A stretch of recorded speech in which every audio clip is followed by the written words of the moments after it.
what we should be doing. We should ensure that for each municipality, we clearly indicate resolutions so that the scribers shouldn't struggle with compilation. I'm sure we are ready for them to come in now, unless if there's any other issue that people want to raise. Dave, Dave, Dave, Dave, is there any issue that people would want to raise before we bring them in?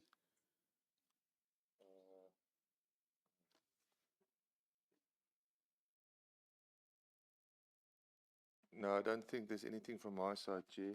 The only thing that bothered me yesterday is, and I did speak to the chairpersons about it, is the fact that our composition of our questions is not good. It's not professionally done. I spoke to Honorable Klute also, and I mean that first, I think, Honorable Klute, which one was it? It was, I don't know which. Monsopa. I think it was Monsopa. Yeah, and we look actually as a committee, we don't look good if we don't compose our questions professionally. It wasn't done properly. Thank you, Chair.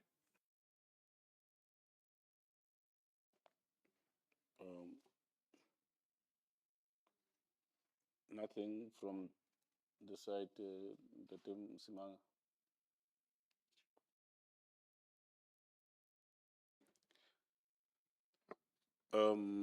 I think we can let them in.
Thank you.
I wish to apologize.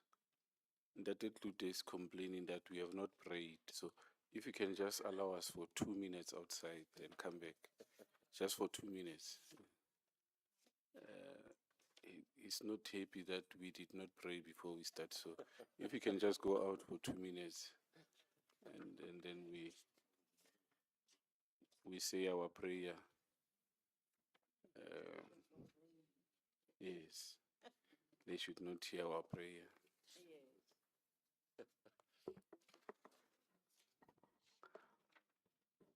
Oh, no.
Officially.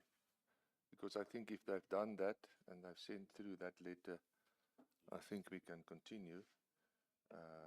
But I mean, it has to be, there must be an official accounting officer. Maybe let's get information that Magic is having.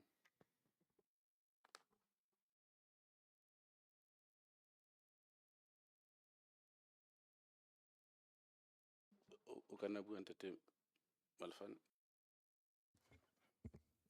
Chair, we must take this platform very serious. If there are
which we had to move to the 24th as well. Yes, 1, 2, 3, 4, 5, 6 years.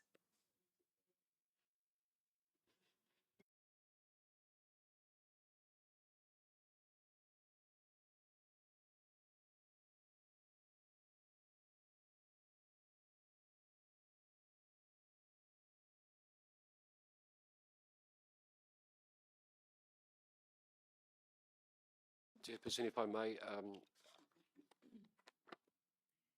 maybe Tabana can give us guidance because I think there might be changes to the program next week.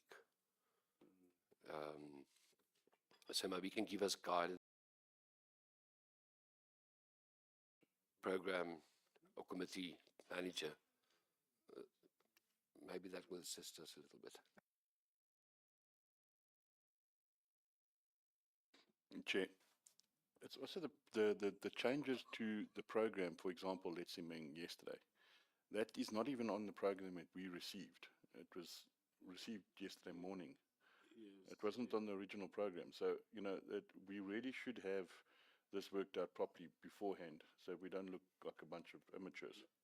No, you see, the disorganization of the program is as a result of accommodating this type of a situation. With Litimeng, I think the mayor contacted us the day before or so to say that she won't be around, she's going somewhere and what. Now the request to be changed, that's why we then said, okay, then come tomorrow. It means she requested the day before. So that's why our program becomes so disorganized because now for us to have them come here, we end up having to accommodate their request. I think even originally Harip was not coming today. It was, and then so that's the problem that we are faced with.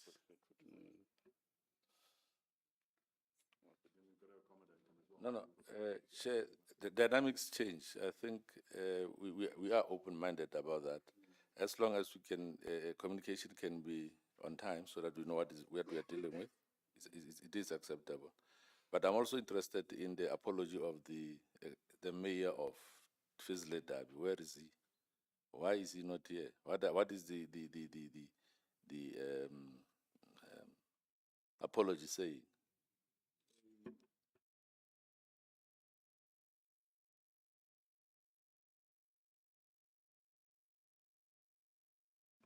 The whole of the week.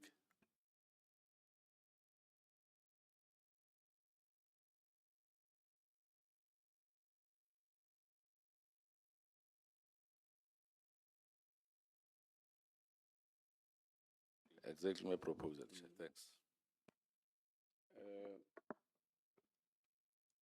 So we bring them in, we tell them they should go away, we'll give them the appropriate date when the mayor and the MM are available. Is that what we agree? Yes. Can we just hear Yes, from but- Tabana regarding the changes for next week? Tabana? Okay, good morning, honorable members. Thank you very much, Chair. We can confirm that we are waiting for the Speaker just to approve the request for the sitting to convene on the 22nd to process the final mandate on the two bills, public administrations and public service administration bills, because the NCOP is expecting us to submit the final mandate on the 24th. So we're anticipating that the sitting will convene on the 22nd. Otherwise, other slots that were allocated will remain. But on the 22nd, what will only shift is the timings of the meetings. I think it was Ethics Committee as well as the Chairperson's panels. So the times for those meetings will just be shifted accordingly. For as soon as we get the confirmation from the Office of the Speaker as to when is the sitting going to be convened. Chair. Thanks.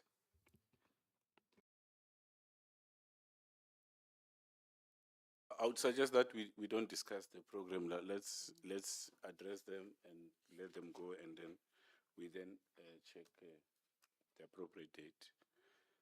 Thanks. Can we allow them in?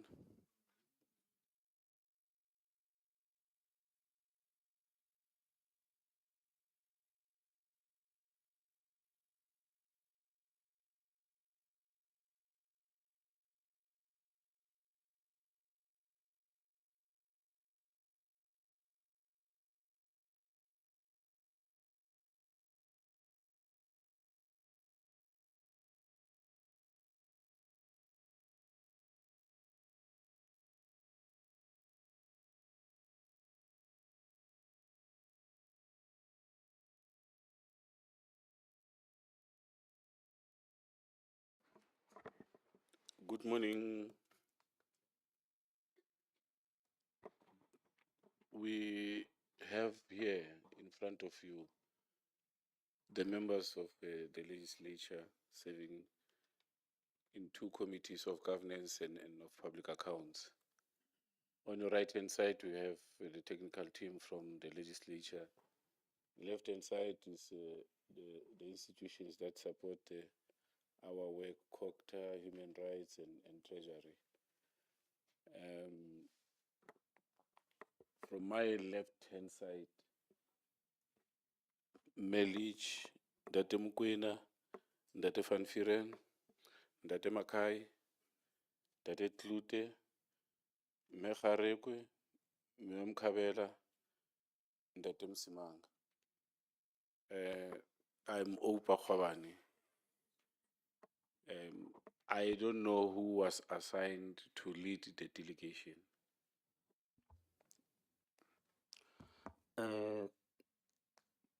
Morning, Chairperson.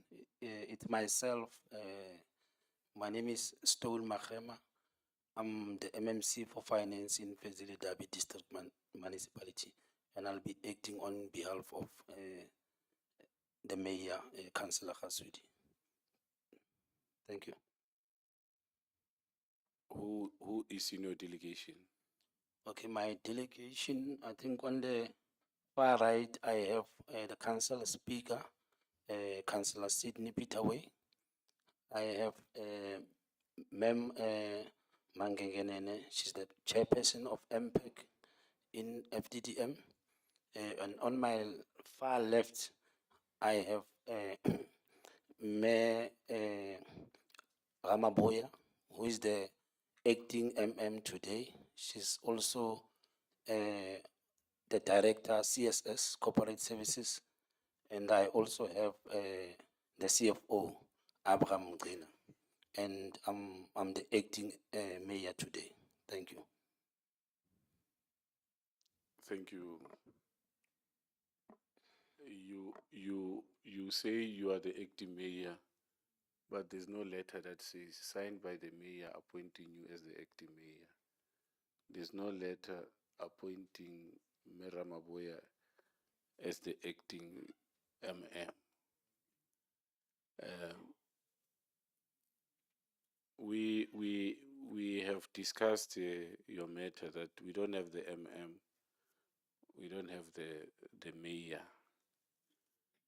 and we are dealing with finances.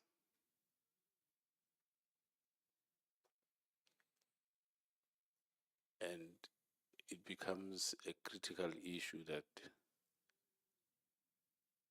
people who are responsible must be here in front of us.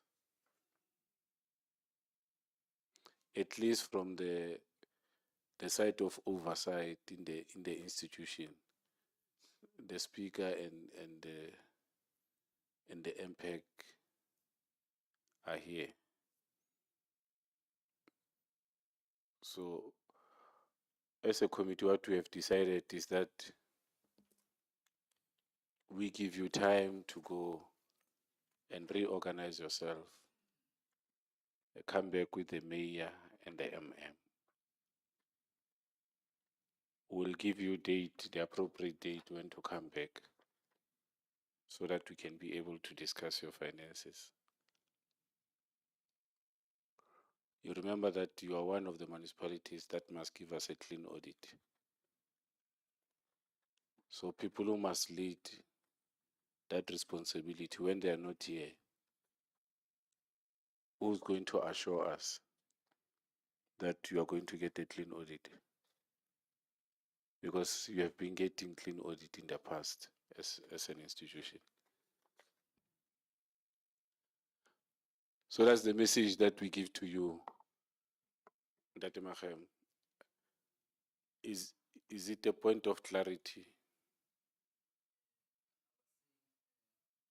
Just for record purpose, on the absence, the mayor was intending to attend today, but due to the change, and he couldn't rearrange his schedule. So he was willing to attend. There was an intention on his side for yesterday. That that- Machem, I wanted, I thought you were asking for clarity. okay. The line of march is that you go back to reorganize yourself, come back with the mayor and the MM, will give you the appropriate date when to come back. But when you come back, all of you must be here. We shouldn't, next time when you come back, the CFO is not here or so and so is not here. So all of you, you come back like you are today. So you then become, additionally, you bring other people. And if possible, also bring somebody from the audit committee to be part of your team, as we requested. Then repeat away. I think you'll explain to them outside what we really need. Thank you. Thanks.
Honorable members, I think for on the next week's program, like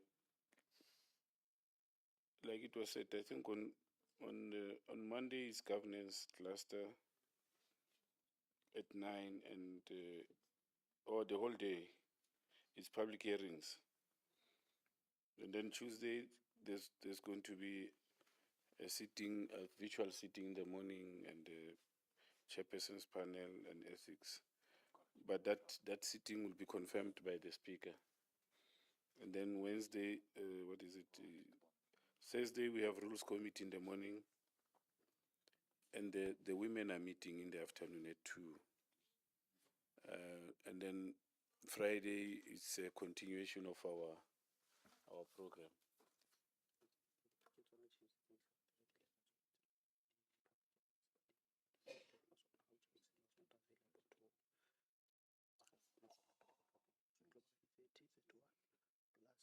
So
Good morning.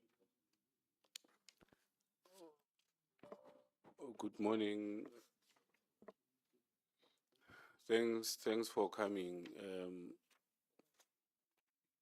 In front of you here, you have members of the legislature who are part of the Committee on Governance and Public Accounts. On the right-hand side, you have a technical team from the legislature. On the left-hand side is the institutions that are supporting the work that we are doing. COGTA, Human Rights, and Treasury. On this table is Melichi, on far left, Ndate Mkwena, Ndate Van Vieren, Ndate Makai, Ndate Klute, Mekharekwe, Mkabela, and Ndate Msimanga. And I'm Upa Khwaban. Over to you, Majoro. Thank you very much, Honorable Chair. Chair, let me start by greeting all of you members from the portfolio. Let me first introduce my team. My name is Jack Malindi, the Executive Mayor of Mitsimaholo. On my far right, it's the Municipal Manager, Ntate Mutloum. Next to me, it's Council Whip, Fikile Msokweni. And on my left, it's CFO of a municipality, Mayor Mareka. And on my far left, it's a chairperson of MPEC, Ntate Mulawa. Thank you very much. Good morning. Where is the speaker? Oh, I'm sorry, I wanted to render his apology. The speaker has rendered his apology. He's not well. He has just, I received his apology this morning that he has a flu, he cannot make it. Okay. Over to you, Mayor Mbuse. Thank you, Chairperson. MM, good morning. May you please stand for me? May you please stand? Yes, please. And switch on your mic. Will you be taking an oath or an affirmation? I will be taking an oath. And do you consider this oath binding on your conscience? Certainly, yes. Please state your full names for the record. My name is Fusi John Mutloum, but commonly known as Basi. Do you swear what you're about to tell the committee is the truth and nothing but the truth? If so, please raise your right hand and say, "So help me God." So help me God. Thank you. Ma'am Mareka, good morning, ma'am. Good morning, ma'am. Ma'am, will you be taking an oath or an affirmation? I'll be taking an oath, ma'am. Thank you so much. And do you consider this oath binding on your conscience? Yes. Please state your full names for the record. My name is Fikile Veronica Mareka. Do you swear what you're about to tell the committee is the truth and nothing but the truth? If so, please raise your right hand and say, "So help me God." So help me God. Thank you, Ma'am Mareka. Chairperson, thank you. Thank you. Majoro, your presentation must take 15 minutes. Thank you, Honorable. Not political remarks. Your presentation must take 15 minutes. Okay. Not 15 minutes of political remarks and 15 minutes of presentation. Okay. Thank you very much, Honorable Chair. Good morning, Honorable Chairperson, members of the Portfolio Committee, esteemed colleagues. It is a great honor really to be invited to this important sitting.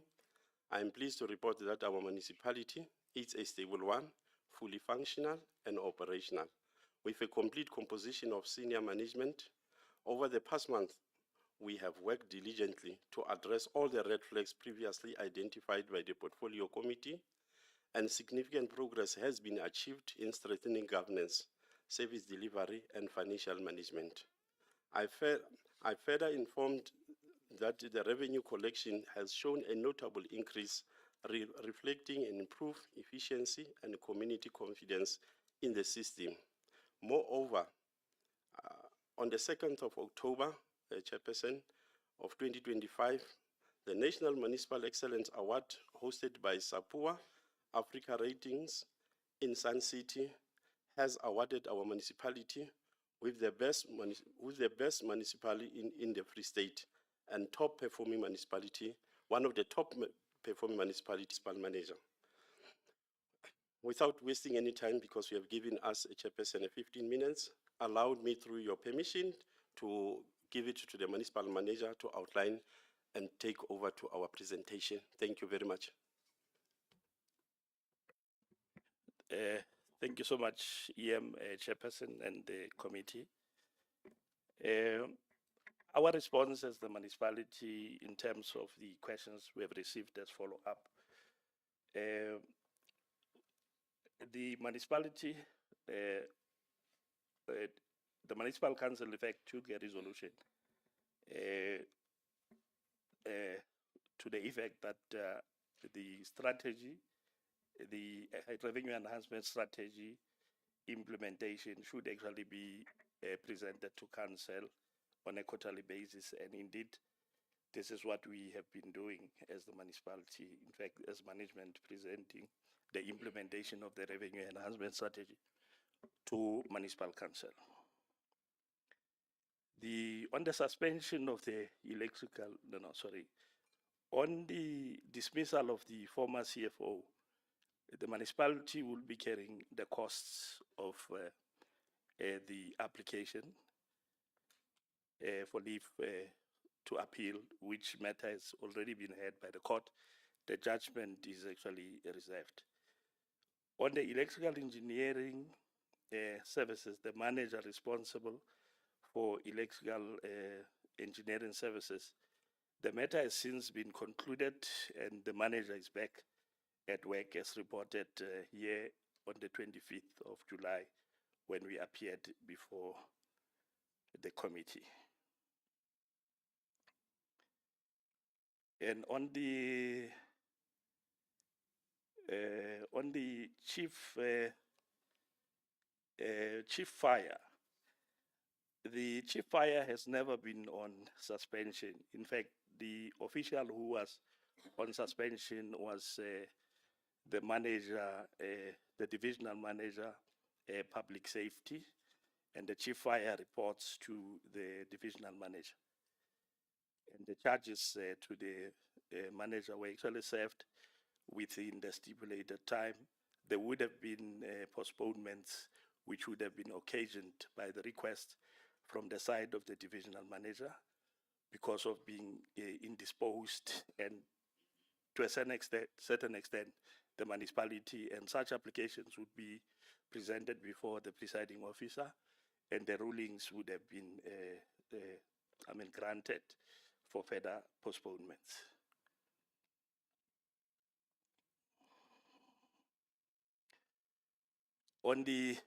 Because the question is, why does the report indicate that the corrective measure is completed? This refers to the internal processes that we have undertaken. I think if this question relates to the CFO, we would have undertaken all the processes which culminated in the termination of the contract of the CFO. So that marks the completeness of the process internally. But that he would go to court to challenge it, then it was a matter that would have been beyond the control of the municipality. On the MPEC functionality, we are submitting to the committee that MPEC is functional and fully capacitated to fulfill its legislative function. The 11 illegal awards which the AG has actually found that the municipality would have awarded 11 illegal awards. We are submitting to the committee that despite the municipality writing letters to the directors of those entities, as well as their former employers, to obtain confirmation of their employment status, the municipality is yet to receive such confirmation. In fact, we submitted before the committee that we are of a view that at the time when we awarded the contracts to those directors, their employment status, they were not actually actively involved in any government entity or organ of the state. We're using the CSD, the Central Supplier Database, which we believe that it provides the real-time information. And the matter has since been taken up with the AG, but also when we appeared before the committee, we had indicated that we would use MIE verification, but there seems to be limitations insofar as using this, the instrument MIE verification is concerned because of the POPIA requirements and so on. And then on the specific steps taken by the municipality, no action has been taken so far as the municipalities are awaiting confirmation.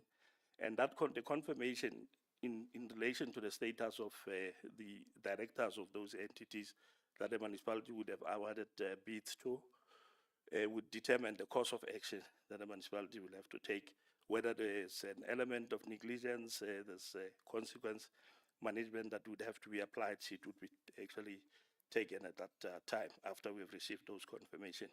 And we will make follow-ups because we can't actually leave the matter open. For completeness sake, we will actually make a follow-up so that we complete the matter. On the UIF and MPEC has actually concluded the investigation concluded the investigation of irregular expenditure for 2023-2024 amounting to 71 million. The accumulated unauthorized expenditure amounting to 254 million is attributed to the usage of the manual system. The municipality has been using the manual system. At times, you'd find that there's a request to procure a particular asset or services, and then we would actually check with the budget section whether there's money. But in the absence of the online, in fact, your automated system, or rather the digital, your digital, when in the absence of the digitization of some of the key functions in finance, it would have been difficult for the municipality to know by the time when they procure a particular service that there would still have been a budget available for those services or those assets that would have had to be bought at a particular time. But we have since procured, or rather we are using the SEM manual, the SEM manual is actually the online manual which we are using, and it actually blocks any expenditure that would be incurred without an available budget. So obviously, we would not see the recurrence of unauthorized expenditure in the future. And then fruitless and wasteful expenditure amounting to 53 million is attributed to the penalties incurred from interest paid for bulk services. Obviously, rent, water, and ESCOM. If we don't actually pay their invoices within, 30 days, obviously there would be penalties that go with any late payment. So MPEC will actually be reporting some of the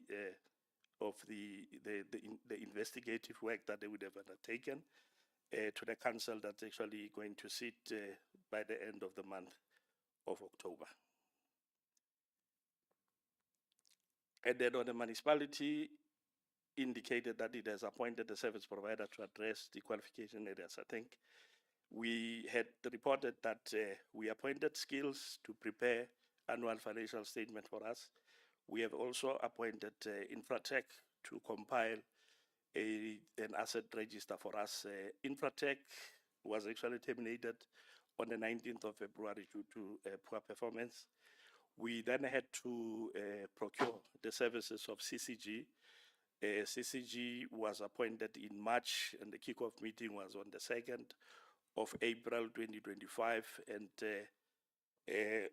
CCG, on the 31st of July, they actually provided us with the draft asset register.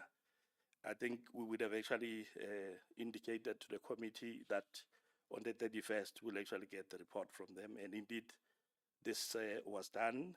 And I think so far, AG is happy with the work that has been done by CCG. We have now a compliant fixed asset register, which would actually address the property, plant and equipment, your amortization and depreciation, and also the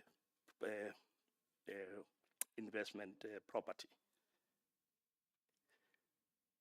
And then on the corrective measures that would have been taken, because the AG had actually found that our expenditure is 92%, and our performance is at 52%. We have appointed the service provider to help us with the automated performance management system, and the appointment was effected from the 1st of September 2025, and this should be able to address this finding from the AG. Now, on the outcome of the case of the dismissed CFO, the court requires that we should reinstate the CFO, and the financial implication is that the municipality will have to pay a salary from when the council resolved to terminate the contract of the former CFO. And the personnel implication is that the municipality will have to two CFOs at the same time. And I think members would be aware that Section 62, subsection 1D of the Municipal Finance Management Act places an obligation on the accounting officer to prevent fruitless and wasteful expenditure. And practically, it would have been impossible for us to have two CFOs at the same time, the other one doing work and being paid for that work, for doing that work, and the other one just idling without doing anything. Hence the decision to then take that matter on a review. So we believe that courts are arbiters of legality, so they will help resolve that matter. Otherwise, the municipality would have been caught in a vicious cycle. You terminate this one, the other one, because if you bring the former CFO in, you have to terminate the current one. The current one will also go to court, and if you don't have the reason, the sound or the justifiable reason to terminate, then you are caught in that vicious cycle. So we avoided that by then taking the matter back to court. In fact, I had reported to the committee in July that the CFO went to court. There was two parts. That application had two parts, Part A and Part B. The municipality was successful in Part A because he sought to prevent the municipality from appointing the current CFO. And that part was actually dismissed by the court. Hence, we proceeded to appoint the CFO. So it can be the same court, taking a decision to allow the municipality to proceed, and be the same court that says, no, the other one, the former CFO, must go back to work. So court should have foreseen that it would create a problem if they allowed the municipality to proceed. If the court knew at the time that there were prospects of success in the review application, the Part B application. On the implementation of the staff performance plan, I think in 2021, there would have been a report to council to approve the implementation, in fact, the regulations in performance management which were developed.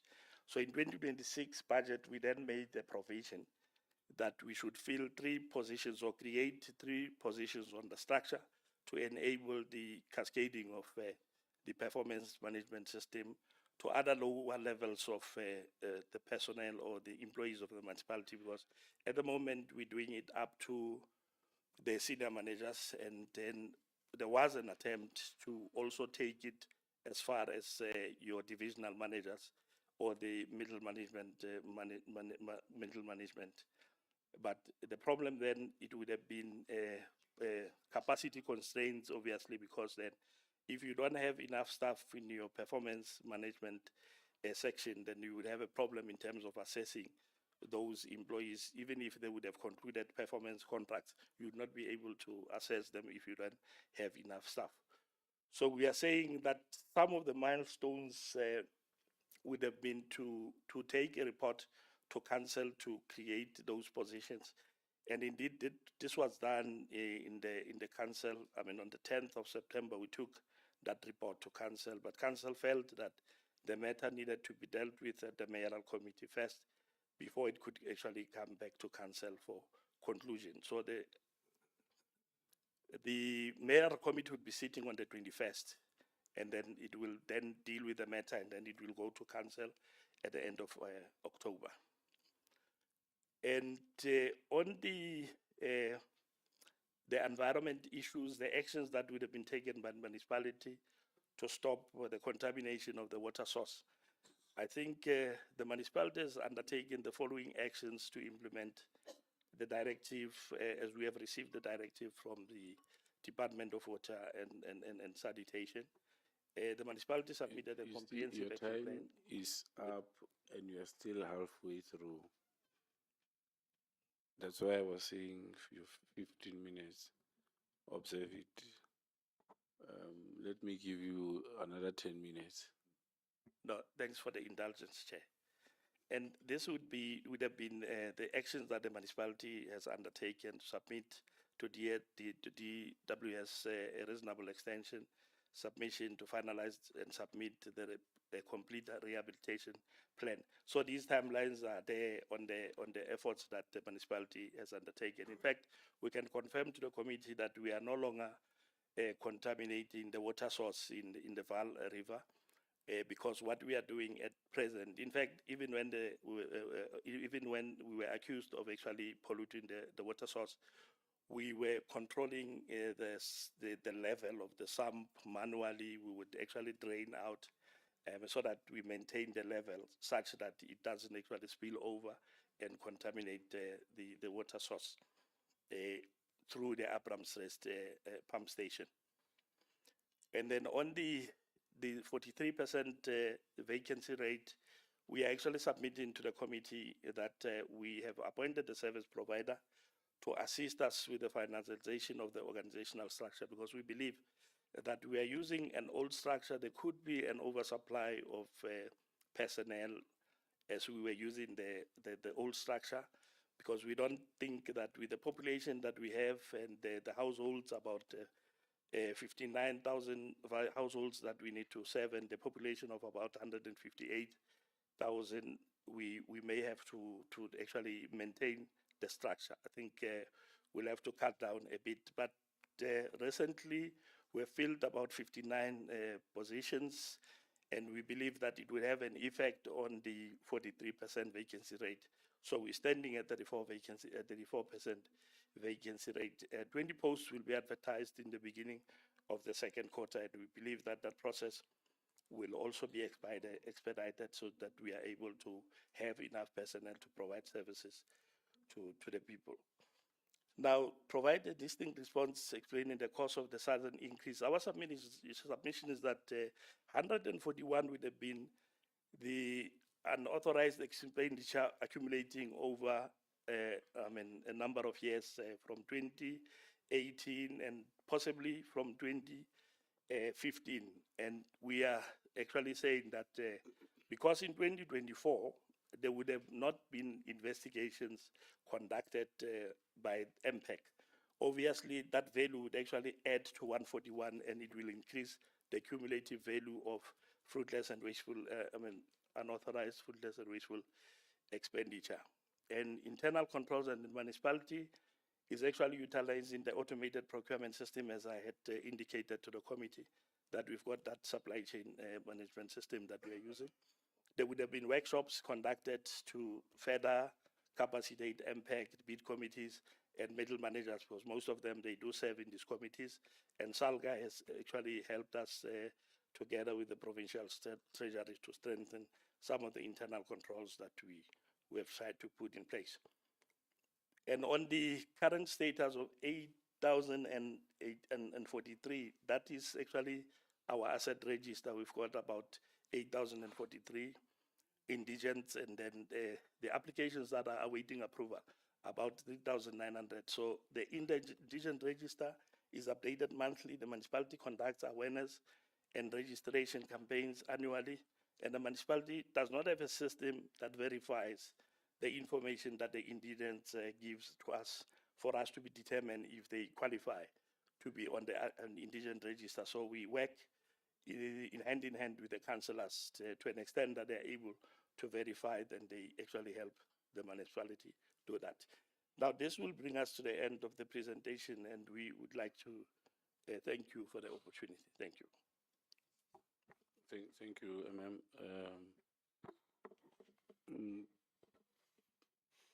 Treasury,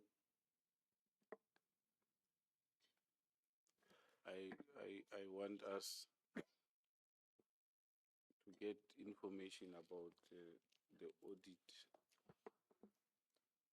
the audit outcome, the audit action plan. How is the municipality performing in terms of that? Because this municipalities is qualified with findings. Thank you and good morning, Chair and honorable members and all the colleagues and Mayor. Chair, there were 83 findings on the audit action plan. By 30th of June, the municipality had resolved 2, and then 83 of those were in progress as at the 30th of June. Yeah, thank you, Chair.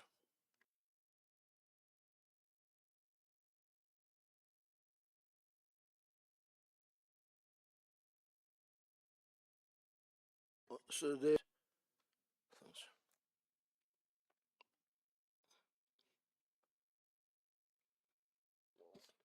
Thank you, Chairperson. I know they've never had a clean audit, but in the past few years, we've actually seen a regression. Can we just maybe determine that there has been a regression in the qualified audits of the past financial years? So they've always been qualified, but I think it's been going downhill quite quickly with this municipality.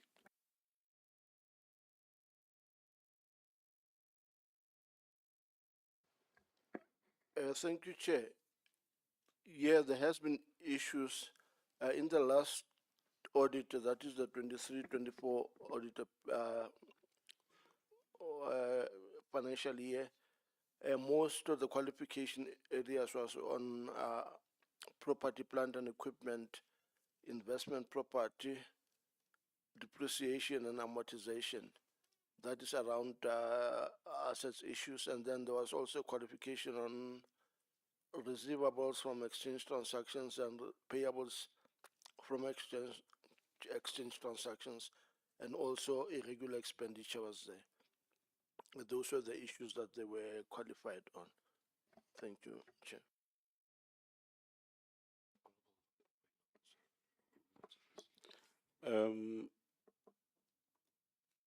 I want Cocta to give us a reflection on why do they think this municipality does not want to improve its audit status. They want to remain the same. And remaining the same, like Tate Klute is saying, on the red in everything. It's disclaimer on leadership, on non-compliance to legislation, human resource management, on many other issues. What do you think is their problem? Good morning, Chair, and good morning to members of the committee and to the municipality. Chair, it's a bit difficult. Metsimaholo municipality comes from a background of a lot of political instability as compared to where they are now. And during that time, Chair, whether would it be intra-party issues, but there would be that inconsistency. But since the appointment of senior management, at least there is relative there's relative stability in both administration and in the political space. Like the MM would have reflected, Chair, they would have had a dragging case of the CFO that would have taken a toll in terms of their performance, in terms of the audit. Metsimaholo municipality is one of the 5 municipalities in the province that have got funded budgets. So at least there is a positive note in terms of that. And I think because I was trying to check on that, Chair, all the senior management positions are filled in the municipality. So there is an element of stability. Maybe the issue would be they've got the capacity and the potential to move from a qualified audit opinion to a clean audit opinion, maybe with the support of both COCTA and the provincial treasury. With the provincial treasury, Chair, we've got those set support mechanisms like we've got the district audit forums wherein we would impact engagement and exchange opinions in terms of that, and also see how we improve. On the MPEC, also, Chairperson, there is an established MPEC's provincial MPEC's Chairperson Forum, wherein there would be benchmarking exercises. So I think Metsimaholo municipality, from where I'm sitting, without detail, they've got the capacity to move from qualified audit opinion to a clean audit, Chair. Yes, especially if the MM cannot only rely on Section 62 MFMA, but go back to Section 61, fiduciary duty of the MM, so that decisions taken, more takes responsibility on the impact of those decisions on the functionality of the municipality. Honorable members, I'm at your mercy. Ndate Mkwena, Ndate Van Vieren, Ndate Makai, Ndate Msimanga, and Ndate Klute. Honorable Chair, The honorable member coming in is in Ndate Jankelson.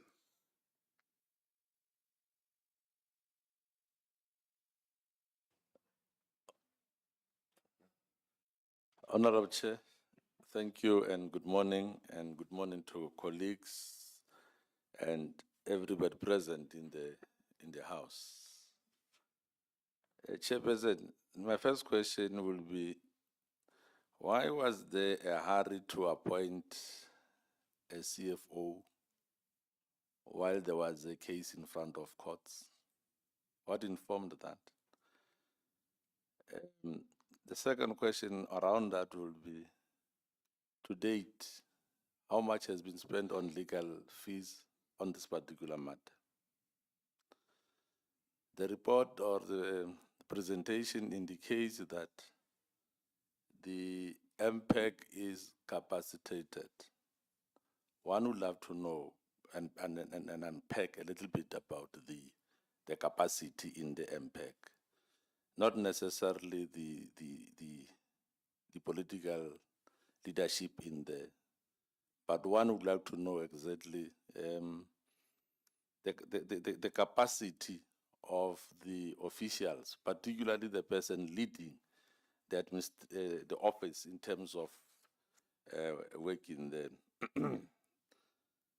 The next question that I have, Chair, is the 71 million irregular expenditure. According to the report from MPEC, how much of that money is going to be recouped? Is there any other consequence management envisaged on that? The same applies to the unauthorized. The next question would be back to the CFO. Why was the CFO fired? I think it's important that we should be told about that. The last question, Chairperson, is the Human Rights Commission wrote a comprehensive report about municipalities in the Free State and made specific recommendations to every municipality. Now, I just want to check with this municipality whether did they receive a report from the Human Rights Commission? What are the recommendations from the Human Rights Commission to the municipality? Did those recommendations, have they been tabled in council? And what are the resolutions of council on that? And is that plan to deal with those matters, was it sent back to the Human Rights Commission? Because ultimately that was the instruction. Chairperson, thank you. Honorable van Vieren. Thank you, Chair, and let me also welcome the presentation. Chair, just to add to the termination of the CFO's contract, what I don't understand is, I mean, there's normal legal practices to be followed if you want to get rid of somebody. And your human resources department or legal department should have guided you, because if the court turned it around, then you did something wrong. Maybe you should give us the explanation from the court side what happened there, because somebody must be held accountable for this breach. Chair, and then we visited Sasol plant last week or the week before that. And Sasol then indicated that they are managing the one wastewater treatment plant. And we also joined where there's a lot of houses being built by the province. I think it's on the western side of Sasolburg. And they said they can't connect the bulk Schuritz line to something because there's no wastewater treatment plant. What is the plan of action there? Chair, and then on the financial health, what does the debtors book of the municipality looks like? The creditors, what is the amount there? If I talk about the debtors book, the residential, state and business, and if there's councillors and officials also owing the municipality. Chair, and then what is the collection rate of the municipality?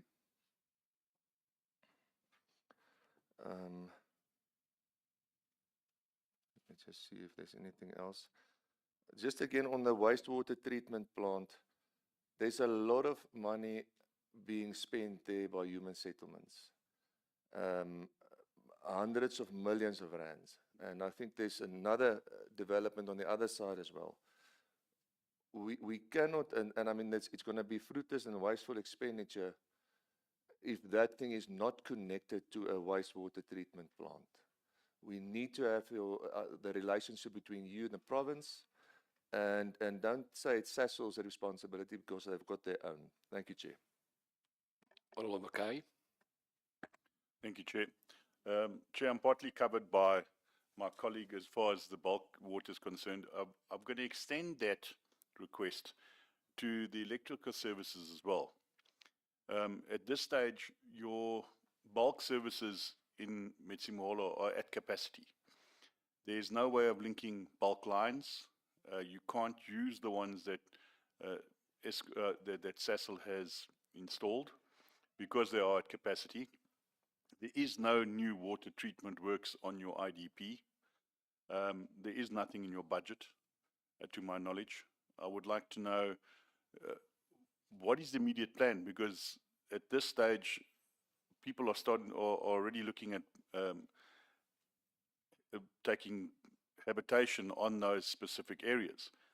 In some places they're installed already. So my question is, where will that effluent go? How will they get water? How will they get power? Will it be within the SPLUMA regulations? Because that is an act that has been installed, as you know, from 2013, so you cannot have a township in any area if it is not aligned with SPLUMA. And then this report that you flighted now, why was that not sent to us? We got some other reports sent to us. Can you please send us this report? And then, when was the last skills audit actually conducted in the municipality? What you mentioned that the investigations will be done and that you will do follow-up questions on the the officials and so on. But why did you actually wait to this moment to be able to? It seems almost like an afterthought. It wasn't even in your presentation that you would do a follow-up. What measures have you actually done? What have you taken to this stage to find out what actually happened? Or is it just to merely answer our question? And then what accountable measures are in place for municipal officials who fail to meet their responsibilities, considering the repeated pattern of neglect? So surely you should have had some sort of plan of action by now. And last question, what percentage of your budget is actually spent on maintenance? Thank you. Honorable Msimanga. Thanks, Chair. Let me welcome the presentation by the Executive Mayor and the Municipal Manager of Metsimaholo. The Executive Mayor made mention that the municipality is fully functional and is financially stable. And they got an award from SAPOA. Is SAPOA a recognized institution to award municipalities? Because as far as my knowledge is concerned, we know of water and sanitation around the issues of blue drop, and then we have Chapter 9 institution in a form of Auditor General. The last one I know, Salga, on issues of awards. So I'm interested in this thing of Metsimaholo being the best municipality in the province and best amongst others in terms of performance. The Auditor General, Executive Mayor, who happens to be a Chapter 9 institution, partly because you are not doing well in terms of performance. They are saying so because they audited you, they audited your KPIs, which were drawn by you. And they arrived at an opinion that you are qualified. And it will mean that somewhere you are struggling in terms of performance. So can we be clarified against this thing of being a performing municipality? Is there an amount of money that is paid to this SAPOA grading institution? We'll want to know. But if you are a performing municipality and you are a fully functional municipality, you are performing to the best of your ability such that you are recognized nationwide, why do we have incomplete project in Metsimaholo, Orangeville in a form of water treatment plant, which I think still continues even now, but it was incomplete? And why do we have a gravesite at some point which was incomplete and in Amelia? Why Gotten we still have incomplete project if indeed the municipality is the best performing municipality in the province?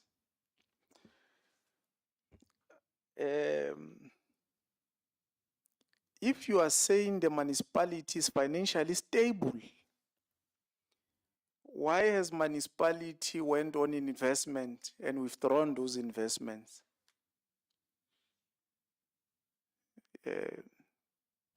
Others are saying you withdrew, withdrew 200 and something million unilaterally. Maybe you'll also tell us how much was withdrawn. And when it was withdrawn, was there a mandate of a council? And what were compelling circumstances that led to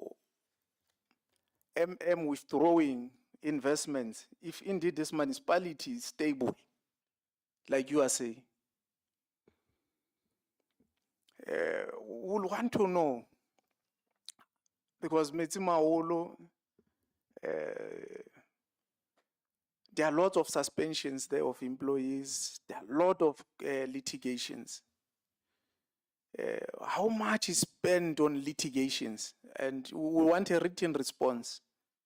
Even if you can answer now, yeah, but please, do us a favor, do a written response such that we understand how much is spent on litigations alone in Metsimao. And coming here to argue with courts, because they find it, the issue of CFO was not handled properly. Hence, we are stuck with 2 CFOs. If the decision was sound and procedural correct, we wouldn't be here. The reality is that there's a judgment of court of law around that. We're a constitutional democracy. So courts remains part of serious pillars of our democracy and can't be ignored. The judgment must be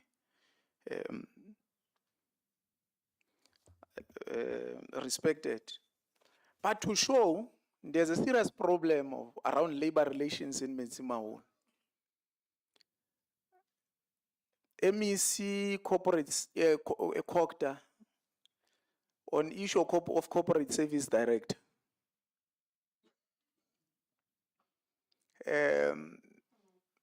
He has advised against the view that municipality held that they have followed necessary processes. And the MEC is saying it's not giving concurrence because we have not followed processes. To an extent that councillor was participating there, she's on record saying processes were not followed properly. But the municipality went on, that the level of arrogance, went on to appoint a corporate service director. Even now, the MEC is still stuck on his guards to say the processes were not followed properly. How do you explain that? Aren't we gonna be in a situation the same as this one that we're facing of 2 CFOs? Aren't we gonna be in a situation where we have other litigations around the issue of corporate service director? Because the last time a person who has been appointed a corporate service director now, at some point he got basic. And to my surprise, I didn't know that you can write twice for to be assessed by a credible institution. I know it annually you write only once, but this one went to write twice. How do you explain that? That this municipality is making sound chair and fetch investment. Let me to not go on issue of investment before. We must also be taken into confidence why this municipality, within a period of 3 months, managed to spend a departmental budget which was meant for a year, and they spent that budget within 3 months or so in the Department of Social Development Services, Social Development or Community Services in that department. How did it happen? This functional municipality, this performing municipality. Chair, I will want to know, you have capacity in Metsimaholo to deal with issues of grass cutting. Why are you undermining the capacity that you have and then you go for contracted services outside? Not only that issue. You have a capacity in Metsimaholo of meter reading. You have meter readers, but why are you using outside company? Isn't this not a fruitless and wasteful expenditure? You have plant in Metsimaholo. Why are you hiring plant outside? Can we be taken into confidence as to why are those things happening in Metsimaholo, MM, and the executive mayor? At some point, Auditor General queried to say in winter, there was a situation where one of the contracted services submitted invoice in winter to say he has cut the grass in winter.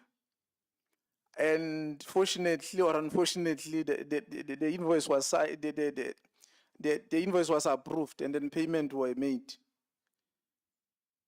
It surprises me because you in winter when you drive from your home to the municipality, you pass a lot of ground. You see, there's no grass to cut in winter. But I ask myself, the leadership of municipality, how did you come to a determination that you must pay grass in winter? Did you recover that money in line with what Auditor General was saying? Talk. In fact, in Metsimaholo, even if we can take a month discussing their issues, we're at work. We must engage them and then such that we understand so that we're able to go at a clean audit at the ultimate end. Issue of, you said 53 million on fruitless and wasteful expenditure is because you are paying late. As a result, you incur arrears. You're becoming in arrears such that you are paying more money. You are getting charged as a result of paying late. What makes you to pay late if what the executive mayor is saying is correct to say the municipality is financially stable? Maybe lastly, just to ask for interest's sake, is this municipality financially stable? Chair, maybe I will make a second round because there are a lot of questions and then you are saying I'm taking a lot of time. But even if we can take the whole day, we must engage. Thank you, Honourable Msimanga. Can we go to the presentation again? And I think it's page 5 or slide 5. Can we just get that on the screen again?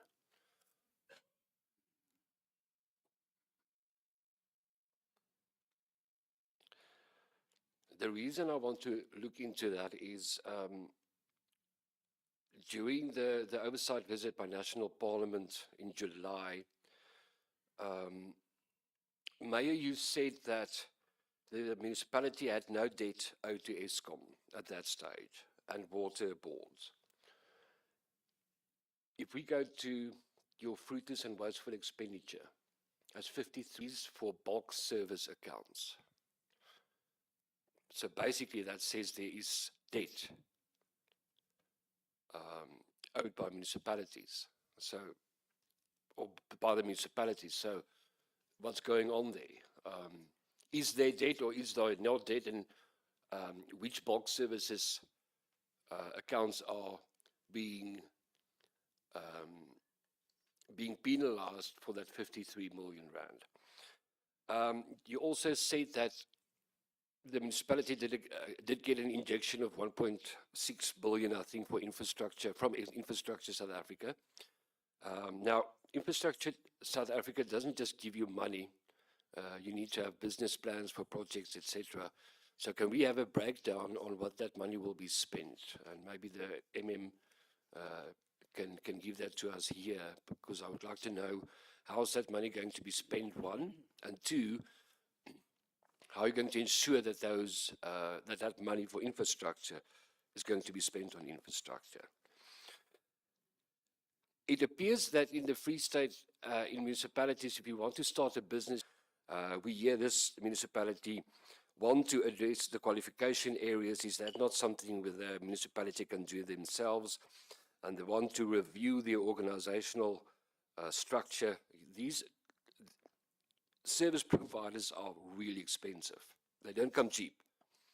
So why are we appointing service providers for work that could be done by the municipality? Thank you. Over to you, Majoro. Thank you very much, Honorable Chair. Honorable Chair, starting with the first question, let me just hand over to the municipal manager and I will respond to certain questions, but the first up to 5, let me give it to, with your permission, let me give it to the municipal manager and the CFO. Thank you. No, thanks, Chairperson. If you allow, I would request the CFO to address those questions that relates or that are within her scope of influence. Good morning, Honorable Chair, honorable members. In relation to the amount that is owed to the municipality, which is a debtor's book, the municipality is sitting with 3.6 billion. Of that 3.6 billion, we have about 654 million attributed to indigent costs. And when we break it down further, we have 3 customers that are owing the municipality. The first one, which is attributed to the households, amounting to 2.2 billion, follows a non-government organization. And on creditors' age analysis, the municipality is owed 126 million. Is owing 126 million. The biggest chunk of this amount is attributed to the DWS. The municipality has lodged a complaint before my arrival that there was an amount of about 26 million that was disputed based on the DWS. When they take the readings, the municipality was not in agreement with what was a DWS when we had those meetings that we had, we sit on quarterly. So we are still waiting for the response from DWS because they had indicated that they will look at the interest as well as to look at the dispute that we have lodged. With regards to collection rate, currently in the first quarter, the municipality is sitting at 65.9% collection rate. And the actual percentage of the repairs and maintenance to date, it's 4% in terms of the first quarter. This what we have done, we take the actual amount that was spent on repairs and maintenance, divided it by the actual budget, taking out the debt impairment as well as the write-off budget, because that is not non-cash items. And then I think on the first part of the questions, if I'm correct, Chair, investment side of it, because we are guided by MFMA Section 11 that we present the investment register and the movement, how we invest to council. So there's also a municipal investment policy that is guiding us, whether we withdraw and what are the conditions that the municipality has to withdraw the investment. So we have submitted the report. In fact, we submit the quarterly reports. I suppose the honorable member is referring to the prior year audit findings, as well as the questions that were posed by the Parliament Committee when they're here.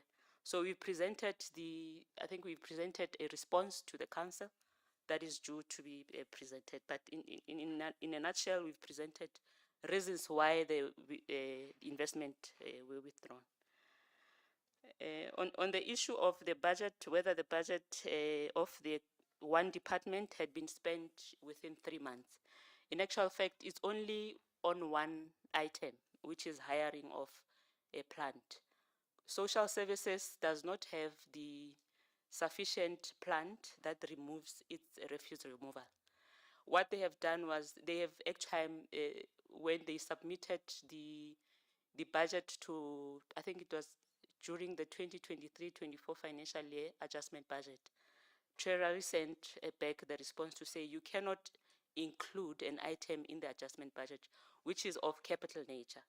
That is how that the amount which is rental related was spent within three. To answer the question on debt owed by the municipality on fruitless and wasteful expenditure, Chair, the municipality does not necessarily owe on fruitless, and this is a requirement by Section 32 that you have to disclose the interest that has been billed by either your ESCOM, Rand Water, and any other institution that is billing you on late payment. I think the MM has attributed this on the municipality has been using manual system to do procurement. Therefore, what you find is that when the invoices are submitted, one of the officials will be sitting with the invoices and they would not find its way to finance. Therefore, creditors would then receive the invoices later. That is how then we incur penalties. But what we can mention is that, yes, indeed, on DWS, but this is not related to DWS because this is an accumulative amount coming from as far as 2018, because previously the MPEG has not been investigating. I think also the executive mayor expenditure that relates to prior years.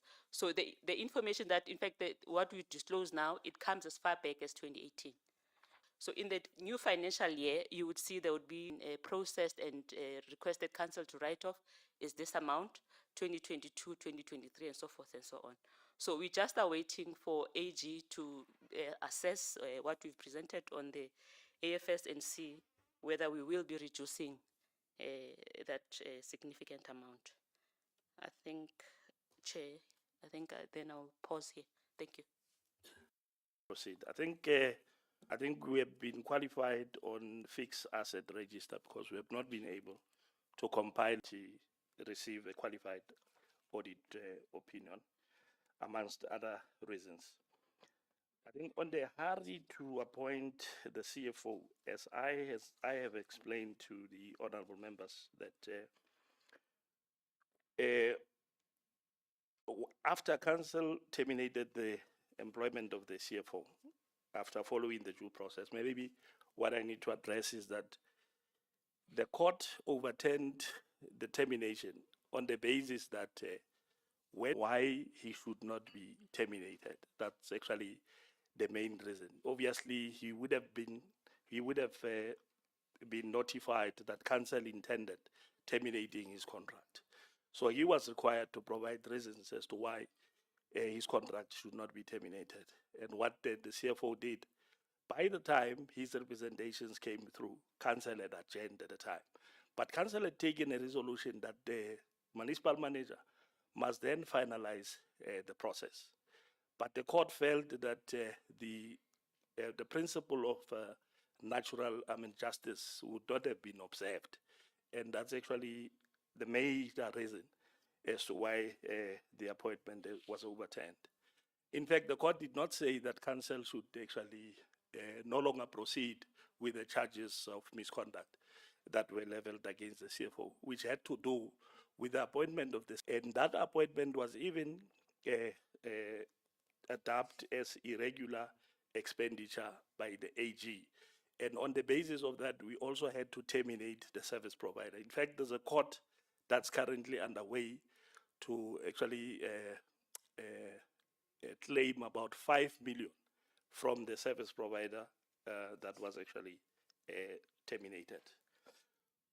So the municipality followed all the due processes, and we believe that failure to actually consider the representations of the CFO before the decision was taken to terminate his contract is not such, the materiality therefore cannot be such that it vitiates the entire process.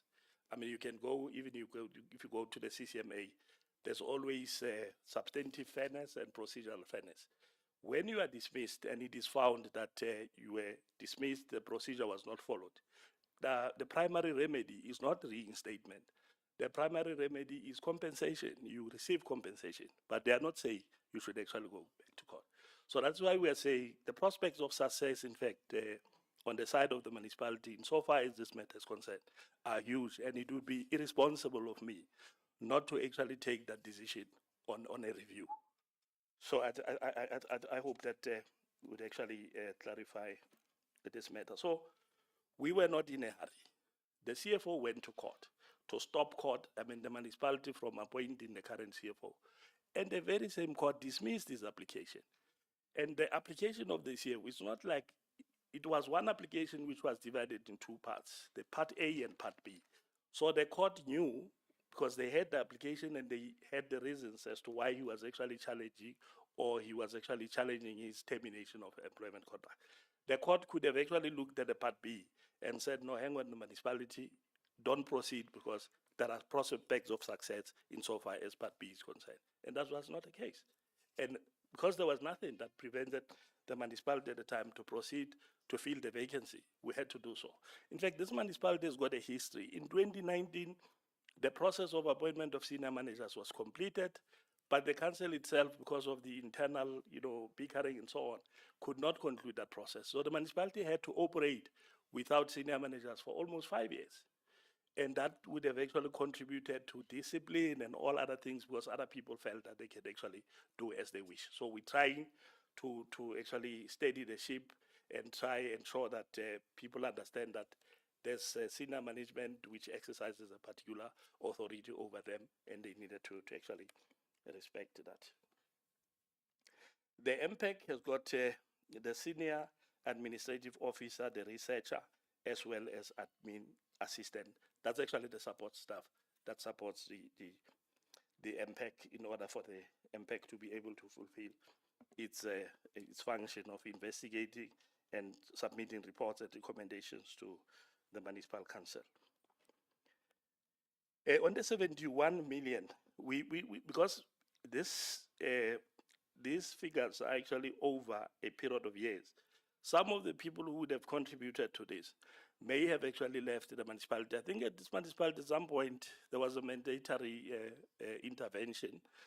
Province would actually bring people in and so on, and they would have taken certain decisions. Example is that there was a security company which was appointed on Regulation 36, and Regulation 36 turned into a contract as if it was actually concluded through your proper processes of ACM advertising and then people submitting their bids. Now, Regulation 36, we know it cannot, you have to apply it if it's an emergency, impracticality. There are quite a number of reasons that you can invoke the provisions of Regulation 36. Now, that contract, which would have been concluded in terms of Regulation 36, went on and on and on for many years, and that is why that expenditure would have been irregular expenditure.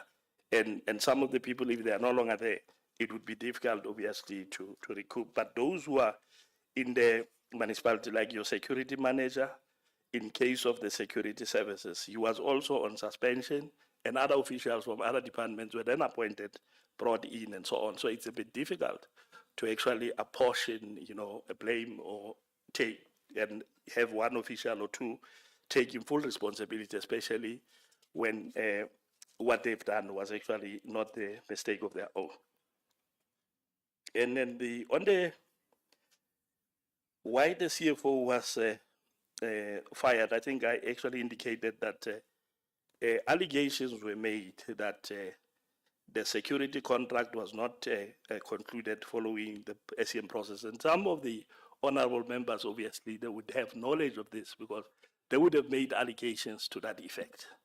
So an investigation was undertaken, and indeed it was found that in the bid adjudication committee, there would have been certain things which were not done properly. In fact, 5 senior managers were placed on suspension.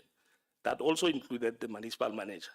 But the other 3 were then returned to work, and then the CFO and the municipal manager had to actually account for that. Hence, their contracts were terminated. So it's not only the contract of the CFO which was terminated, the contract of the former municipal manager as well was terminated. He also went to court to challenge the composition of the disciplinary board. He was not successful because the court said, but he's running away from accountability. And the CFO, because his case was on at the time as well, he then went to the CCMA to say, no, he would like his matter to be heard by the CCMA. Now, because there's a provision in the contract to say, the municipality can simply, invoke that section of termination if there's actually a justifiable reason to do that. Now, if you want to get a person to a disciplinary hearing and that person frustrates all efforts to account or bring his side of story, you pay the salary, the person then submits, the sick notes, which at times are questionable and things like that. Then the only recourse that council had was to invoke that section to actually terminate the employment contract. In fact, insofar as the MM is concerned, we are successful, and then it's only on this one of the CFO which we are seeking to overturn. On the Human Rights Commission, indeed, we appeared a few times before Human Rights Commission. There would have been reports sent to the municipality. The recommendations were tabled before council, and council approved those terminations. Those recommendations. There would have been an action plan in terms of addressing those concerns of the as contained in the report of the Human Rights. And indeed, after council considered that report of the Human Rights Commission, then the resolution of council was then sent back to the commission to show that the matter was actually brought before council. Well, I've noted this termination of contract of the CFO a few times, and I hope that I would have actually addressed it. Well, Sasol, yes, there's a wastewater treatment plant that is, that belongs to Sasol, which the municipality is using. But the municipality has since made an application to DWS for construction of 20 megaliters per day of the wastewater treatment plant. In fact, at some point, we got a report that it was at the feasibility study level. So this matter is actually receiving attention. In fact, over and above that, the Presidential Infrastructure Coordinating Commission through ESA is assisting the municipality because the municipality has been nominated or selected as one of the municipalities that's going to participate in the Adopt the Municipality program. Now, the areas we are going to be helped in, about 1 billion would be injected in this. They are going to help us with landfill side, with electrical infrastructure, as well as water and sanitation projects to the tune of 1 billion. The bankable business plans have been submitted. In fact, there would have been few meetings with ESA, and the values, the bankable proposals that would have been submitted, it doesn't, I don't have their values now, but we can then provide the committee with a written response. In fact, we'll be having a meeting. I think they wanted to check with my office as to how soon we can have that meeting so that they provide us progress on this matter. Well, the CFO has addressed the debtors book. I think the honorable member is quite correct that human settlement is actually investing a lot of money. On the northern side of Sasol as well as Mooi Dry. I think even in Mooi Dry, we are also seized with that matter of actually getting a package plant in order to lessen the load on the wastewater treatment plant of Sasol. But I think we are working in consultation with human settlement in order for us to be able to resolve this matter. But like I'm saying, the 20 megaliters wastewater treatment plant would actually help in addressing this. So in Vonderfontein, that is where I think about the installation of internal services to 44,900 sites. There's water and sewer line that's there, but that water and sewer line cannot work at a particular moment because we cannot connect to this wastewater treatment plant belonging to Sasol because it's nearing full capacity. But the bulk services, the line is there, and that is why there's internal network that is actually constructed, which will connect to the bulk services. There are properties along the bank, along the river bank, which also have to be provided with services, but we cannot do anything at this stage. And even those properties cannot be connected to the bulk services, the line that we have, seaward water line, because of this issue. Hence, this matter of 20 megaliter wastewater treatment plant is quite urgent. I think we have not undertaken the skills audit for a considerable length of time. But what we are actually doing now, Chair, we have appointed a service provider that will help us with finalizing the organizational structure. And this includes also doing the skills audit as well. This is a function that we cannot undertake ourselves. The skills audit, to a certain extent, we were able to undertake it. We sent forms to the personnel of the municipality to attach, to actually send it back with their CVs and so on. And then we cannot take it further than that. We need a professional touch that can actually take or provide the necessary quality to this task. And then we believe that the service provider will actually help us because internally we don't have the capacity to undertake this task. And OD intervention, as you would know, it's a specialized function which most of the municipalities are actually struggling with. So we are one of those municipalities that are actually struggling with that. What would have the been doing to address these issues? It's not an afterthought, Chair. As I have indicated that if you investigate matters that comes over many years, it's a bit difficult because some of the people would have left the municipality. Those that you have in the system may not have contributed to the problem that you have. So it means your investigation must be such that it is thorough and you know that if there's a case to answer, you are certain that it cannot be overturned by the court. And I think honorable members have actually warned us to say, perhaps be careful on how you proceed on these matters because chances are that the decisions that you take may be overturned. And we believe that because we are a constitutional democracy, these structures are there to ensure that we take decisions that are correct, which comply with the legislation. And sometimes, because of a small infraction, obviously the decision can be overturned. But that does not mean that you would not have actually done your best in order for you to actually get the right. I think we're spending about 114, okay, we have 114 million budget on maintenance, which constitutes about 6% of our operational budget. On the award that the municipality received as the EM would have actually impressed upon the members about this award. I think it's not only South African Property Owners Association that would have actually thought that the municipality deserves such an award. The Africa ratings as well. I think municipalities are rated by Africa ratings. At some municipality, Metsimaholo has been leading. I think at some point it had 39%, 41%, and so on. Over the years, I think the municipality has been leading, but the points have been low.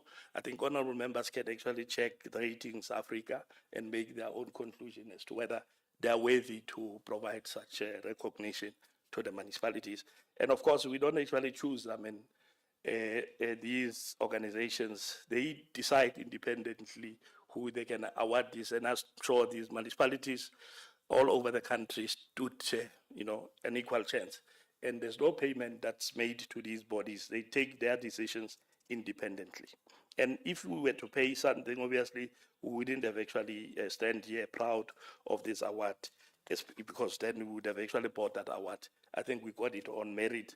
There are certain areas where the municipality would be doing well, and there are certain areas where there are challenges, obviously, and we are trying to improve on those challenges. On incomplete projects, I think when the project in Orangeville, it was a wastewater treatment plant in Orangeville. We appointed a service provider. Because of poor performance, we terminated, and then there was a dispute because they were challenging the termination, and then we had to halt the project a little bit, and then we resolved the issue, and then we had to run with the SCM processes to appoint the new service provider. And I think the project is actually nearing completion now. We can provide the committee with the details of how far the project is from completion. I think that information we can provide in writing. The graveside, I think we had an unfortunate situation where the owner of the company that was constructing the land, I mean the grave site, I mean passed on, and then we had to appoint, start the process of appointing other contractor, and then there were also issues there in relation to this, but we were able to get it right, and I'm sure the project should be nearing completion as well. We can provide those details.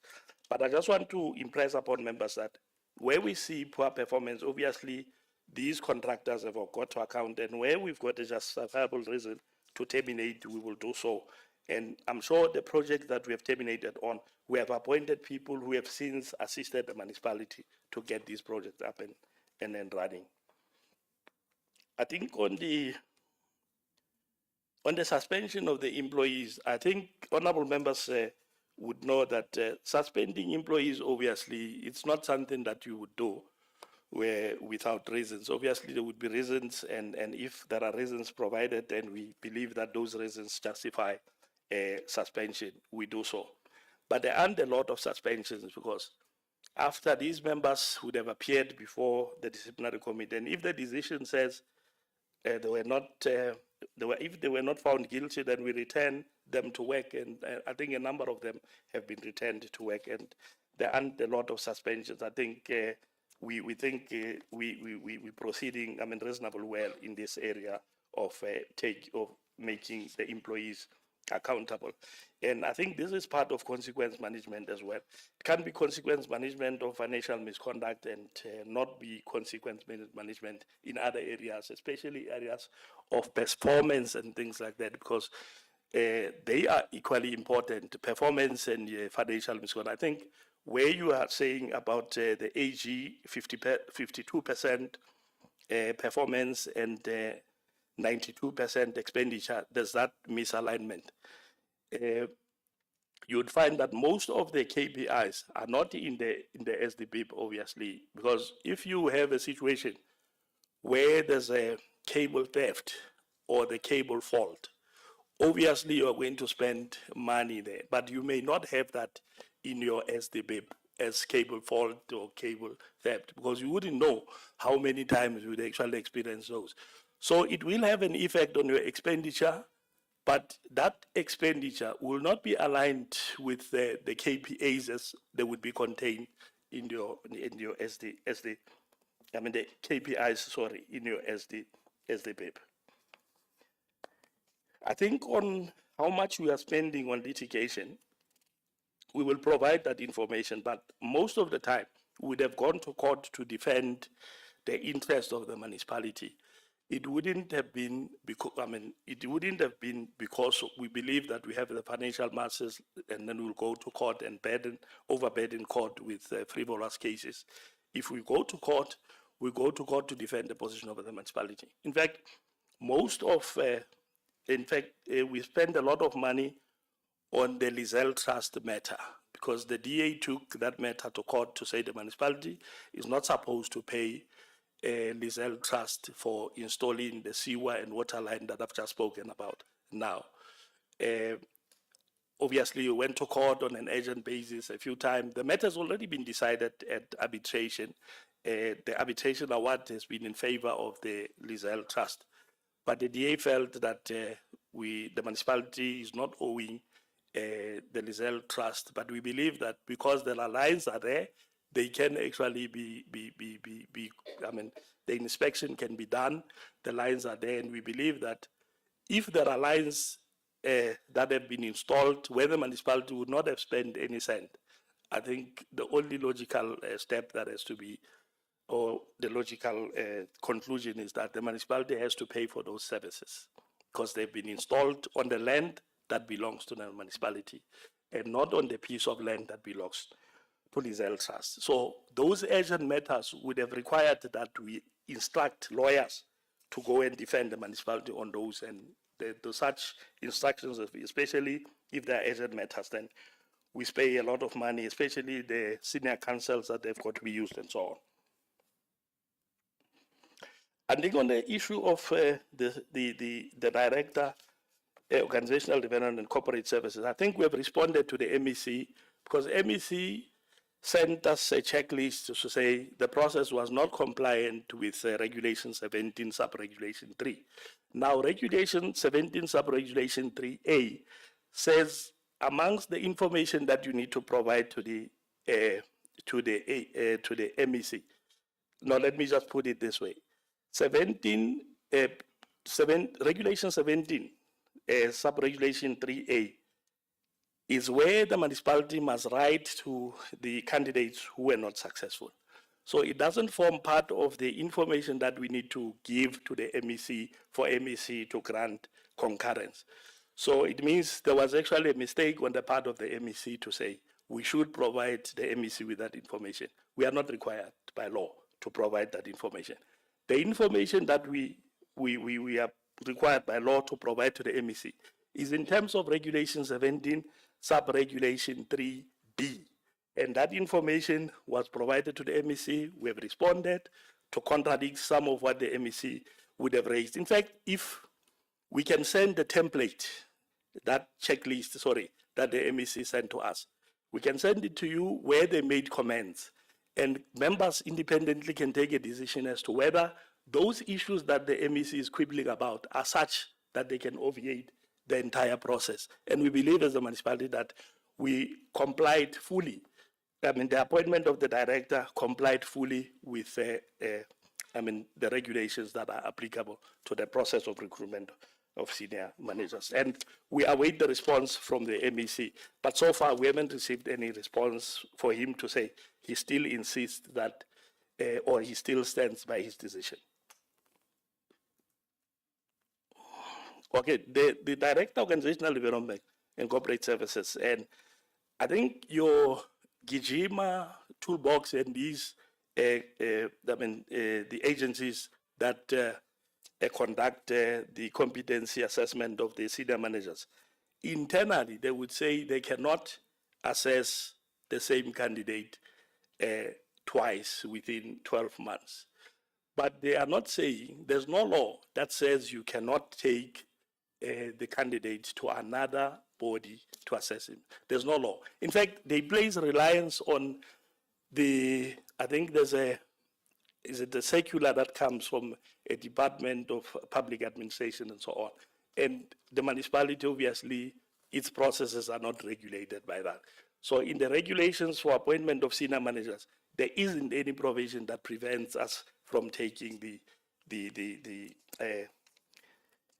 candidate to another body for assessment.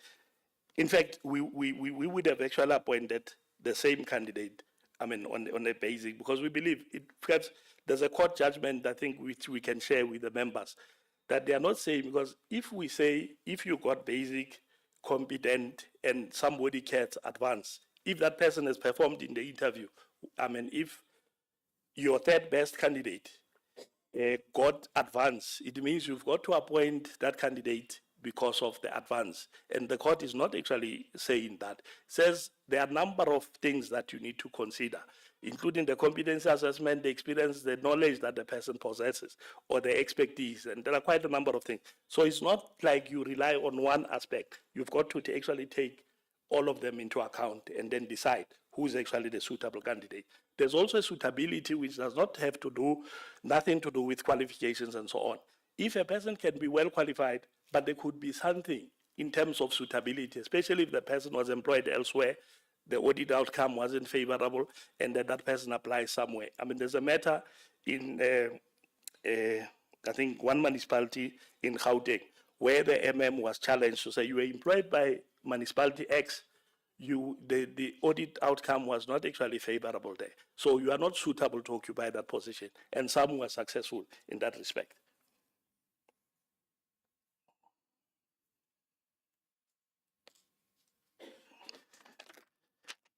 So while we appoint service providers, I think this question I would have responded to it to say, we check the internal capacity. If we don't have the capacity and the service is important that we need we need that service. Obviously, we'll go outside and then allow bidders to give us their bids, and we look at their prices, obviously, and the one that we can afford in terms of the approved budget, we then appoint such a service provider.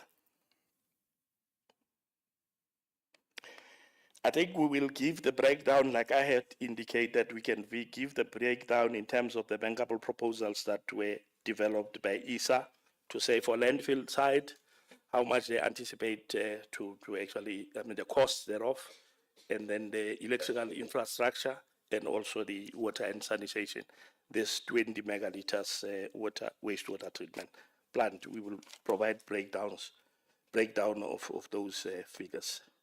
I think there was an issue on the grass cutting and so on. I think most of the instrument or the equipment that we use for grass cutting and so on, especially the rainy season, present the municipality with a challenge where it is unable to put up with the grass cutting. So on the basis of that, we then outsource that service. But it is seasonal, obviously, only when we're experiencing a lot of rain that we appoint a service provider to actually help us. But there's a process that we have embarked on. I think it's a Section 46 application that we want to enter into a long debt so that we can be able to buy the equipment and so on to phase out the reliance, the over-reliance on the external services and so on. And that's a matter we are busy addressing. And as for other comments expressed in support of the trajectory that the municipality is on, we heartily welcome those. Thanks, Chair. No, thank you very much. I wanted to answer to some of the questions, but the MM has already answered most of the questions that I wanted to answer. I don't know whether through you, your Honorable Chair, that I can give next to me, wanted to say something, Honorable. My colleague, Council Whip, Councillor Mofokeng, with your permission. You want to make a political comment or respond to a question? No. I wanted to answer some question, but the MM has because answered. like you're saying, the MM has covered Most of the questions, yes. He went overboard to talk to things that we didn't ask. Yeah, maybe let me just say that we were there in your municipality a few weeks ago to deal with the on oversight, and one of the issues that we were confronted with is on the issue of your landfill site, the problem of the people coming from Gauteng to use your facilities there, which is something that it's very difficult for you to control. And I know that I think also one of the reports that we got was that you are still busy working on the issue of that landfill site, because there's no Wayne Bridge, there are no securities, especially to check on all those things. So Gauteng is weighing heavily on you. I had noted some few things that I accept what you are saying, on Cocta giving you the award. Mare mohale ha boku ha habo. You if that turning around of things deals with what was highlighted in the audit outcome.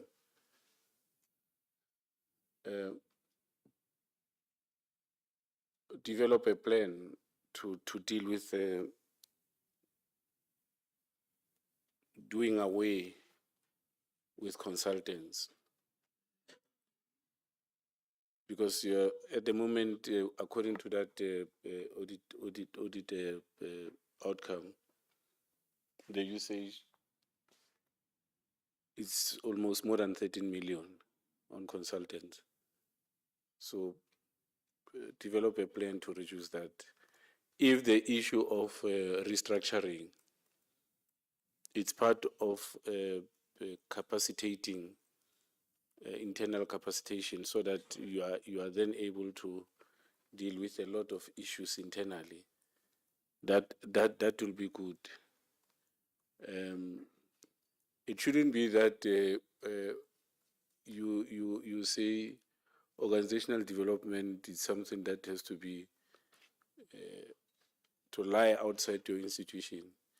It then says it's a challenge that as you restructure, and especially to structure the human resource management. How do you ensure that you capacitate organizational development so that such capacity you can have it internally moving forward? Now, on the issue of employment, I know that you talk about categories, but you leave out the issue of the character. Most of the time, you have educated bullies, a person with a lot of certificates, but the person cannot work well with people, and it's something that most of the institutions, as we do recruitment, we really leave out and don't take into consideration. Maybe because people don't go for psychometric tests to check the personality of a person. You are going to work with people. Are you able to work with people? The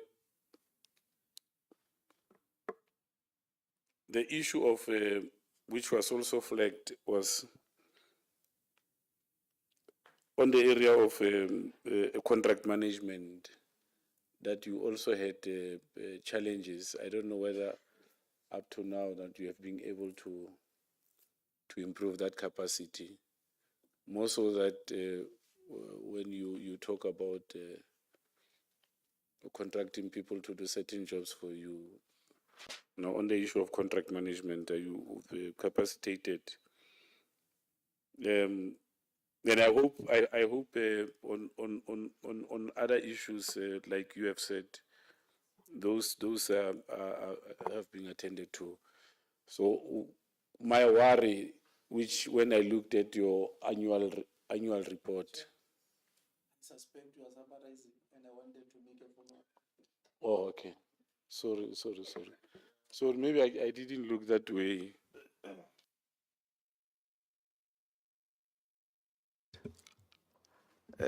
Thanks, Chair, for granting me platform once more. Having listened to your response, and the CFO, let me start with this one of 53 million, where CFO has nicely explained it.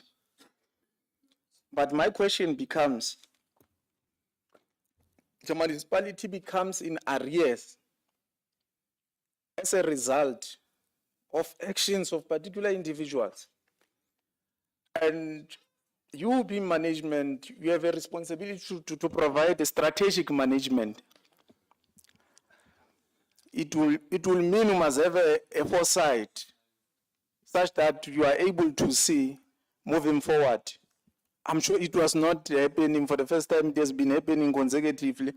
And people who are put at section 56 and 57 as managers are people with experience. Hence, they are saying you must have 5-year experience, you must have intensive skills in what they will deem fit as requirements for you to perform such duties. Those things are not just put for the sake of being put there. Having said that, whatever which led us to a situation whereby 53 million becomes a fruitless and wasteful expenditure, it was not as a result of act of God. It was as a result of act of individuals. And when you go to section 32 of MFMA, I think subsection B, it's very clear to say whether UIF is committed deliberately or negligently, there has to be people who are held liable. In this instance, we want to know, because at least you have identified where is the problem. And according to the explanation of the CFO, this has been done negligently. So maybe MPEC must also come in. How far are you with recovering such amounts of money? I've been listening to what MM is saying. To say some of these people are no longer here, they are no longer working, they have left the municipality. Let's make an example with an Orangeville case in Metsima Hall, where it was claimed that the multi-purpose has been built, only to find that it's simple field. There's nothing but money has been paid. You know a person who has been a technical service director there. He might not be working in Metsima Holo, but he's working somewhere in Mukaga municipality. Surely, if you are to recover finances, you don't only recover on the basis that the person is still working in your municipality. That person is working, has properties, all those things. Why municipality is not recovering there? Because someone must be held liable. We are dealing with public purse here. CFO, I didn't like your response on issue of investment.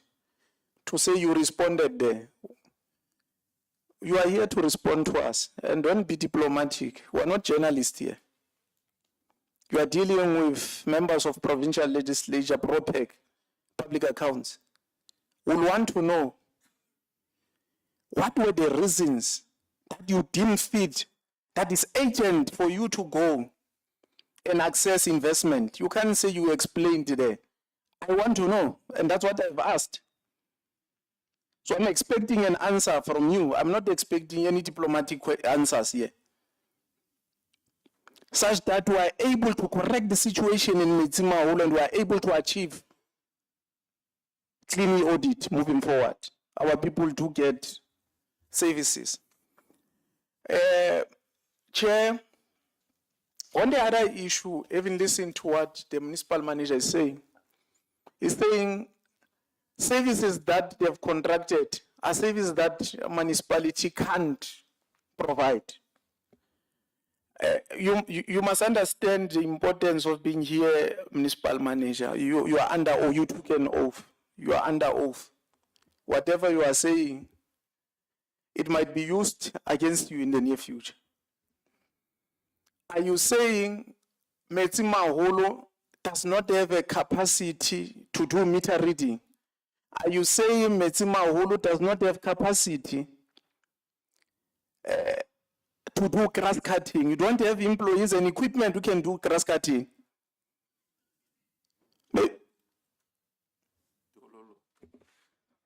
No, these are some of the things that must take us into confidence such that we know. So these are things that, the other thing, Chair, before you close, it's issue of human rights. The sewer spillage, where you come from, in Rifenkgotso, such that it invited human rights attention. There's a sewer spillage in Gotin, such that it invited human rights attention. And the project, by the way, in separate financial statements, with separate contractors, we've been doing it. They are unable to finish it. What is the problem? How far are you in ensuring that you address those findings by Human Rights Commission? Thanks, Chair.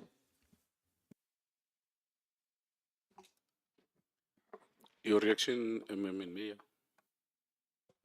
Thank you very much, Honorable Chair. Honorable Chair, the questions were raised more especially, but some of the questions that were raised through you, Chairperson, was just to take note and to act as you have just highlighted. But let me give the municipal manager to maybe to conclude this one, that was the question that was raised, the last one. Thank you, Chair. Thank you, EM. Thank you, Chair. I think it's part of demonstrating that strategic acumen that we have, Honorable Chair. We have been able to identify a weakness on the part of the municipality, that certain functions have got to be, especially key functions, have got to be digital. I mean, digitization. Okay, yes. Now, we've started with the SEM because we know that most of our problems are in SEM. Now, if you have that module of SEM where the end user can then populate or fill in information that they need. For instance, they want to procure a particular service. It will show you the budget that is available when you approve it. When I approve it as the MM, I would have satisfied myself that there's budget available. So it's a real-time information, unlike when you use the manual. The manual we approve because until that information is updated, they will say there's 400,000. And when they bring the document to you, it will remain 400,000 in order to find that by the time they feed that into the system, there's no longer money available. So this ACM module addresses that aspect. Now, this money would have accumulated over the years, and that is why, as this management, we then said, look, we need to fix this problem. Hence, this module and many other interventions which seek to address all these problems so that we are able to move from where we are into a better audit opinion. Now, Orangeville Sports Complex. The case was opened with law enforcement agencies. The director that honorable member is actually talking about, the charges against him, along with one of the officials in PMU, have been withdrawn. Those charges have been withdrawn. We have been provided with proof that those charges have been withdrawn. Now, as the municipality, if law enforcement agencies, which they have a specialized skill of ensuring that they can then investigate and do all sorts of things, if they withdraw charges against these people, then the municipality has actually got a weak case to be able to then recover whatever that would have been spent through negligence or whatever manner. And then on the Gotin, I think Gotin this project was in phases. The first phase was the laying of the pipe years ago. And that laying of the pipe would have, there would have been pipes that protrude out for people who are able to build toilet structures. Were then able to build toilet structures and then use that pipe, the pipe that protrudes, that you can use to connect to the structure. Others, especially the RDP houses which were built, they were built with toilets inside. So they can simply connect your system in order to enable the waterborne sewer trade. But most of those pipes were tampered with, and people would use the system as if it's complete. And most of that effluent then affected, the soil there, such that when you appoint the new contractor to then build the edifices, your toilet structures, they then had a problem because then they had to rehabilitate that soil first. So there was actually an under-budgeting because they undermined the effect of what that line had on the soil and things like that.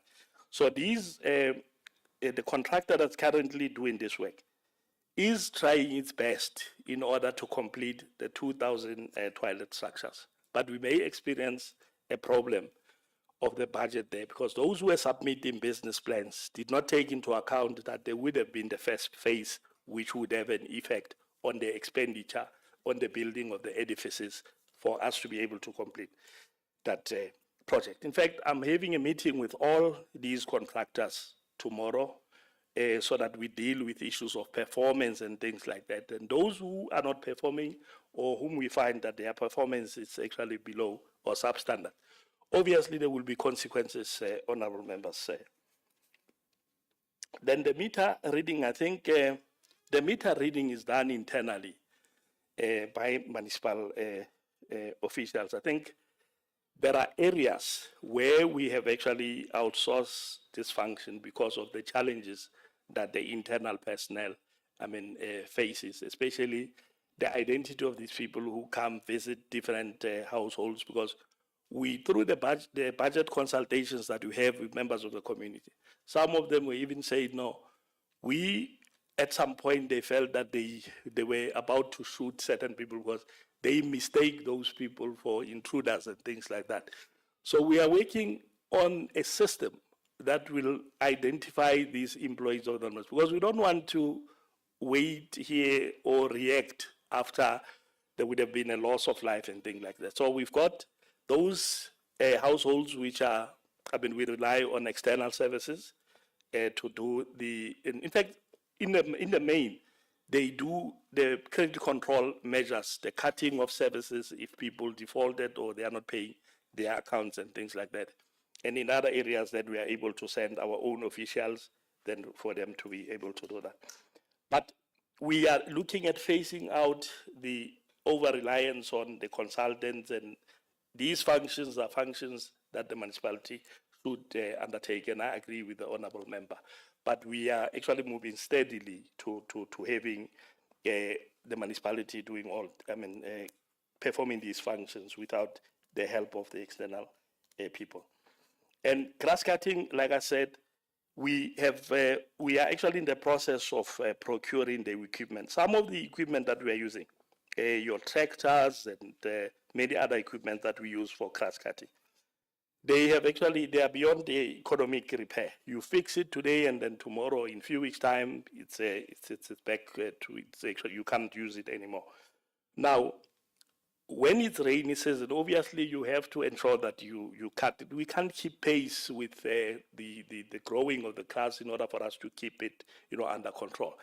And that is why we're able to outsource that function. And I'm saying, those who can go to Sasolburg, there were areas that were not cutting, but lately, if you go there, you can see that we have broadened the scope of cutting the grass so that the motorists also, because you don't have to leave grasses, tall grasses, obviously, if something comes into the way of the motorist, obviously there would be a damage to the car and things like that.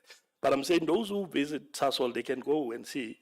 We are actually trying to, but we have broadened the scope. It's not like in the past where they would focus on particular areas. We now do the grass cutting, including your R59 and those roads. In fact, we are actually looking at meeting with the Department of Roads and because in the province, because there are areas that we end up cutting and we are not receiving anything for that. But we know when there's an accident, the municipality will have to be there to respond. So we saying let's be proactive and do the grass cutting, even though that these roads is a responsibility of the provincial department to do so. I hope, Chair, I would have dealt with all the other things, especially the comments we've made, Chair. We welcome them and we will incorporate that in our processes of recruitment. So thank you so much. Thank you, Chair, for granting me an opportunity. But mine is just on a month-to-month basis, we would withdraw investment based on the cash flow projection that we would have done. So those nitty-gritties will be presented in the report that goes to council, and hopefully the honourable chair will allow us to present the response, maybe written response. Thanks, Chair.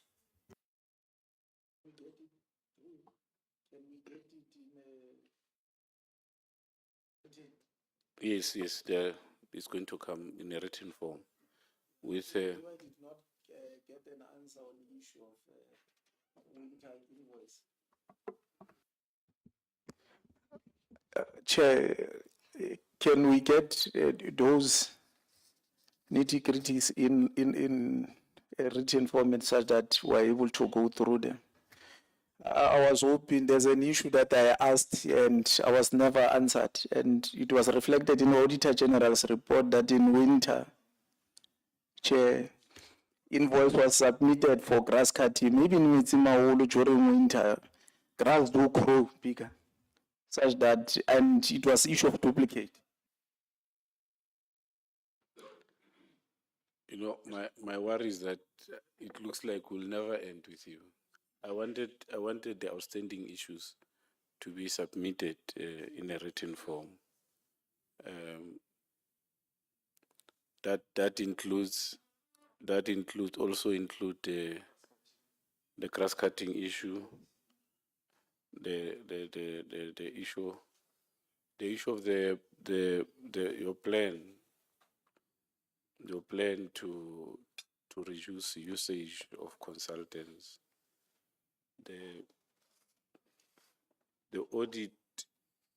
audit committee report, because in your annual report, that audit committee report is not there. I don't know whether that audit committee is functional. because that audit committee report also assists us to understand whether you are reacting to the recommendations that come from the audit committee, and also that whether that audit committee is really functional or not. The other issue that one would also want you to look at is, I think it's part of what was raised by that portfolio committee. Is it of economic this thing on the issue of the landfill side? I know we're getting responses on site there, but maybe it will be important that they also form part of what you will be forwarding formally. Chair, can we just have this report that they actually flighted sent to us before the end of the day? Thank you. Yes. Thank you. I think that is all from us. We did not open with a prayer, so we can't close with a prayer. Thank you for leaving us. Thank you, Honorable Chair, and thank you all members. Thank you for granting us this opportunity. And like you have just instructed us, we will respond. Thank you for the opportunity. Thank you very much. Thank you, Major.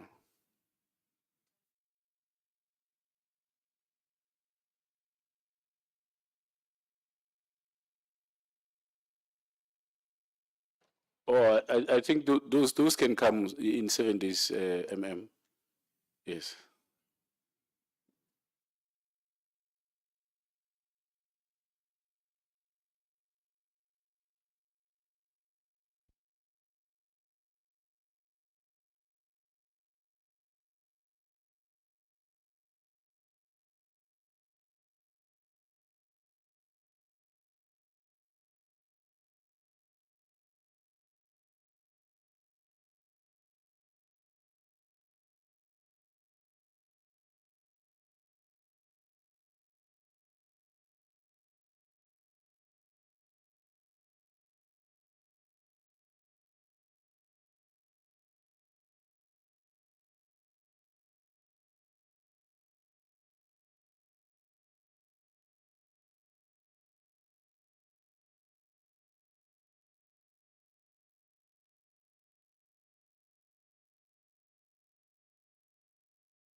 Good morning.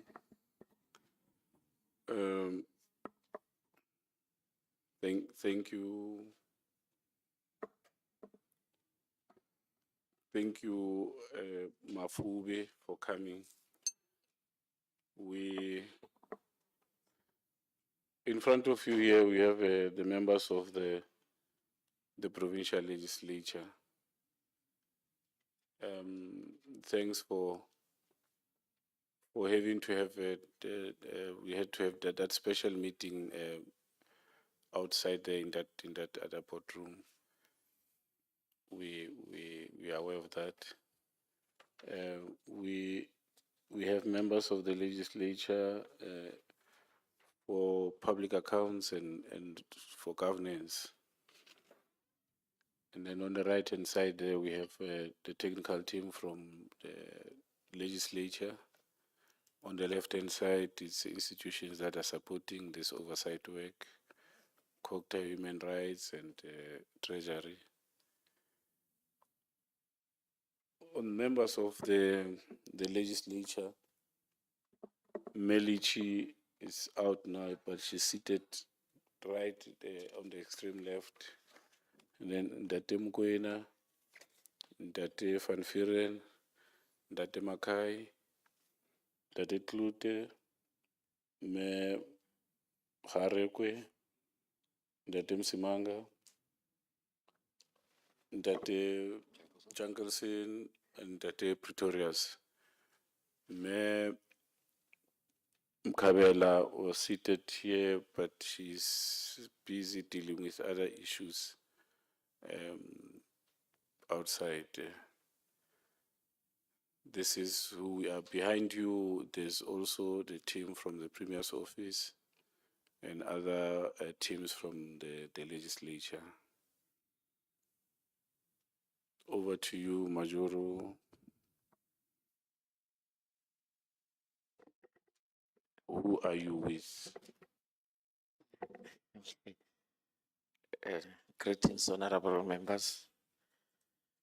I will start first by introducing our officials, but I will start with the chairperson of the audit committee, Ndate Mofokeng, on my far left.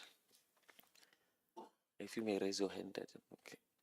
And then on the right hand side, on my far right, we've got the acting CFO, Menoloiso Koli. And next to her, we've got our acting Mejamela Selapiani. And next to me here, we've got the MPEC chair, Councillor Mamunaila Tsotezi. And on my right hand side, we've got the speaker, Councillor Matsatsi Mofokeng. And we don't have the council whip. So our municipality is very small, and my name is Clara Mutwening. I'm the mayor of the Mafube local municipality. Thank you. Yes, Ndate Mofokeng has respected this committee, has been with us, with other municipalities where he's serving. I think he's only one of the few audit committee members who have been attending to these meetings. Mpuse, over to you. Thank you, Chairperson. I'll start on the end with the acting CFO. Good morning, ma'am. May you please just stand for me? Will you be taking an oath or an affirmation, ma'am? Please speak into the mic. An oath, ma'am. Just please turn the mic to you. Thank you. And do you consider this oath binding on your conscience? Yes, ma'am. Please state your full names for the record. My name is Noloiso Leticia Kole. Do you swear what you're about to tell the committee is the truth and nothing but the truth? If so, please raise your right hand and say, "So help me God." So help me God. Thank you, ma'am. Thank you. Good morning, ma'am. Good morning. Ma'am, will you be taking an oath or an affirmation? An oath? And do you consider this oath binding on your conscience? Yes. Please state your full names for the record. I am Jamela Belina Slapiane. Do you swear what you're about to tell the committee is the truth and nothing but the truth? If so, please raise your right hand and say, "So help me God." So help me God. Thank you, Madam Chairperson. Thank you. Thank you. Thank you, Majoro. You have your 15 minutes presentation. Not 15 minutes of political remarks, but 15 minutes of talking to your presentation.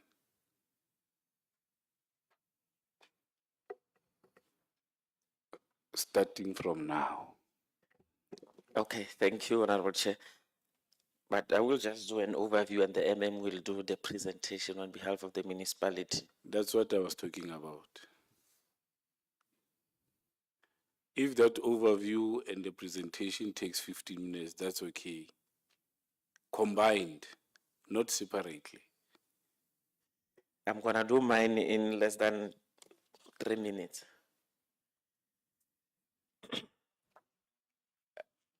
Okay, greetings, honorable members. It's important to note that this municipality, Mafube local municipality, it was not a stable municipality. Hence, it was placed under Section 1395 A and C intervention in 2022.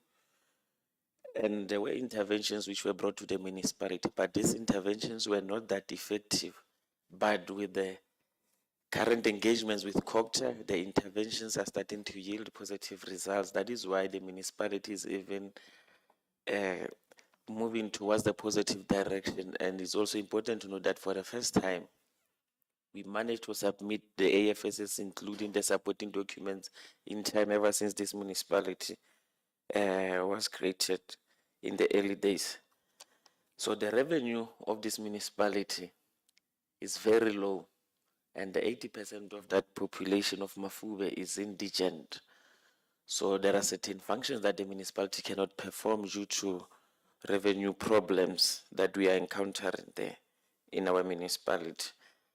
And part of the things that created these things, previously it was a state of laissez-faire where everyone was doing as they pleases and nothing was done. There was no oversight, there was no accountability. That is why even previously your submission of AFSs were not done. The current council, when it got in, had to submit the outstanding 3 years of AFSs, just to name one of the things. But currently, we are moving with speed with the interventions that we are receiving. This is where we are taking the municipality to ensure that we are going to stabilize the administration with the help that we are receiving from COGTA, but we are also pleading not to receive intervention from COGTA alone. There are other various departments which are supposed to play a role in assisting the municipality as per the directive of the Van Ryan Court Order of April 2022. So, in closing, before handing over to the MM, it's important to note that as part of the things that we have done to ensure that we resolve the problems of our municipality, it was not a political move, but it was to ensure that we render the services to our communities effectively. So we opted to regazette our grants, all our grants to Phase Leader District Municipality, to ensure that we deal with the challenges that we were having, your attachments, your issue of your bid committees which were not sitting in time, and your capacity issues. And later on, all these things will then be dealt by our municipality. But currently, that is why we opted to do that with the advice that we received from our administration and with the help of the team that we've got from COGTA and Menno Loyiso as the CFO and the acting MM, Ms. Lapiane. There are other 2 officials from the finance sector which are part of the intervention team which was brought to Mafube. So they are the ones trying to assist us to stabilize that municipality. As I hand over to the acting MM to talk to the presentation. Thank you. Thank you very much, Chair, and thank you very much to the Honorable Mayor for this opportunity. Greetings to all the members of the PROPEC and all the supporting staff in this session, as well as other stakeholders who are in attendance. I'm going to present the report that it's representing the status quo of Mafube local municipality. This is coming from the previous meeting that was held on the 24th and 25th of June 2025. We were given questions that we were expected to respond to as the municipality. The first question was for us to provide the reasons why necessary supporting documents were not provided to the MPEC to aid the investigation.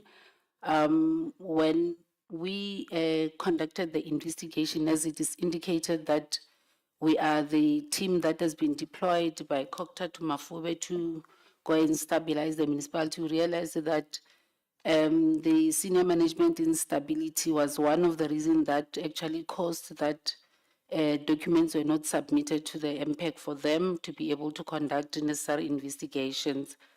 But currently, Chair, we have started with providing support to the MPEC, where the UIF and WA documents for 2023-2024 were submitted to MPEC, which subsequently set on the 2nd of September and the 9th of October to consider those documentations. We're committing, Chair, that going forward, the municipality, with the assistance from management, will then continuously submit all the necessary documentations, especially that are actually relating to your UIF W expenditure reports, for them to be able to conduct the necessary investigation. And the responsible people here will then be the acting MM and the acting CFO, and we committing to do this on a monthly basis. The second part was the issue that was relating to functionality of the MPEC and consequence management, where we were requested to indicate the procedures that are in place in order to address issues of transgressions. I want to indicate that previously the municipality didn't have the disciplinary board. However, there is a development in that area. The disciplinary board has been established and the members were appointed by council on the 14th of May 2025. And these members are actually meant to address issues that are relating to financial misconduct. For the general employees, Chair, we are utilizing the Code of Conduct as per Schedule 2 of the Municipal Systems Act, Systems Act of 2000, and the Disciplinary Code Collective Agreement as amended. Going forward, Chair, we're going to ensure that all the transgressors will be subjected to investigations and disciplinary processes where necessary, and this will then be the responsibility of the accounting officer and all senior managers, and this will be done on an ongoing basis. There was an issue around the issues of performance management system, where we're expected to give a brief detail of what is actually happening in the institution. We want to confirm to this committee that the performance management is in place and we are implementing it. However, this is it was limited to senior management. Currently, the municipality is in a process of cascading performance management to middle managers, and we have started with the process of developing the performance plans and agreements, and some of the agreements are in place. The corrective measures that will continue to conduct performance reviews and performance assessment for senior managers, because this is one of the weakness that was previously highlighted in terms of implementing performance management in the institution. And this will be the responsibility of the senior managers and also the acting municipal manager. We will do this up to the 30th of June 2025. 2026, my apologies. We're continuing there to indicate on the issues that are relating to the non-submission of information to MPEC in the past, and also the dissatisfaction of the Auditor General in terms of the decisions that were taken by the previous MPEC in terms of the investigations. Want to confirm, Chair, that the municipality, the management is currently supporting the municipal MPEC, and we have ensured that meetings are being scheduled. We can confirm that on the 23rd of July 2025, the 7th of August 2025, 19th August 2025, the 2nd of September 2025, and the 9th of October 2025, the MPEC meetings were successfully held. With regard to the issue pertaining to the Auditor General's issue on the UIFW that was previously submitted, and AG raised an issue of not being satisfied with the approach that was used. I want to confirm that on the 2018th and 2019th, the 2018th and 19th UIFW was revisited holistically in consultation with AG, the Provincial Treasury, the MPEC, and other former management of the institution. And the query that was raised by the AG was resolved, and the matter was then tabled to the MPEC and Council. And later, the Auditor General South Africa has later accepted the approach that the management and Council has used to resolve the issues of those particular investigations.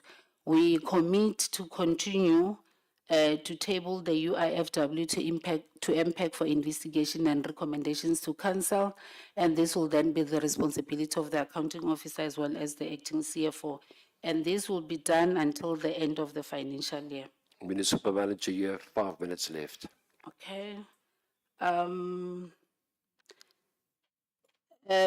Perhaps let me summarize to indicate that all the issues that are pertaining to the functionality of the MPEC, we have resolved them because we have started supporting the committee for them to be able to conduct their investigation.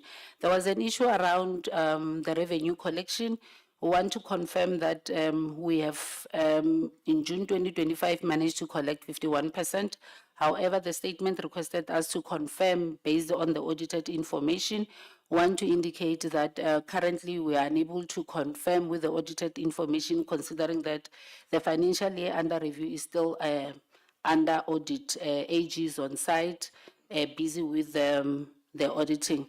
The FRP has been developed and approved by Council on the 23rd of September 2020.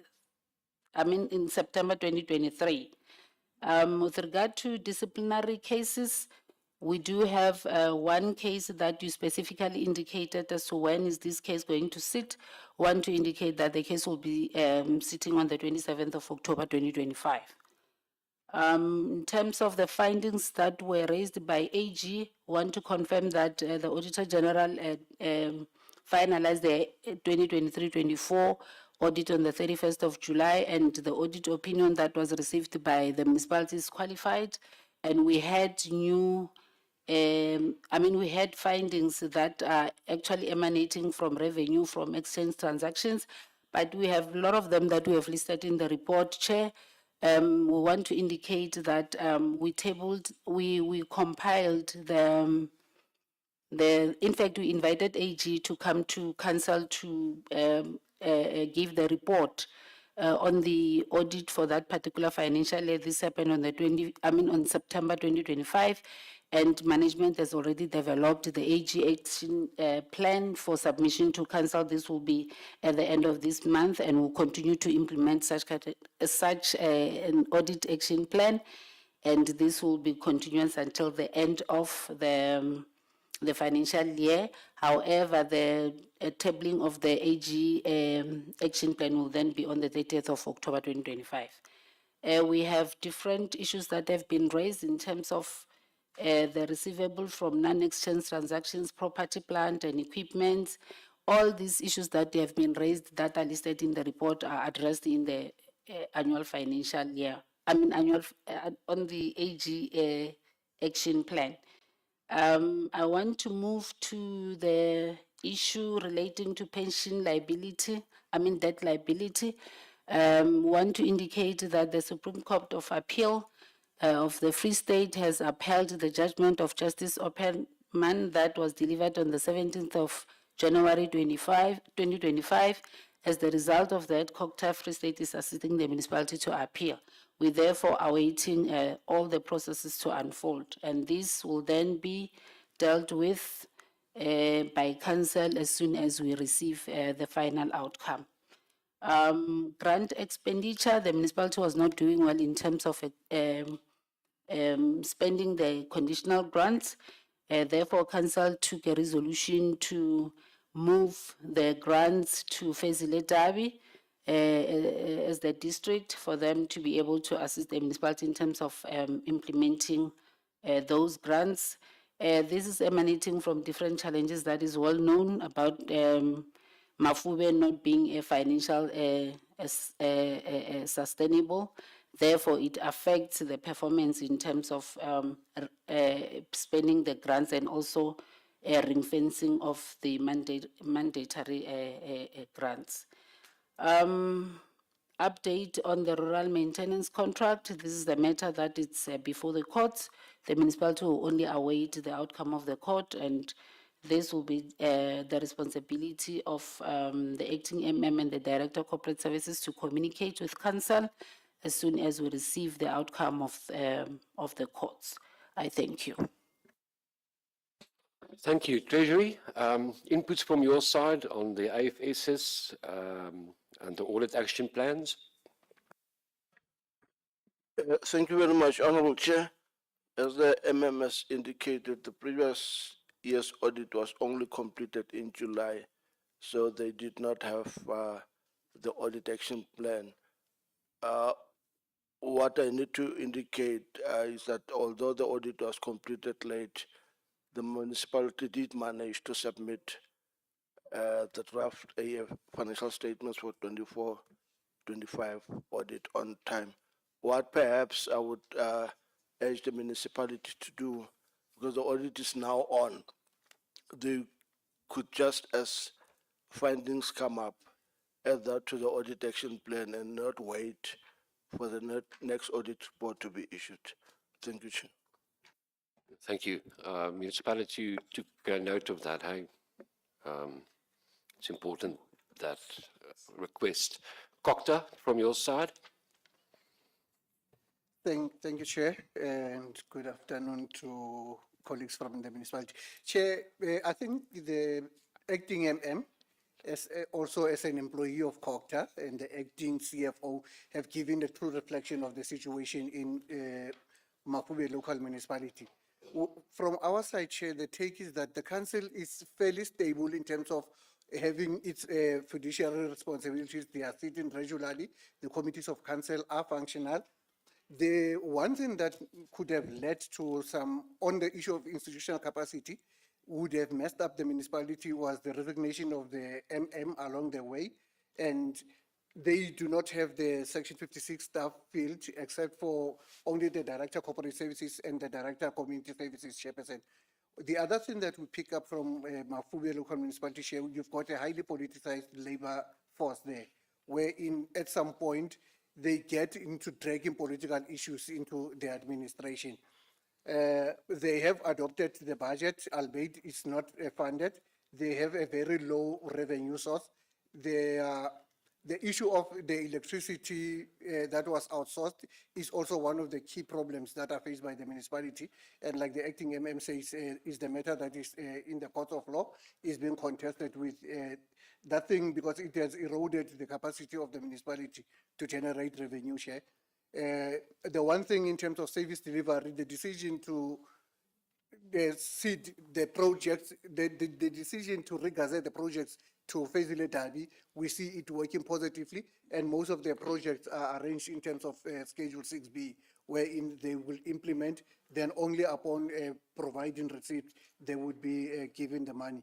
In that way, Chair, it leads us to avoid two things: attachment of the bank account of the municipality, or to where the grants, conditional grants, would have been used for operational purposes. Thanks, Chair. I know there was an issue between Fezile Dabi and the municipality on the water pump that was supposed to be bought through Fezile Dabi, and Fezile Dabi said they can't because that matter has not been gazetted yet. What's the status on that specific issue? Was Fezile Dabi correct to say we can't continue with this? My G allocations have been regazetted into Fezile Dabi, and except for that, there is an arrangement of the 6B wherein they cannot do any other thing except for the money would be allocated directly into Fezile. So I think with the water pipe, not unless colleagues have got a different explanation, it should have been regazetted into Fezile. Okay, no, thank you. Members, just before we continue, I know there are many issues in this municipality. They are rife. And it's actually sad that we don't have the MEC and the HOD here as well, because a lot of commitments been made for this municipality, especially on the water pump, which is affecting 2 towns at least. So it should be noted that we're not happy with the fact that the MEC is not here and the HOD, so that we can also engage with them. That doesn't mean the municipality is not at fault, and we're going to have the discussions now, but I think it should be noted that the HOD and the MEC is not here, and we would have liked to have discussions with him. But be that as it may, members, let's see the hands. Honourable Mokoena, Honourable Van Vieren, Honourable Mackay, Honourable Garikwe, Honourable Msimanga, Honourable Jankerson, would you like to take it? Okay, Honourable Pretorius, there you go. No. Thanks very much, Honourable Chair, and good morning to the municipality leadership present. Chair, the first question is, I just focus mainly on the MPEC report that we received. The first one is, on record, how much did the MPEC recoup? The money that the municipality through MPEC has managed to make people pay back. MPEC recommend for write-off. Is there a resolution from council where council says we agree with the write-off? The reason being that if some of these decisions are not correct, those who agreed to sign or to write off what could be recouped may at a later stage be forced to pay that money back. The municipality talks a lot about litigations. Up to this stage, how much has the municipality paid on litigations? And in one sentence, how many cases are before courts? Thank you. Honourable Van Vieren. Thank you, Chair. I'm sure it will be covered by all the other members, but I just got one question. The pension debt liability, are you currently deducting pension fund contribution from the workers and from the councillors? Are you paying it over currently? Now you appealing an appeal that you weren't successful in. What's the chance that then, even if COCTA are supporting you, if they're supporting you, what is the chances that you will be successful this time? And based on what are you going to try and overturn this appeal or objecting to this court order? Thank you, Chair. Thank you, Chair. Let me welcome the presentation. A couple of questions, Chair. First one, I've sort of been covered by for the water issue, but my question is, what is your contingent plan, especially surrounding chemicals? Because sporadically, Villiers ends up not having water due to chemicals. There seems to be a chemical shortage and a problem in getting that ascertained. Frankfurt's still running with one pump that you've sort of answered to a certain extent. The contract workers of the 5 million rand COGTA funded oxidation pond refurbishment project, they've been gone unpaid for 60 days. Has this been resolved? What percentage of your budget is actually spent on maintenance? A very sore point here is the salaries. for September that was paid late. In fact, councillors were only paid on Monday. And they've just received a notice from or earlier today, all the officials received a notice that they will be paid late again in October. Acting MM, this was, to our knowledge, because of a payment that you singularly decided on paying out to a consultant that you appointed to do the AFS documents. I think it's WR Con, that you appointed to implement the Muscua software. So you appointed them. You then made took of the ring-fenced salary money of 1.4 million and paid them over unilaterally or singularly. You made that decision. It wasn't taken to council. It wasn't taken somewhere else. And then you turned around to the councillors, allegedly, and said, if you want to get paid, you must go and collect rates from the constituents. Now, I don't know how you expect your officials or municipal councillors to be able to operate if this is the way that you treat them, first of all. Morale will be extremely low, and you will not get cooperation from anybody if they're not being paid. Then your presentation says that your collection rate is at 51%. I'm assuming that was only for June.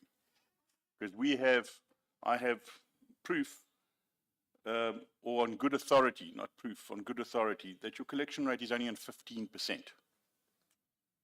So what are your 3 consulting firms doing?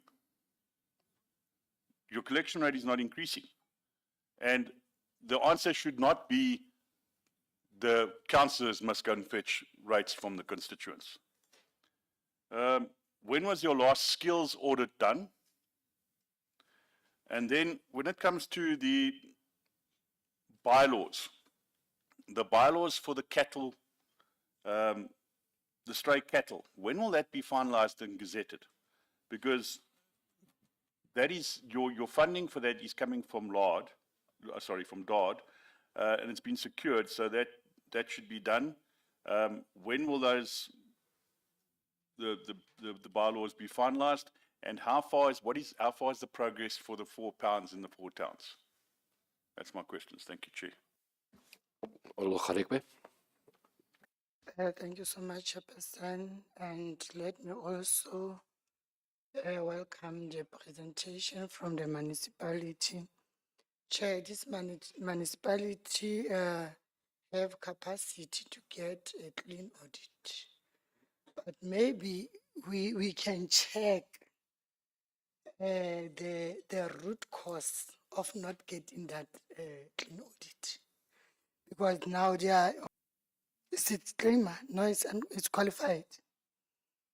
Unless if my notes are wrong.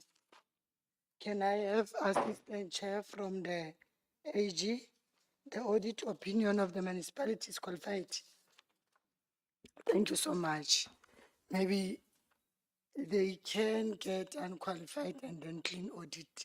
On their financial report, there are recommendations for 2024-25 audit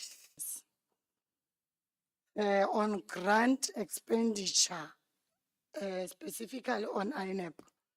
I think this one will go to Fezile Dabi, because they are the one who's supposed to regazette the project, and according to their presentation, the project is currently on hold. Can you please check on grant expenditure, the INEP? The presentation said the project is currently on hold. The last one, Chair, it's on litigations. I just want to check they have any litigations. Thank you, Chair. Thank you so much. Honourable Msimanga. Yeah. Chair. Maybe for clarity, is this municipality on disclaimer or qualified? Okay. It's qualified. At least there's a little bit of improvement. Mafube. But I'm interested on people who started this thing of paying with third parties.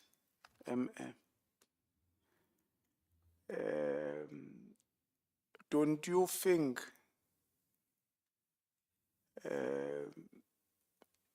the municipality must recover money from them because they've messed up the municipality in a huge way? And if you think so, what have you done up until this day? And I want to ask you a frank question. Frankly speaking, and you must answer frankly. Let's say Mafube, it doesn't owe anyone and then it starts afresh on a clean slate. Do you think Mafube can self-sustain itself? And if so, how will Mafube sustain itself? Because I have this thing that Mafube should, through demarcation, should have been put somewhere, either in Metsimaholo or somewhere where there's a bit of a movement as far as economy is concerned. How many people have you hired in your LED?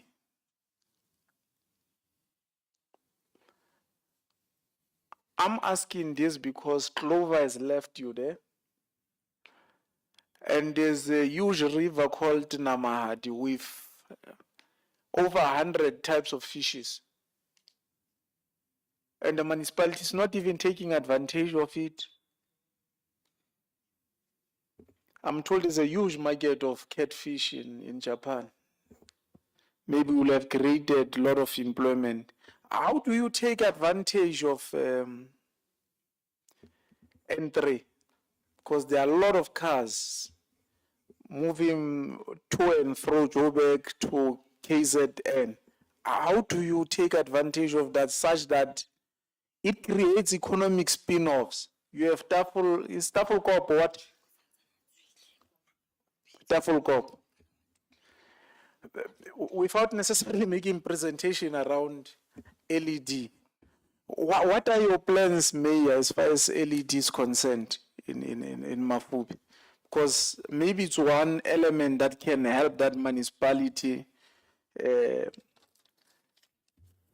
be in a financial stable environment, if it's possible, with the little that you can have there.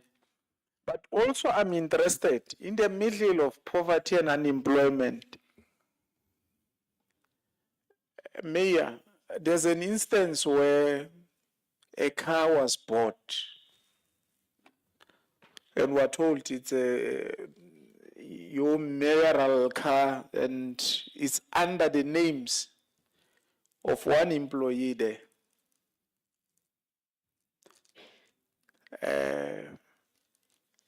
What informed that?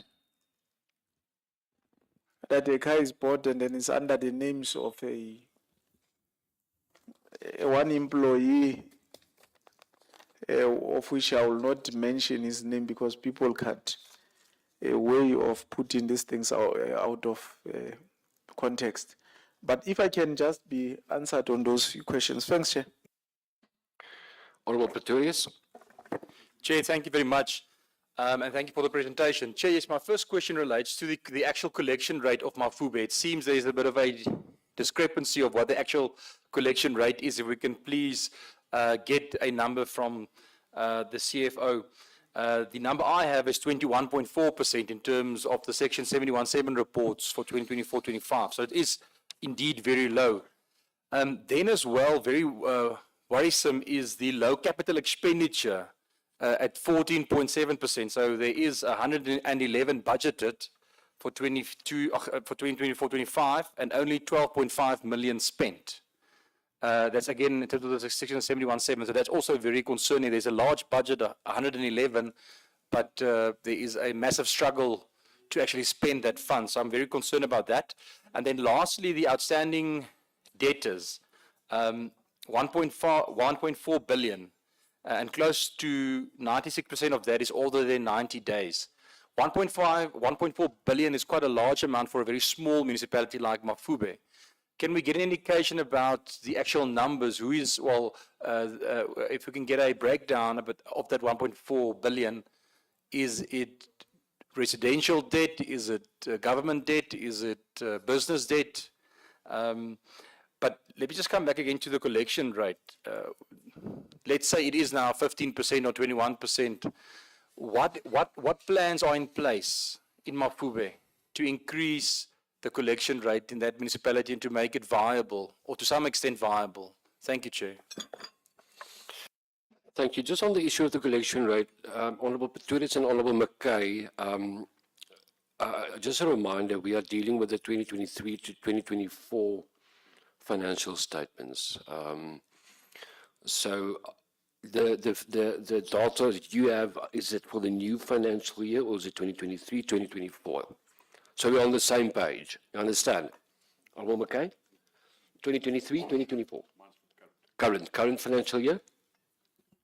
Chair, mine is the 2024-25, but I do understand we are dealing with those. But again, we can also look at what's transpiring currently. No, that's because, I mean, it should have shown progress, so we have to compare as well.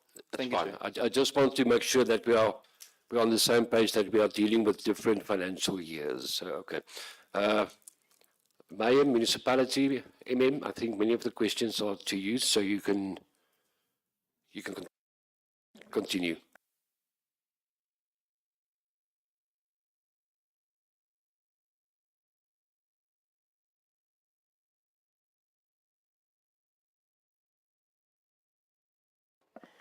The will start with the responses with the CFO, and I will then conclude. Thank you very much, Honorable Mayor and Chair and all members of the Portfolio Committee for all the comments and the questions that have been raised to us. The first thing that I want to indicate to the honorable members of this committee is that we need to understand that Mafube local municipality does not have money. That's the first thing. And also to indicate that we may be having all the capacity going down to Mafube, but if we do not have the financial resources or capacity, some of the strategies that we would want to implement, they are not going to yield any positive results. I want to start with that one. With regard to the issue around the revenue collection, we, as the municipality, have a responsibility, especially at senior management. I think Section 78 of the Municipal Finance Management Act stated very clearly that management have the responsibility to collect all the revenue that is owed to the municipality. With that being said, it means that management has the responsibility to ensure that we collect the revenue so that we can then be able to deliver the services that we expected to deliver as the municipality. And the issue of revenue collection, it doesn't only lie with administration. The entire management of the municipality, inclusive of council, they need to assist the situation, especially in that kind of a municipality where we are all aware that we do not have money. I don't remember, Chair, forcing the councillors to go and collect the revenue, but I think it is the responsibility of all of us as council and management to ensure that we collect revenue. We are all aware that we have a very little chance of receiving bailouts from the Treasury, especially for consumption, which inclusive of the payment of salaries.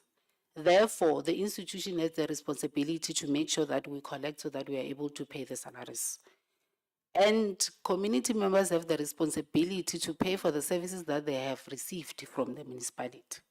So that one, it's something that unfortunately, even if we love our community members so dearly, we are still expected to interact with them when coming to issues of paying for the services. So I was clarifying the issue around us forcing people to pay for their salaries, for their services.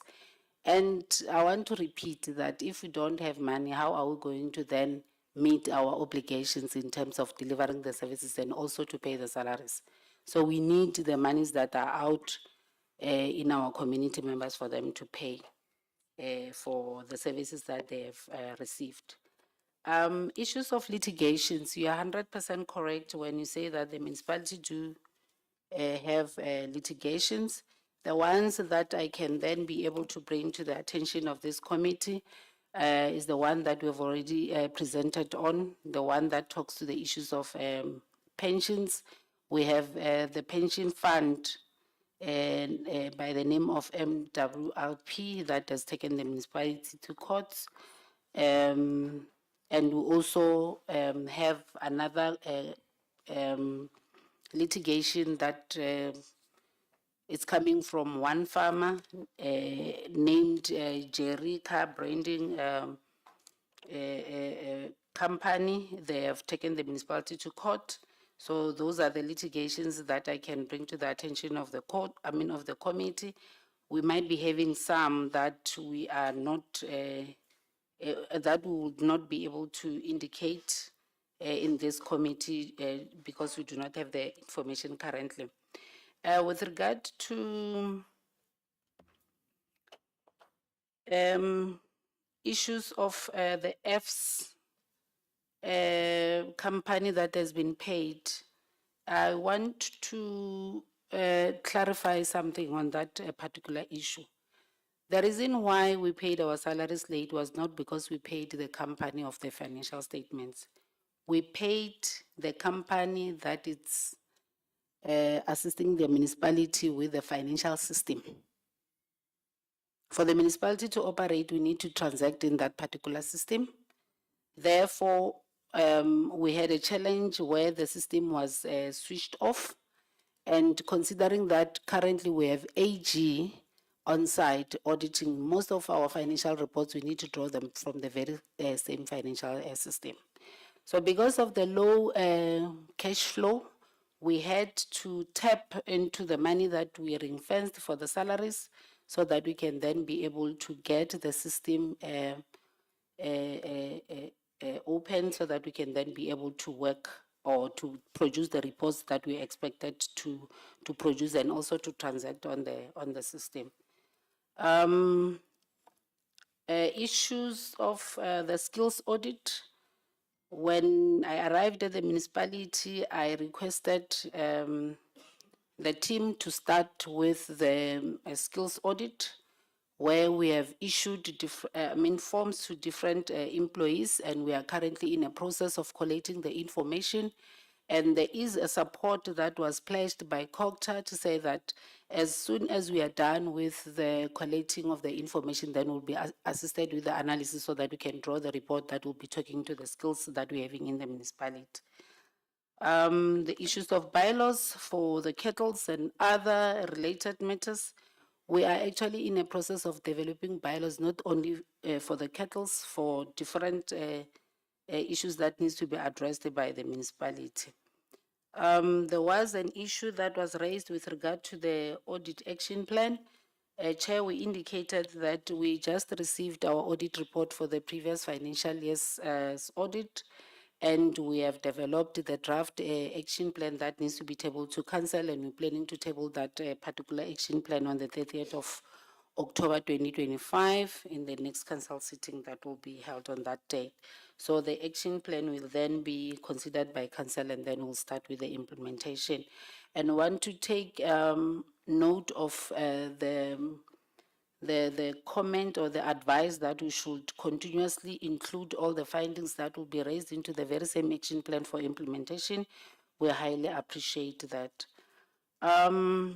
There was a question around the employees in the LED unit. We've got one employee who's responsible for the implementation of the local economic development matters. We take note of the comments that are actually talking to the municipality being strategically located along the N3. We need to come up with approaches that are actually going to assist the municipality to benefit based on their location in the very strategic road, which is the N3.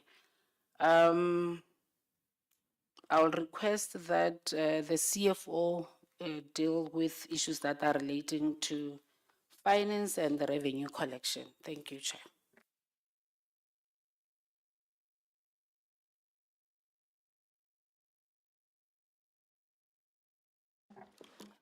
Thank you, Chair.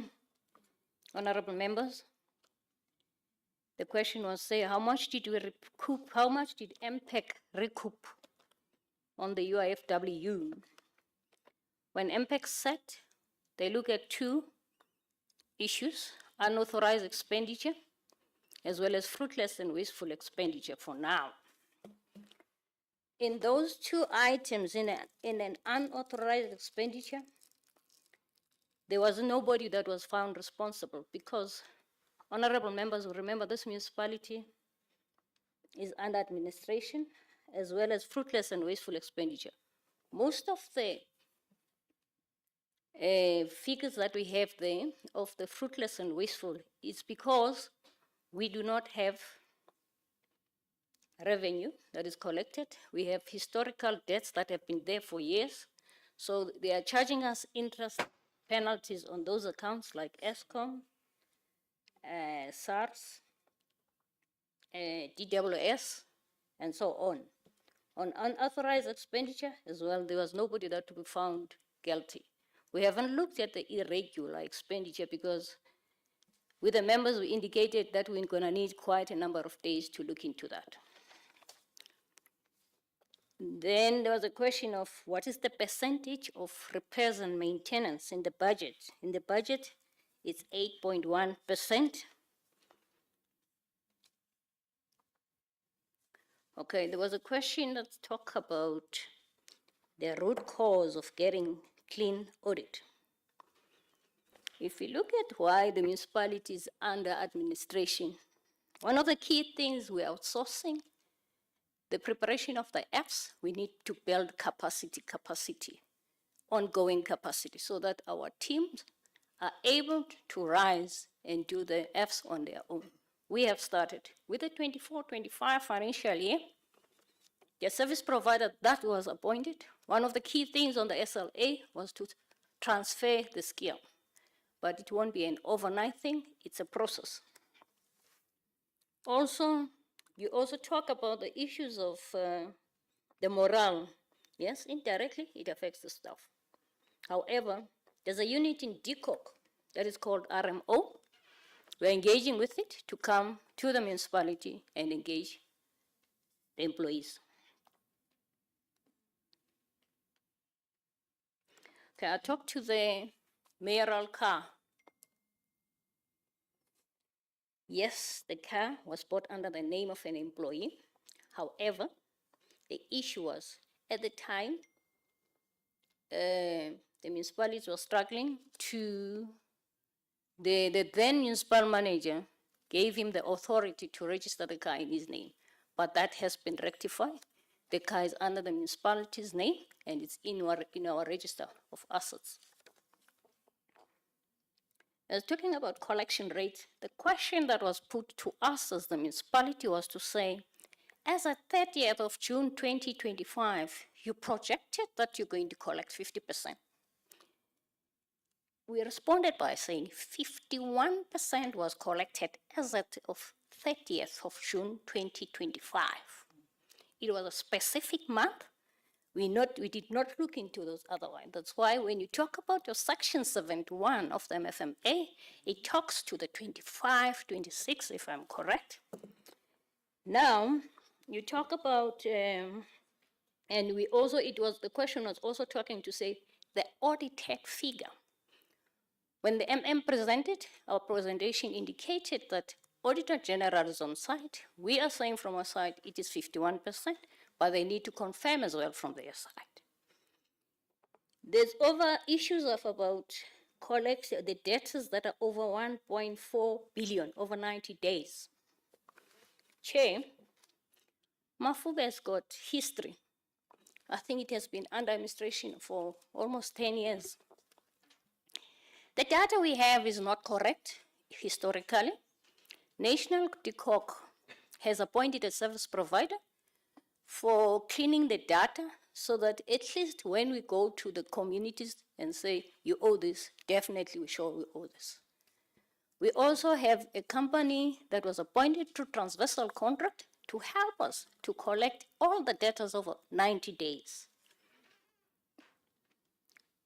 And once those things are done and corrected, we'll be able at least to go. But what we're doing currently, we're saying, when you go and knock on people's doors, when they say, this is incorrect, we say, fine, we're working on it, pay the current.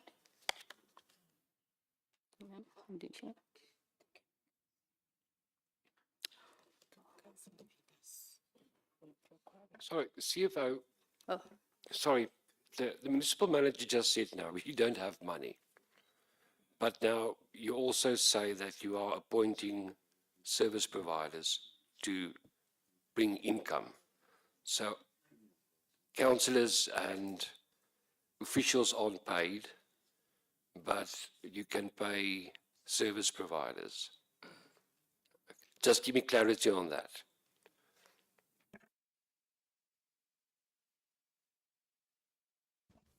Just Let her answer this, and then we can let her finish, but I wanted to make sure about that. You'll get it, Charles. Thank you, Chair. National Treasury has got a transversal contract for the municipalities to collect that. So they collect, and after collecting, they are charging us a rate of 8%. It hasn't yet really yielded good results, but we're getting the baby steps. I hope I'm answering your question, Chair. Okay, so it's 8%. It's the usual 8%, which you pay afterwards. Okay, we will come to the second round. Let her continue with the final questions. We'll get the recap and all the unanswered questions, and the second round up.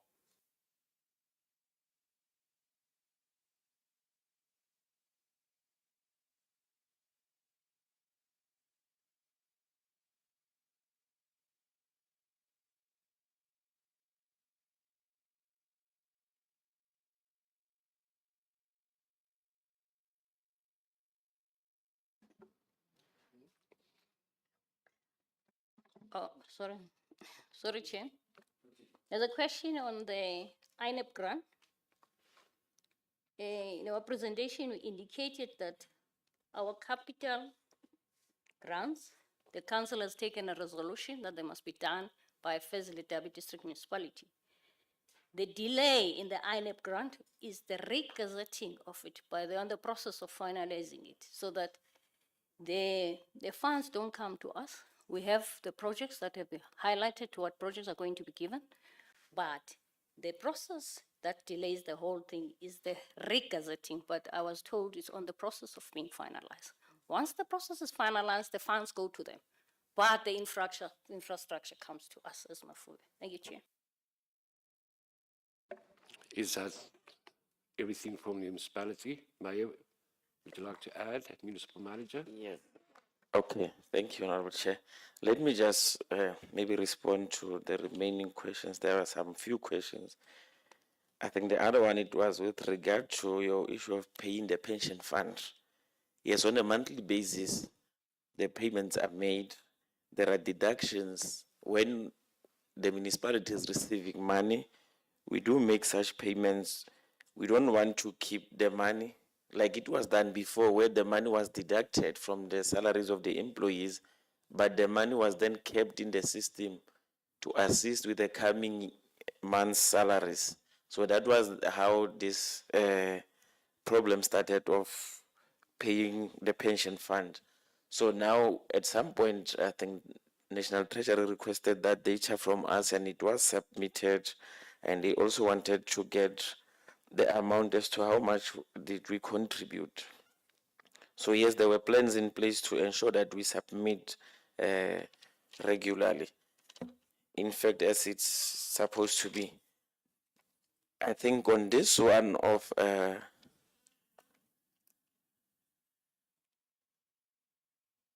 the issue of recovery money from those people who messed up the system of the municipality, like the ones who made that mess out of the municipality, as to are there any plans to ensure that these people are held accountable? So as the municipality, we want to do that, but currently what we have done as well, because of the challenges that we are having financially and with these law firms which are very much expensive, we have opted, and there is a resolution to that, to request the office of the Premier and the COCTA to assist us with the lawyers, because us as the municipality, if we are to pay the lawyers, it's crippling us financially. And previously we used to have some lawyers, but it was just a waste of time, as some of those lawyers which were appointed by the municipality never won even a single case. So we were just wasting money as the municipality. And to say that if we were to start the municipality from scratch, if this municipality, to start the municipality on a clean slate, the municipality will sustain itself. Like the CFO and the MM has indicated, one of the problems that we are having is a structural problem. We only have 3-4 industries there, with the big one being VKB. And the biggest employer, I think, there is the municipality. So those are the challenges that we are having there in our municipality. To say that if we are to start from a clean slate, we will then be able to collect maybe more than 50%, that will be a lie. 80% of that population is indigent. I don't want to sit here and lie to you and say, if anything, if all the amount can be paid on behalf of the municipality, then we'll be able to perform certain things and not be able to perform certain things. In terms of opportunities which are there, that municipality is very small, it's challenged structurally, and we are, as council, what we have done, we said that we've invited all the people who want to invest in that municipality. We have received various applications. They came and made presentations. We have allocated them some space, and at some point, I think there was a committee from our provincial legislature, I think on the side of agriculture, which was there. But the challenge that we are having there is that once we grant these people that permission to get into our space, you'll find that they will do research, they will then do research about certain things, and then they will lose interest. They will tell you that in this area, the only people who are working is only 15% of the population. This kind of business will not survive. But we've also opted for this, not opted, but we've also, we were busy with through the DDM, the issue of SEZ, of which there were some developments which were to take place around the N3 line. But the challenges that are there are beyond our powers as the municipality. We are trying our level best, but we are really, really challenged as the municipality. So we are not just sitting there, but we are also taking certain steps to ensure that we do deliver, we do develop. We are still engaging with various people. But as we do so, what we have also discovered was that part of the land in our municipality, in fact, not part, but most of the land where some of the people want to do business, it does not belong to the municipality. It's a private property, and we will then redirect them to those people. But then it creates a problem where it is the issue of the willing buyer, willing seller. So we cannot force people to sell their land for someone to develop a certain kind of business. I think on this one of your mayoral car, it was answered, but to put the honorable members at is the issue before it was even resolved. What we did as council, we then had some charges. We leveled some charges against the former MM who then resigned. There were some charges, including this one as to, in terms of your negligence, in terms of how did he allow such kind of thing to happen, because should anything happen to that employee, maybe the municipality would have lost that car. But we have taken certain steps. We did not let it slide, even though the matter was resolved. But also, on this one of your late payment of salaries. I think maybe the MM might have skipped it. That problem we are having it as the municipality. But the things that we are doing with the administration, we are trying to collect us as councillors and with the administration involved. We are engaging with various businesses to ensure that they pay their accounts. Not all of us as councillors, but there are those ones who will then resist. That is why the acting MM was saying earlier on that it is our responsibility. You will find that at this point, you will have certain councillors saying that these people cannot pay for the services, whereas the municipality is failing to do 1, 2, 3. But we are doing that as the municipality. And lastly, what the MM has done, it is the issue of cancelling these contracts of your water tankerings, because this is where we realized that the municipality was losing more money, and with the calculations that we made there, we realized that we can fix, there is a certain amount of money that can be used to fix those pipes.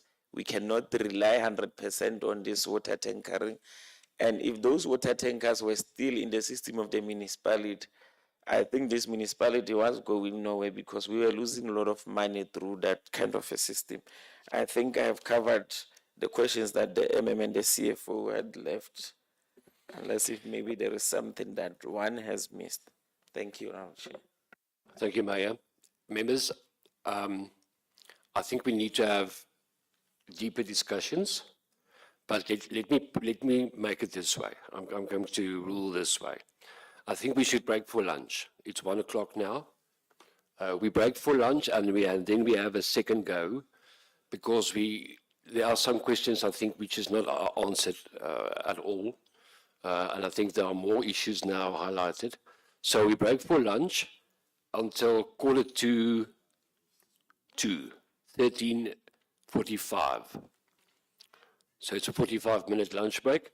We come back and we have another go with the municipality, because I think ultimately we are going to have to get the inputs from the Premier's office as well as COCTA as well, on what their plans are for this municipality.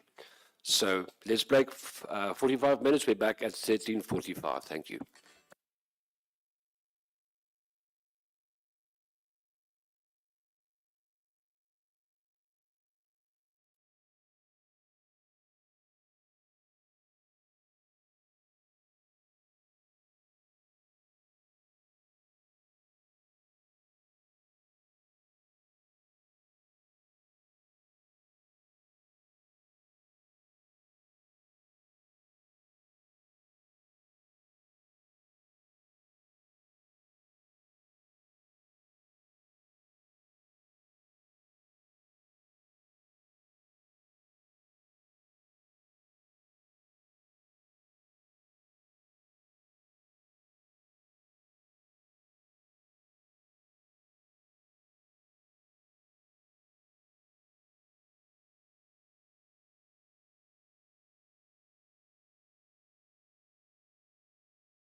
I know there are still some members outside.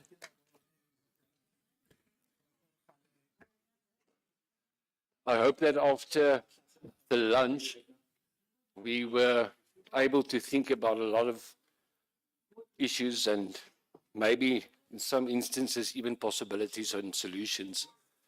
But I am of view that ultimately we need a much broader discussion regarding Mafube, especially in view of the fact that the municipality basically says that they are cash strapped, they don't have money. It is a Section 139 intervention as well, and we know the MEC has been there quite a lot recently, as well as the HOD. And the issues persist. They are there, and it feels like there are no real solutions. So I know members, there are members who said that some of the questions weren't answered. So what I'm going to allow now is another round of questions. Let's get those unanswered questions as well. And then we can move from there. Just keep in mind, members, that we still need to sit with two municipalities after this, namely Mokaka and Garib. So just keep that in mind. So let's continue. Honorable Mokwena, I'm going to start with you. Honorable McKay. Okay, let's start. Honorable Leach, Honorable Mokwena, Honorable Van Vieren. None. Honorable McKay. On my right-hand side. Questions answered. Honorable Jankelson, Honorable Meku. So let's start. Honorable Leach, you can continue. Thank you, Chairperson. Mine is with regards to the vehicle that was bought. So if I understand correctly, it was the previous municipal manager in whose name it was bought. If I can just get confirmation, is that correct? Or is that municipal manager still with the municipality? Not. And the CFO? Also not, both gone. When that took place, did the council sign off on it? Not at all. So it was something that was done without their knowledge. The municipal manager and CFO that was responsible for that, you said that action has been taken against them. Have they, in the meantime, been appointed in a different municipality? Not at all. You don't know. Honorable Leach, if I may, I know we want to have interpellation style. Sorry, and we my need to have apologies, Chairperson. No, that's no problem. I understand, because I did think about we actually should have a system like that, but we need to have a discussion in the chairperson's panel before we do that. So I think ask your questions and then we can continue. So my apologies to you. I know you want to do it like that, but we've done it differently till now. Thank you. My apologies for that.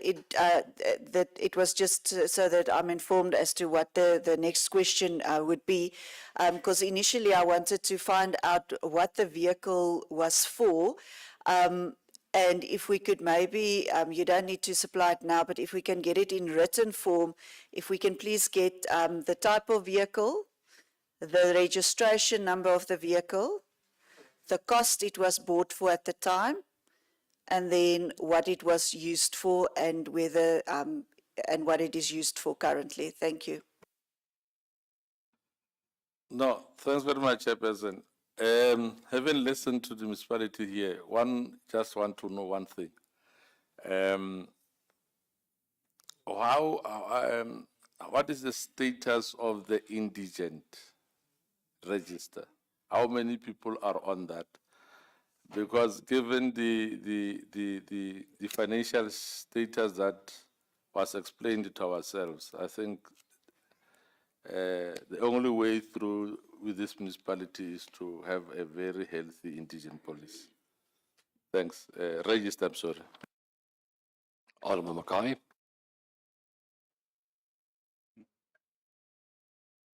Chair. Chair, yes, I just want to follow up on the question that hasn't been answered. Was when was the last skill order conducted? And what is going with that, what is the relationship between the municipality and the contractors appointed to do the Muskia and Muskoa and AFS systems skill transfer.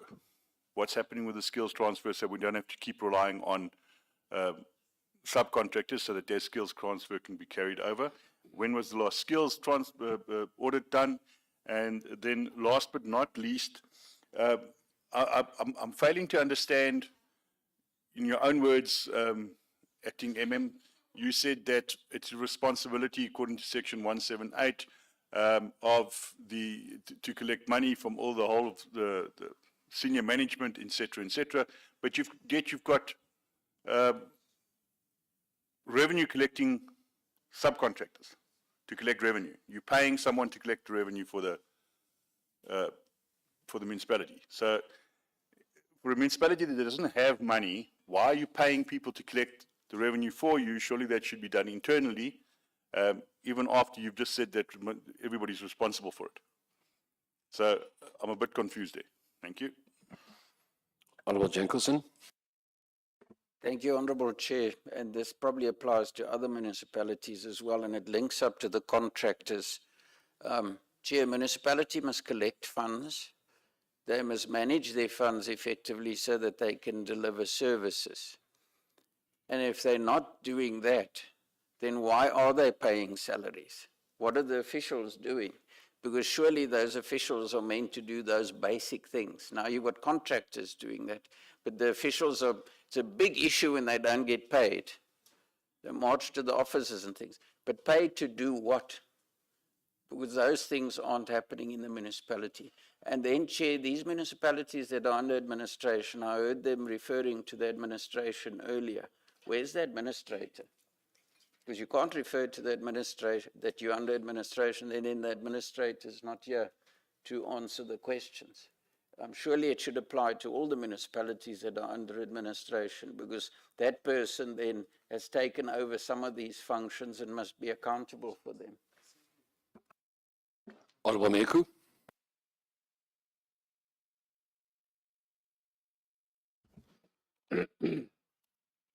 Chair, thanks. Before I make my point, let me make addition to Honourable Leach's request for information that maybe part of what the municipality needs to tell us in that report is who was the CFO, and probably the MM at that time during the purchase of that car, which was named, which was purchased through the name of an employee. All of that information needs to be contained, because, to be honest, that question becomes unfair. Where is that CFO? You may not know. We ought to know. Because we know that during I tend to have that effect, Chair, when I speak. I think I have supernatural powers. Magic I must consider practicing. Chair, you remember when National Cocta was here and we were interrogating Masilonya? No, Masilonya. We were told that the CFO is from Mafube. And it was a CFO about a private bank account. A similar thing which also happened in Masilonya. So it will be very much important that we were given info, sufficient information about that transaction. It cannot just be dismissed simply because it's corrected. It was illegal for people to have done that. And it has got to be registered as such. Fraudulent, whatever, I don't know. But I know that it was an illegal transaction to want to, possess the assets of the government, of the municipality, in the name of an employee, irrespective of the reasons. Although it will be interesting to hear what was the reasons. And I know there were stories in many municipalities, no, our account was freezed we couldn't, and therefore, and all these manner of things were done. That will be number one, Chair. Number two, one senior leader in this country, when he was addressing us in one meeting, and for Poppy Act, I don't want to mention the name, said, Mafube, I don't know why that municipality is existing. And long before Kopano and Tadelove, came to the fore to have had this magnitude of challenges, Mafube has been there. And now that demarcation issues which are entertained in terms of Kopano, nothing has been said about Mafube. And this person said, even if you can take the president at Mafube, and Honorable Msimanga agrees with me when I was skindering with him, you will not be able to change the fortunes of that municipality. And I think the mayor confirms when he was making input. The MM was at pains. I mean, he said it 3 times. We don't have money. And I think, Chair, it's a question that we're not necessarily posing to people who are in front of us, who are reacting to the information that they are giving us, that we are going to have to retrieve back and ponder about it as we engage Cocta and provincial government. I'm asking this question that I'm going to ask, which is the last. Where is the that controversial contract? What do you call it? Rural. Where is that contract? And now, and what are the issues about it in relation to the challenges that the municipality is contending with? Is it helping you? Does it continue to be a problem? Have you sought an assistance from provincial government? Because I think the last time I interacted with the issues about that contract is that you wanted to get out, but you couldn't. And I just hope that I'm correct. But if you still want to stay, or you are still staying, you are planning to stay, tell us why. Because I have never interacted with anything about that contract that said at a particular point it was progressive. In helping you, of course, with the challenges that you have in zero revenue base. And I think in short, that's what we have come to appreciate the municipality like Mafube. The danger, Chair, the last point, is that all these, Honorable Jackelson, the interventions that, especially Section 139, it doesn't come with resources. Simply brings in that law. Who goes there and expected to do miracles? Turn water into wine or stones into bread. And I think that's a major challenge which, Chair, we're going to have to integrate within our report as we engage moving forward at all levels of government, so that this matter is raised sharply for many of the municipalities in our province who are now joined by Kopano. Thanks, Chair. Thank you. The question about the administrator is quite important to understand what's going on, because I know there were issues with the administrator. So let me, before I hand over to the municipality, let's just get background from Cocta to explain to us the situation with the administrator in Mafube. Thanks, Chair. It's true, Chairperson, that at some stage in the beginning, Mafube, when they were placed under Section 139, it was 139(1)B of the Constitution at that stage.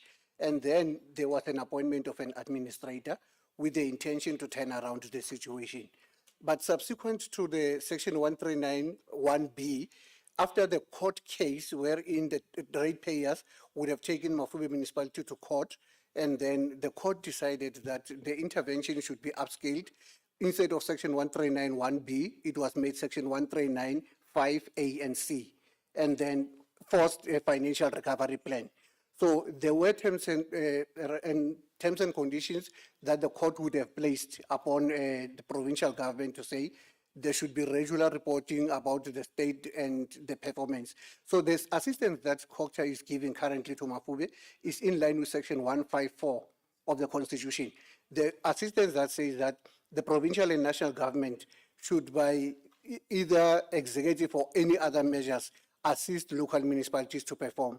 Hence the secondment of the officials in the form of the acting municipal manager, the acting CFO, and then we've got two other officials that are at Mafube local municipality. The person that was since taken as the administrator has since relinquished because the intervention would have been scaled to 139 ANC, which is more focused on the financial recovery plan share. I think that is the situation. So currently we don't have an administrator in Mafube municipality. We rather have an acting municipal manager and acting CFO in line with Section 154. So there was an administrator, and then after the court changed it from 139 to 1395 ANC, that basically made the administrator redundant. And then the financial recovery plan was imposed, etc. So I think that it's necessary that we understand that as well. We can have long theory discussions and we talk about financials, and it's all important. But ultimately we are looking at the impact as well. The impact on service delivery, the impact on people's lives. So currently, as we speak, Frankfurt and Tweeling get either no water or very little water every day, owing to that pump that we spoke about earlier. Now, I know there were discussions with the MEC and the HOD, but ultimately we as members, we also get the questions, when will the pump be available? And that's basically what our residents are asking. They're not worried about clean audits, etc. They're worried about when they will have water. So, if possible, can we get feedback on the availability of the pump, and when will water supply be normalized in those two towns? Thank you, Mayor. You can continue. Thank you, Honorable Chair. I think I will just respond to two questions, and then the rest will be responded by the MM and the CFO. On this one, just to touch on it so that the MM can touch on it, even during Lesotho closure time, when Lesotho closed water, Tweeling never had the problems of water. I have seen some reports even on the media that Tweeling is having challenges of water. I'm a ward councillor there. I stay there. Every day I'm there. In fact, this is where one was born. So there's never been challenges. The only challenge that we've been having, it is that pump of Frankfurt. But like the MM indicated earlier on, or in fact it was the CFO with regard to the issue of regazetting, where it is expected that the contractor who is busy with there is a project there of bulk water, that contractor will then be able to assist the municipality to procure the pump. But currently the funds have not yet been released to Fazeley Dabi District Municipality, of which is part of the challenges. But I think the MM will brief us, as she was having a meeting with the contractor yesterday. And on this one, as we said, the matter is before the courts, but I believe that if one can touch on it, to say that this contract of 25 years of electricity, part of the thing it says that it has to be reviewed every 3 years, but it was not reviewed ever since 2012 when it came into effect. And it was we only started the process of reviewing it in 2022. That is when the matter was then taken to court. And even if there is a new township establishment or anything of that nature, the contractor will collect 100%. We will get grants through INEP, of course. We implement the projects. Once we switch on, the contractor will collect 100% and gives Mafube zero. We are not benefiting anything out of that contract. Not even R1. There is nothing that we are getting, unless if maybe the CFO can present something different in terms of the books. But as far as we know, the municipality is not getting anything except some information that they are offsetting a certain debt that supposedly the municipality is owing to them. But we are yet to see the evidence as to what is it that the municipality is owing, because the condition as to when the contract came into effect was that they are supposed to pay off that debt of ESCOM. I think it was around 40 something million. But that something of that nature never happened, which necessitated us as this council to review the contract. But like we said, it's before the courts and National Treasury to submit those documents so that the matter can then be heard in court. But currently, as it is, even us as the municipality, as the council, we pronounced ourselves with regard to that, and that is why we are having it where it is today. So on the last one, as much as it affects me, I know that maybe the MM was not there, the CFO was not there, the current ones that we are having. The car in question is the car that I'm using on a daily basis to perform my duties, and the same car that was bought by the former MM and the former CFO, they are no longer in the employ of the municipality, and we are not so sure as to whether they are working wherever they are or not. But the ones of which I think Honorable Meko talked about them, those ones, they had their own issues back in the days and they were dismissed by the then council. The ones that are in this municipality near Bloemfontein, I think, in Masilonyan, they had their own issues there in Mafube, of which it related to finances, and they were dismissed. And that is why some of them were still having litigations with them, saying that we are owing them certain amount of money, because at some point they doubled their salaries, and that is why they were dismissed yet. And we won the case against them as the municipality. They went to court to say that we still owe them certain amount of money. So I think this is where I would end and then hand over to the acting MM and the CFO to explain the situation, to take over the questions which are remaining. Thank you.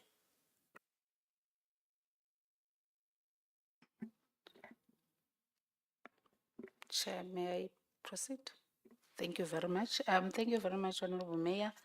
I'll start with the first question with regard to the vehicle of the Honorable Mayor. We do have one vehicle, which is the BMW X1. I currently do not have the cost of that vehicle. It is still with the municipality and it's used by the office of the mayor for his official responsibilities. There was another question that was talking to the issue of indigent applicants or beneficiaries, if I may put it like that. We have 1,849 beneficiaries that have applied for the assistance from the municipality in terms of them being registered as indigents. However, the municipality still continues with the ongoing campaign on the registration of indigents. We are still encouraging people to register, and that is currently underway. There was a question that was actually referring to the issue of when last did the municipality conduct the skills audit. I want to indicate that previously there was never a skills audit that was conducted. However, on my arrival in August, the first thing that I requested was that we start with the process. Hence, we're saying that we have issued the documentation that is actually assisting the municipality to collate the information with regard to the skills and the qualifications that our employees are having. And we have as well requested that COCTA come to assist the municipality in terms of analyzing the information that we would have collected. So that is underway, and we anticipating that we will have a report as soon as the information is fully collated. There was an issue around a company that is compiling our annual financial statements. Chair, let me indicate that I don't know the company because the question came in three folds. The first one was that this is your company in the municipality that it's has been appointed to consolidate or to compile the Fs. It is true the company was there since the past 5 years. The acting only joined the municipality in August. So we do not have a relationship with this company. Secondly, with regard to the issue of skills transfers in that particular aspect, we insisted with the CFO when the current financial statements were compiled that the company had a responsibility to transfer the skills so that our employees internally, they should then be able to assist in our next cycle in terms of compiling the financials. We want to confirm that it may not be possible for them to know everything at once, but in that period of 2 months where the financials were compiled, our internal staff were very much involved with the process, and they worked with the company to ensure that they learn from them on how to compile the financials. So this is the process that we're taking forward so that in future we should then have the employees internal who will then be able to discharge that particular responsibility. There was also an issue that the Honorable Mayor requested me to clarify with regard to the issue of the pumps. We yesterday had a meeting with the contractor who's dealing with the issue of the abstraction of water from the Velga River, and who is also responsible for the refurbishment of the water treatment plant. We have identified some challenges, hence we had that meeting yesterday. In our meeting, it came to our attention that for the municipality to be able to enhance the pumping of the water from the Velga River, we also need some parts of our filters in our water treatment plant to be operational. So we went down to the project to go and conduct an inspection, and we have realized that indeed there are issues that needs to be addressed. And based on that, we have put the contractor in a time that by Sunday, this coming Sunday, the 19th, we want to see those filters working, because as much as we want to put more pumps at the Velga River, we also need the filters that are actually operational at the water treatment plant so that we can then be able to pump and to purify the water. So we have a term with the contractor. We wrote to him, made it formal, that by Sunday we'll request that he makes sure that those filters are working, meaning that next week, Monday, we still have to go for that inspection to check if what we have agreed upon has been achieved.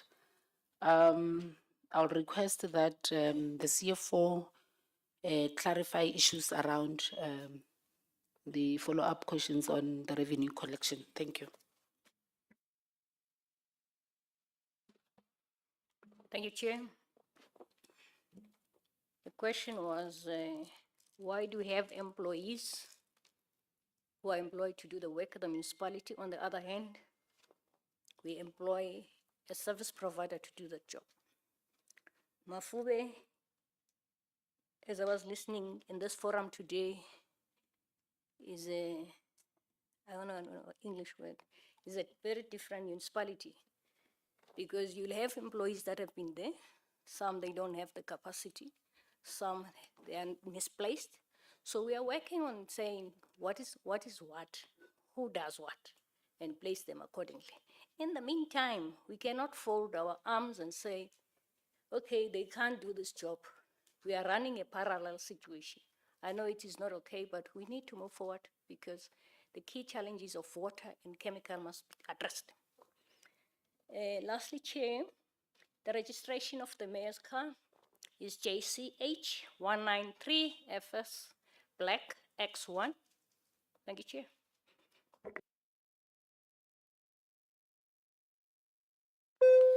Members, can I just see all the questions been answered? Okay. Look, it's a sad story, but we need to be quite honest with ourselves. This is not a municipality that we necessarily want to, well, let me put it this way, as it is, and there are questions about the sustainability of the municipality. Is it supposed to exist as it is? And we can have long discussions about that. But members, I think ultimately, when we draft our report, it's going to be necessary that we really be practical with this municipality, in the sense that we need to find some solutions, not necessarily find them, but have discussions on solutions. And as I said earlier, it would have been nice to have the MEC here as well, and even the Premier, because, ultimately those two departments are the highest accounting departments when it comes to municipalities as well. So be that as it may, I just want to show something to members. Government can become clumsy very quickly. Listen to what's going on. So there is money for this bump. The money is somewhere, whether it's at DWS or it's with at the district or wherever. So the money is somewhere. It's not that there isn't any money. And I know that even the minister is aware of the situation. But we can't secure a pump, for instance. So municipalities or the whole system can become so clumsy. And it reminds me of the old saying, the bigger the government, the smaller the person. So we should be careful about that. But be that as it may, I think I'm going to give to Honorable Khabane as well for his closing remarks. But I think we need to have decent resolutions on this municipality moving forward. Thank you, Honorable Khabane. No, I think from mine is just to, from the committee, we need to get a clear program on what is the future of the municipality from provincial government.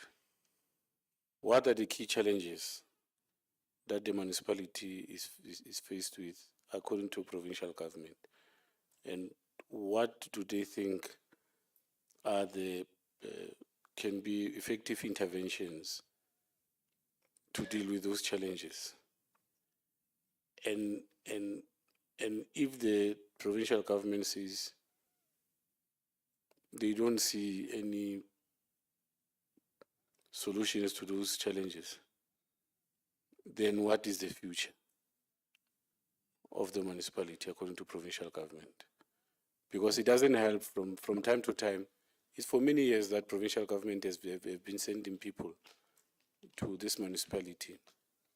It's like you send very skillful or professionals to a graveyard, and you then say that they must see how can they turn that thing into a productive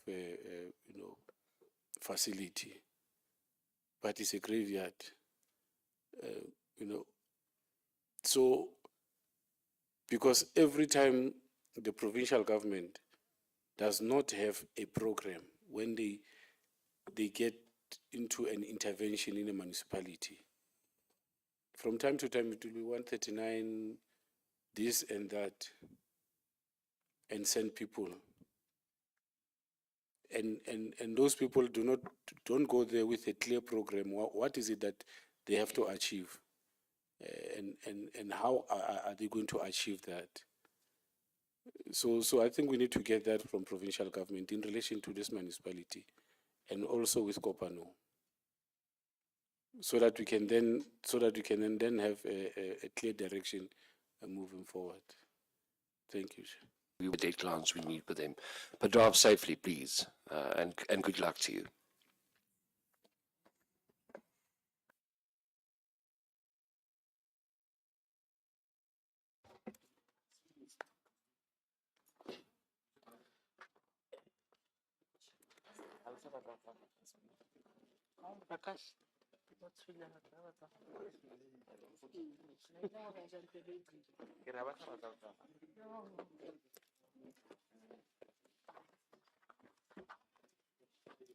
Can we please make it more darker, please?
Good afternoon, Mayor, and to the rest of the team, good afternoon. Is there no Mayor here? I thought so. Where is the Mayor?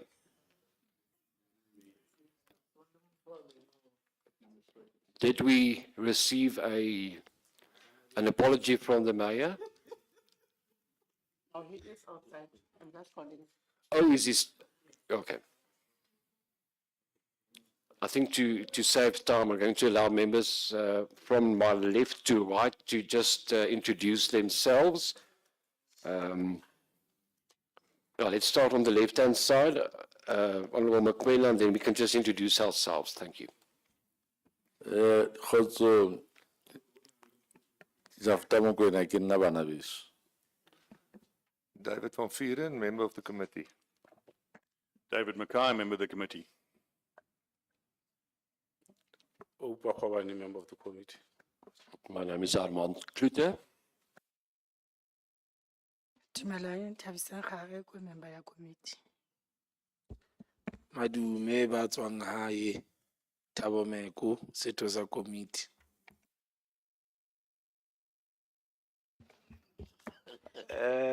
Re dumedise ke Bosangwa Msimanga ke member committee ne. Good afternoon, Roy Jankelson, member of the legislature. Good afternoon, Werner Pretorius, member of ProPac.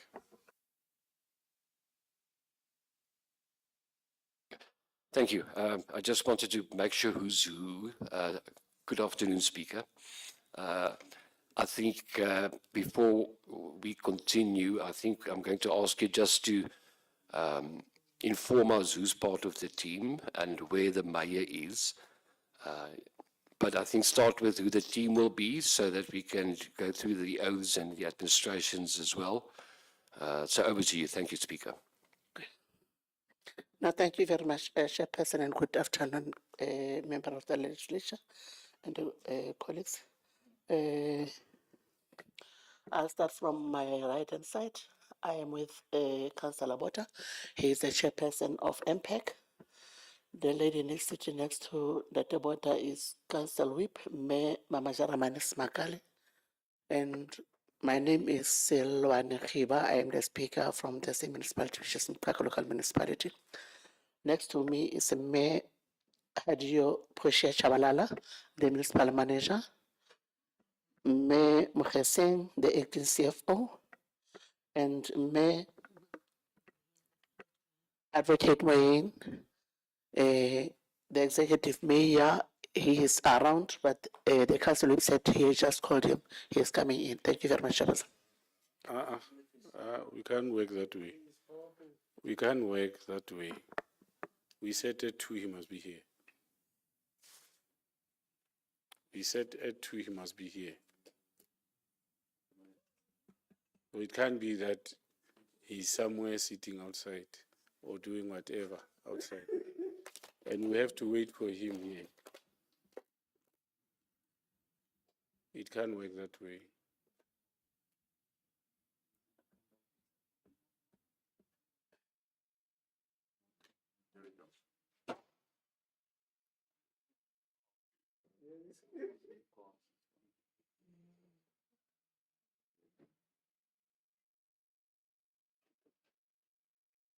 Mayor, we cannot have this type of conduct that we have to wait for you and it said that you are somewhere and we are waiting here for you. It can't be okay. And we have to start without you. And there's no apology, at least to people who have invited you here. We don't know whether to go on or to wait because there's no apology, but we are told that you are here.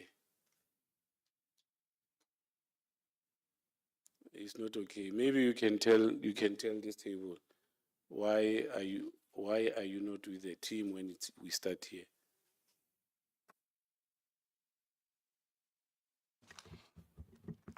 No, good afternoon.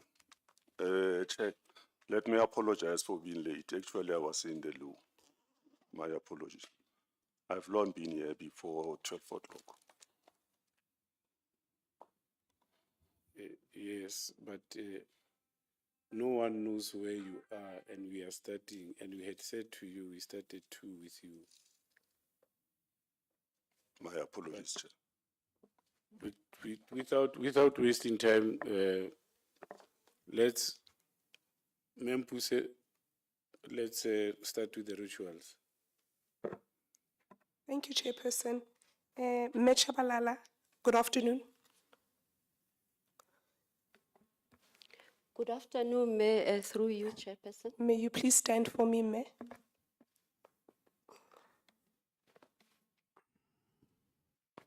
Mayor, will you be taking an oath or an affirmation? An oath, Mayor. And do you consider this oath binding on your conscience? It is binding. Please state your full names for the record. I'm Poshia Hadio Chabalala. Do you swear what you're about to tell the committee is the truth and nothing but the truth? If so, please raise your right hand and say, "So help me God." So help me God. Thank you, Mayor Chabalala. Mayor Mokheseng.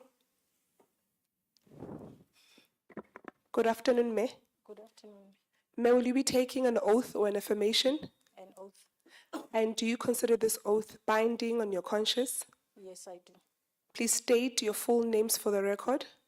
Matlabakwe, Please speak into the mic. Matlabakwe Irene Mokheseng. Do you swear what you're about to tell the committee is the truth and nothing but the truth? If so, please raise your right hand and say, "So help me God." So help me God. Thank you, Mayor. Chairperson, thank you. Thanks, Mayor. Majoro, we have at least 15 minutes for your presentation. I don't know how you are going to do it. If you do political remarks, then you know that you chow under 15 minutes on your presentation. Over to you.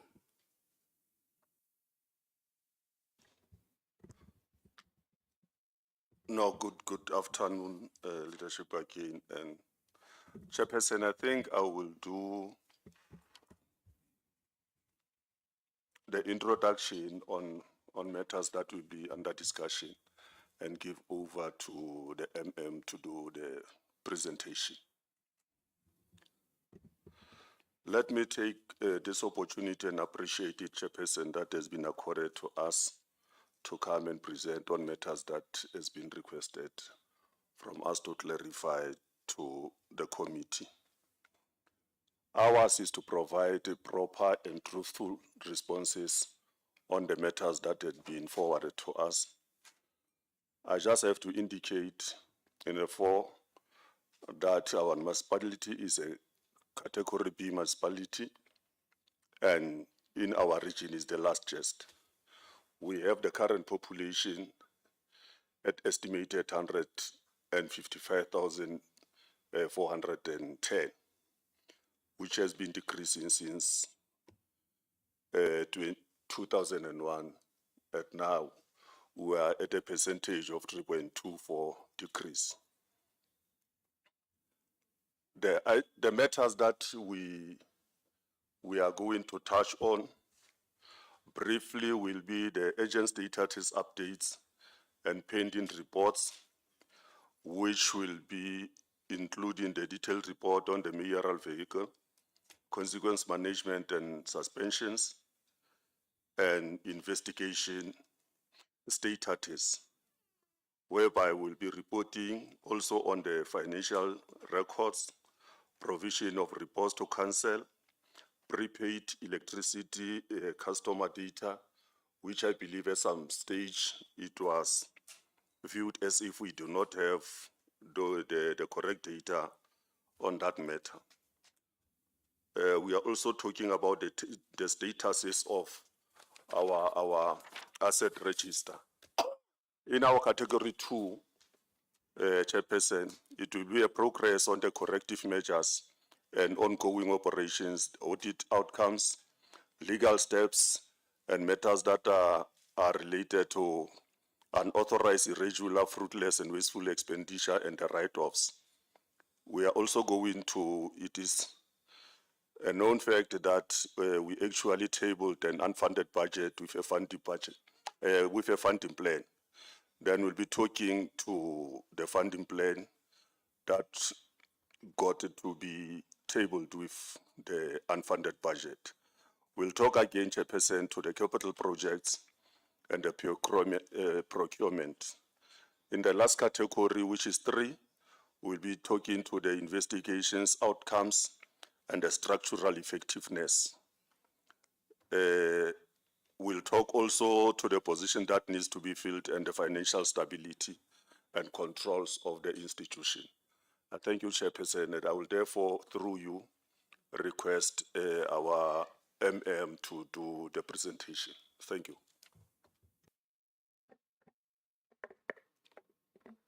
Thank you, Chairperson and honorable members of legislature. On the screen, the first question is the issue of the report that has to be submitted to the committee on the mayoral vehicles about the accident and related costs thereof. I would want to indicate that this matter resides in the office of the Speaker, as the Speaker is responsible for all the councillors. During our discussion and assistance to the Office of the Speaker, we still experience a lot of challenge with regard to government garage. The report that we've got at the moment is only up until June 2023. As we look in the annexures, it's an old annexures where it reflected only up until 2023. The speaker is supposed to provide a detailed report up until the end of September. But it's a struggle for us to get information from government garage. And also, I need to mention that we are not owing government garage as it was indicated in the portfolio. The end of July government garage, it was paid around 5 million. What is only being owed now is for the end of July and the end of September, because we are waiting for the kilos from the leadership. The speaker is supposed to be in contact as per the chairperson in the last portfolio, that he needs to get assistance from the Honorable Premier to unlock the process between our office and the one of government garage. That is what I can report on. As soon as all the details are being submitted, we'll provide a written report to the committee. Can we then go to the next one, which is consequence management and suspension? These emanate from the issue of ensuring that overtime is being nipped to the bud in our municipality, because it was one of the issues that was raised by AG. There were some of our employees that were being charged because of dishonesty or fraud with regard to the overtime, and others, it's the normal, which falls under UIFW, the unlawful appointments and fraud and corruption. It's the list of all those who were charged with misconduct and the outcome and what is the hearing and the status. All this would also cover item B. The item B would want us to outline what is the current investigation status of all suspended members, nature of the transgression that led to the suspension, any consequence management implemented, and estimated timeframes to complete this investigation.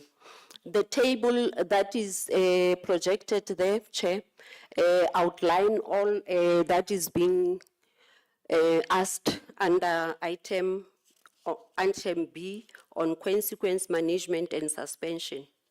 Chair, with your permission, when we get to the financial issues, which is the reporting and financial records, I'll also hand over to the acting CFO to provide us with the information with regard to that. Thank you very much, Chairperson. CFO, over to you. Thank you, Chair. I'll be dealing with the issues on reporting and financial records. The first question that was asked was the reporting, if you are reporting in terms of the timelines and as required by relevant prescripts. Yes, the Mokaka municipality is reporting in line with the relevant prescripts on a quarterly basis, both financial and non-financial transaction to council. And also, we had an issue on the data regarding prepaid customers. This information was available. We did not compile data, but as at the time of the portfolio, we could not provide the exact numbers of prepaid meters that we have. We have 29,215 prepaid meters within our electricity network. The issue of the assets, PPE, which was a qualification paragraph in terms of the audit 23-24. The two main issues that were raised under PPE were impairment and review of useful life. Those are the two issues that we have dealt with and we have submitted accordingly with the AFS for 24-25.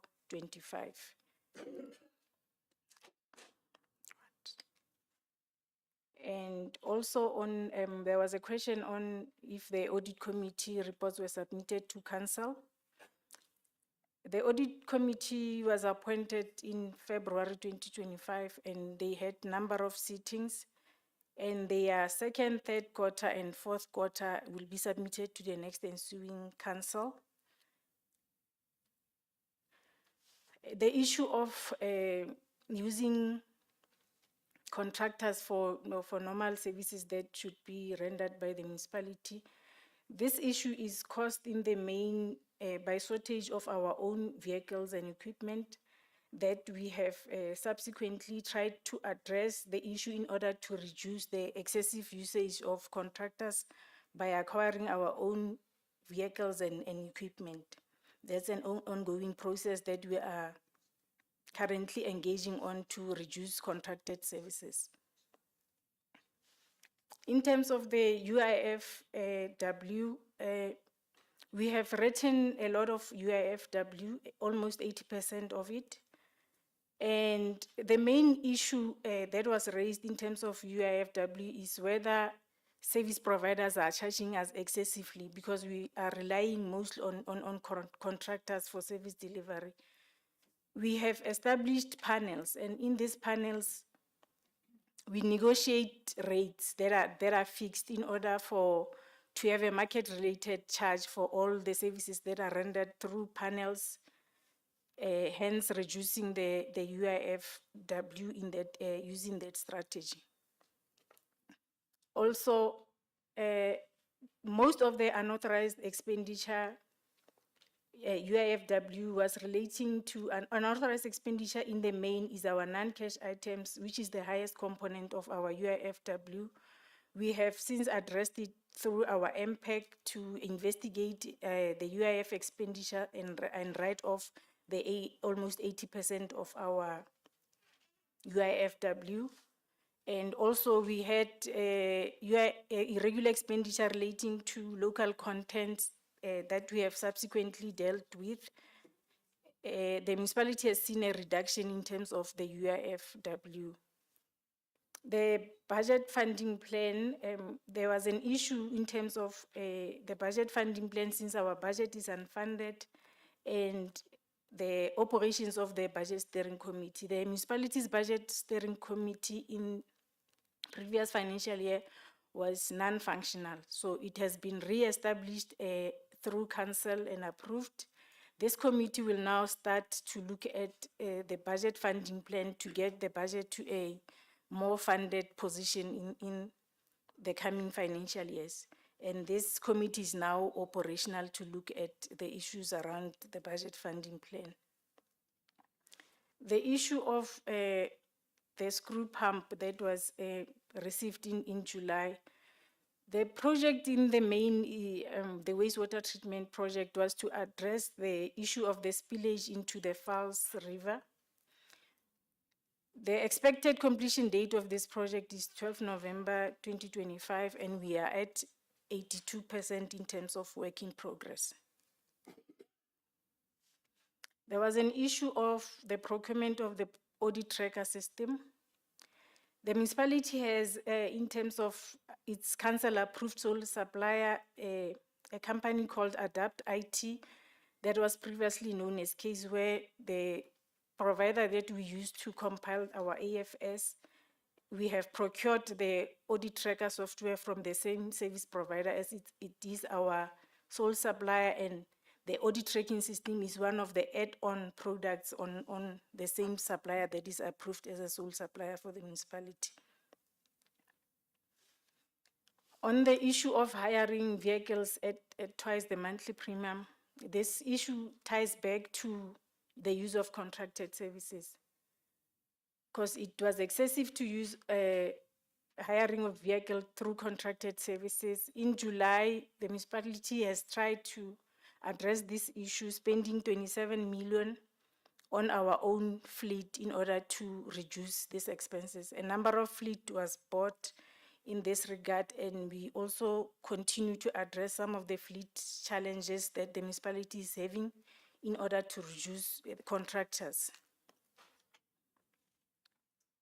There's another issue of our municipal telephones that have been off for 9 months. The matter has been addressed. Telkom and BCX came to the party to address this, and the municipal telephones are currently functional. Under category 3, it was addressing the structural effectiveness around the director positions and the managerial positions. This position has been vacant since 2022. So it has been a struggle to address the issue of appointing senior managers. So there has been recurring acting positions throughout the vacancy period. The process has been now resuscitated. It was supposed to be finalized in September, but there were also issues there. During the council this week, we are now going back on re-advert on the same position, the CFO's position, the director LED, and the director community services. So those 3 senior management position remains vacant. In terms of addressing the ESCOM account, which is now... Your 15 minutes has long elapsed. Let me give you 5 minutes to finish. The municipality is currently owing ESCOM 1.9 billion, but at the time of the committee, we were at 1.8 billion. So there's an increase, not a reduction in terms of the ESCOM account. We have not established a payment plan, since a payment plan needs to be realistic and we need to address the current account. Due to the cash flow position of the municipality, we are unable to address the ESCOM account. Instead, it's growing instead of seeing a decline. In the main, the position of the CFO being vacant for more than 3 years, it's an issue because there's no long-term planning in terms of who takes over the acting position with a rotation of 3 months.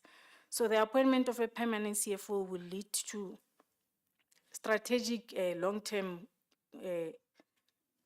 measures to address the ESCOM account, which is currently not in a favorable position.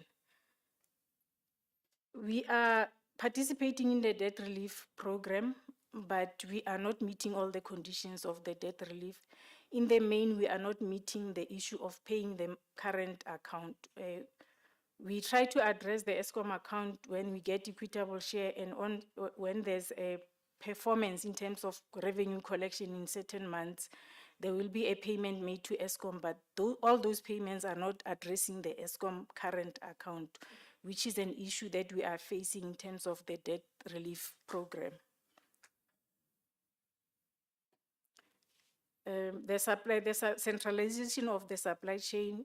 We have centralized supply chain, but it's only 2 months since the centralization.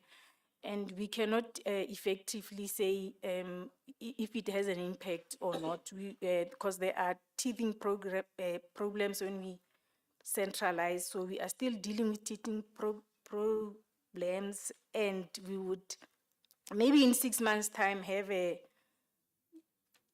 an impact to see if centralization has worked in order to reduce SEM transgressions or it's not effective. We would know if we are on the centralization for a longer period. So into half of the financial year at mid-year, we would know if the centralization has worked or not.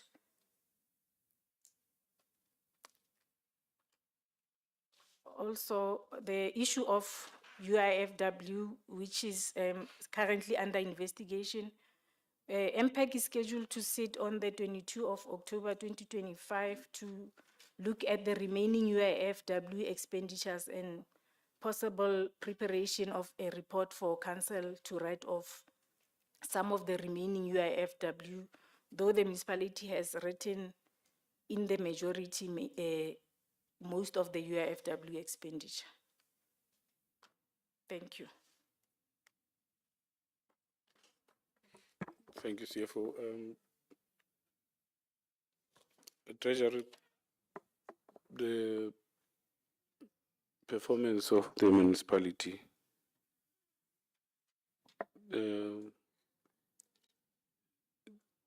Three audit outcomes ago, this municipality was at unqualified, and it went down to qualified, and it has maintained qualified up until now.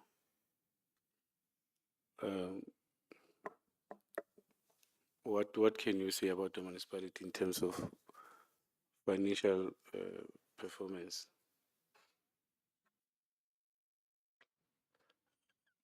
Thank you and good afternoon, Chairperson and honorable members and the mayor and colleagues. Chairperson, yes, we were at three, I think in 2021-22, we were hoping for the clean audit at Mokaka municipality. But in the main, perhaps our observation is that the issue of vacant CFO position has played a role, because we have seen now the municipality sliding back to qualified audit opinion, and it has been a bit difficult to go back to the unqualified audit opinion. But in terms of the audit findings, in terms of the audit action plan, in the 23-24 audit action plan, the municipality had 119 findings.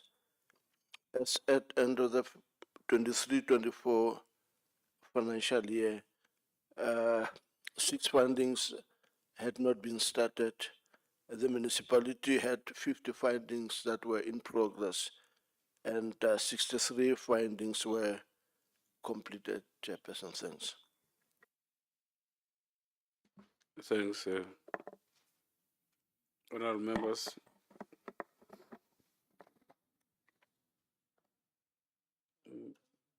Ndate Mkweli, Ndate Van Vuren, Ndate Makai, Ndate Msimanga, Ndate Meko, and Ndate Tlute, in that order.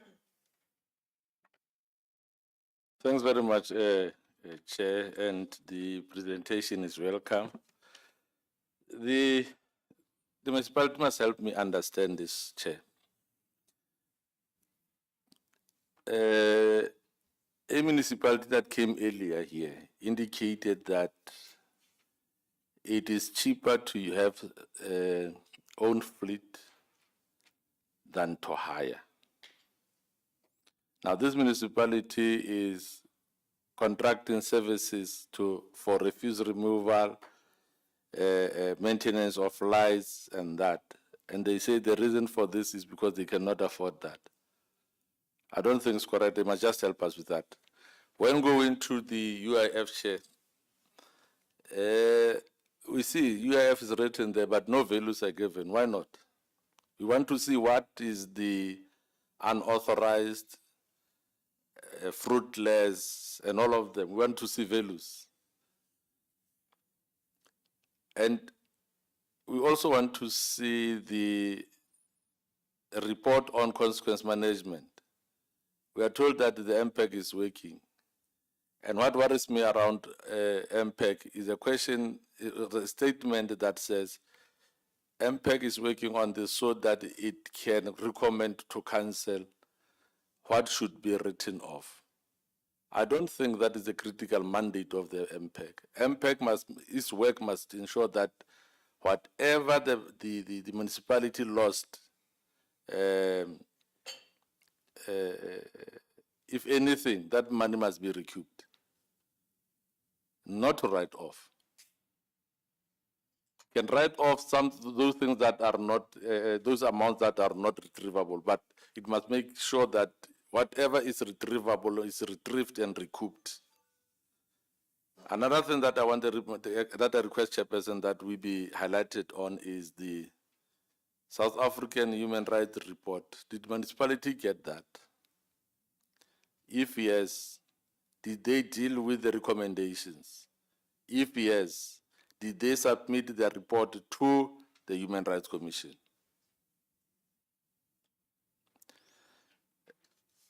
Honorable Chair, the story around ESCOM is worrisome. That they don't prioritize paying ESCOM, but they prioritize all other things. What will happen to the citizens of that municipality if one day ESCOM goes there and switches off?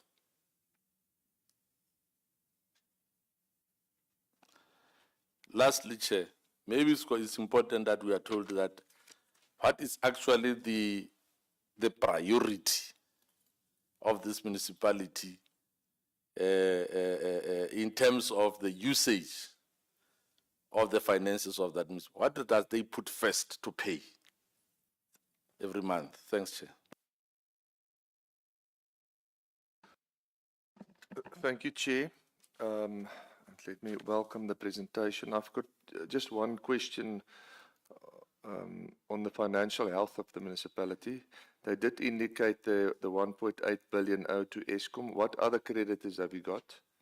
And what's the amount to that? And then your debtors book, what is owed to the municipality? You can maybe break it down in residential, state and business also. And then very important also, if any of the councillors or staff members owe money to the municipality. And then what is your collection rate currently? Thank you, Chair. Thank you, Chair. Let me welcome your presentation. Just one or two questions on clarification. Thank you for informing us that you have now finally started buying vehicles instead of renting them. My question would be that that would sort of be obvious in most situations that, as my colleague has alluded, that actually owning your own vehicles is a lot better than renting them. My question is, the amount of vehicles that you show here will definitely not be able to service your entire municipality.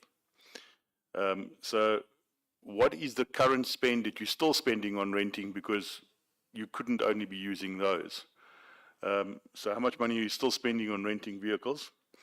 And then the question is, why are you, as my colleague has questioned, why are you still doing refuse collection and everything else if you've got your own vehicles? Are you doing two lots of refuse collections? Are you supplementing it? Or are you running two concurrent things? Are there subcontractors as well as municipal vehicles being used to do exactly the same job?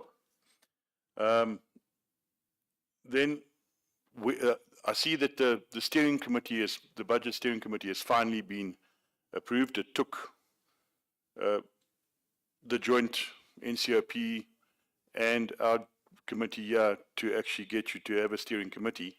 That was in July. It has now been approved to be done, but you're only sitting in October. So my question is, do we have to organize another hearing so that we can move forward with the next step, or would you actually go on doing it yourself? And then the last question is, with your capital projects procurement, I'll hang on with that one. I'll just formulate it better. I'll give it in the second round. Thank you, Chair.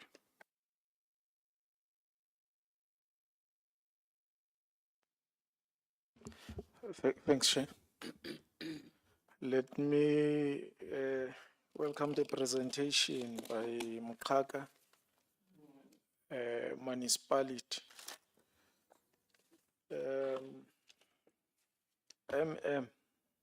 You are accounting officer. You are in charge of the entire administration of Mukaka Municipality.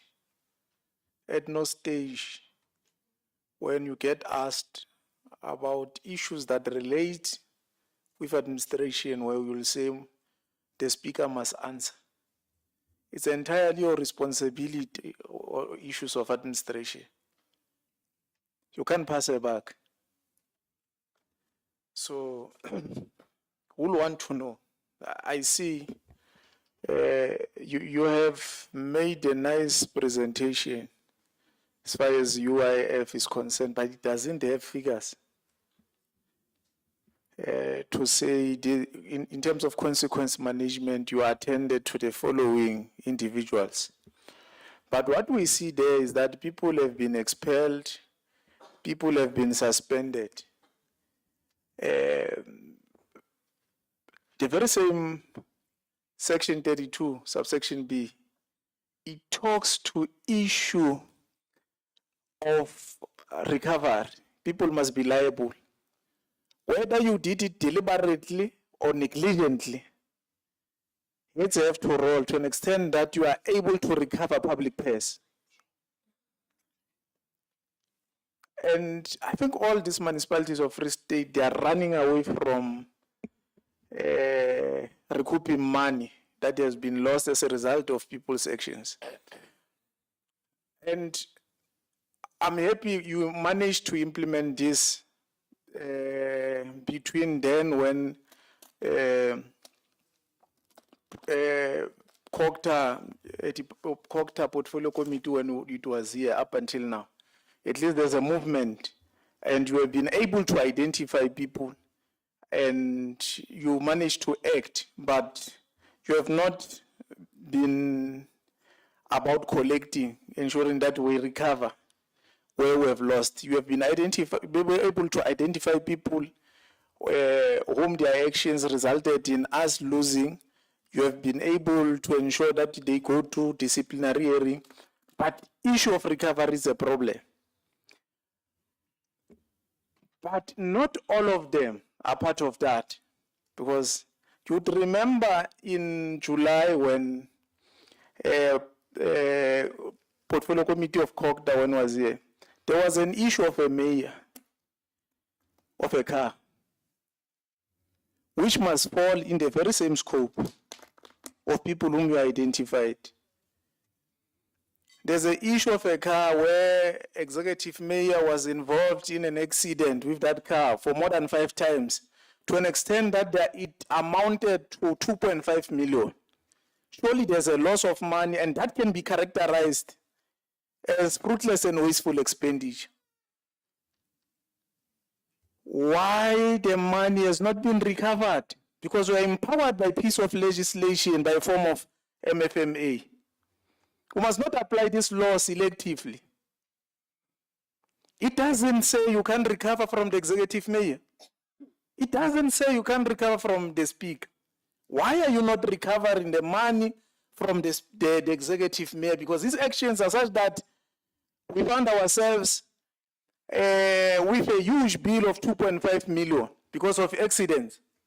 And the act is clear. It's saying whether this thing is done deliberately or negligently. So I hope I will be answered around that. But second question to that,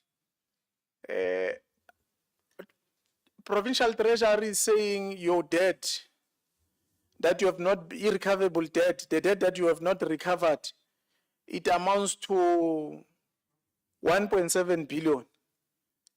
And you are saying you said 1.3 billion. Maybe if we can be told and be taken into confidence, how did you manage to deal with 400 million? How did you manage to recover 400 million? Because the provincial treasury is saying 1.7 billion, and then you are saying your debts are at 1.3. And we'll want to understand, what are you going with this remaining money that is owed to you by residents? Because I've gone through the presentation by Provincial Treasury COCTA, is saying that debt is realistically uncollectible or irrecoverable. How are you going to navigate such that you are able to get money back to the coffers of municipality? And if you are not going to be able to collect it, like Provincial Treasury say, what is your plan of action? Because you can't pretend as if you'll collect money while you know deep in your heart of hearts you are not going to collect that money. So how are you going to moving forward? How are you going to deal with that? In September, I think in July, AG said municipality only managed to achieve 41% targets relating to basic services, but the municipality spent 100%. How do you explain that? How do you work in such a manner that whatever which is has been captured in the report of Auditor General is not repeated? Lastly, we see at some point we were at unqualified and then now you are at qualified. How do you work such that you get a clean audit? Because we have UMM and we do not have Section 56 managers. Why we do not have Section 56 managers for such a long time? Can we be taken into confidence? But amongst others, how many times did you advertise, re-advertise? Because that on its own, it constitutes element of fruitless and wasteful expenditure. I know Mafube at some point for Corporate Service Direct, they had to re-advertise 8 times. But it's understandable in Mafube because a small municipality cannot easily attract necessary skills, but it can be the same with Mkaka. What's happening? You must tell us.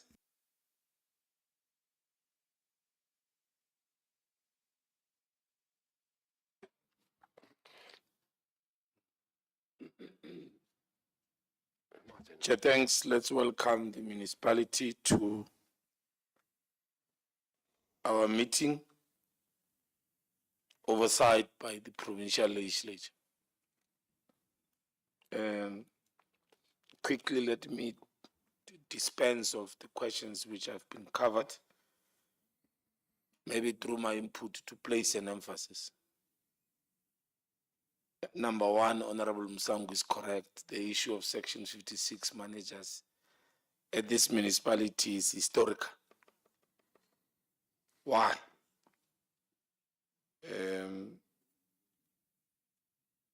Two, the issue about the car and the mayor. Where are we with regard to that matter?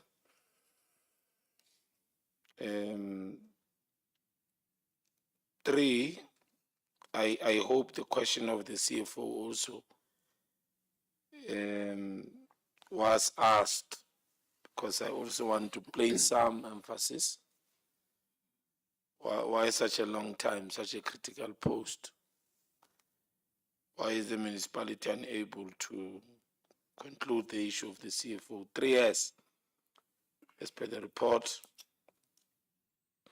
My first question, Chair, I think it's related to the ESCOM debt.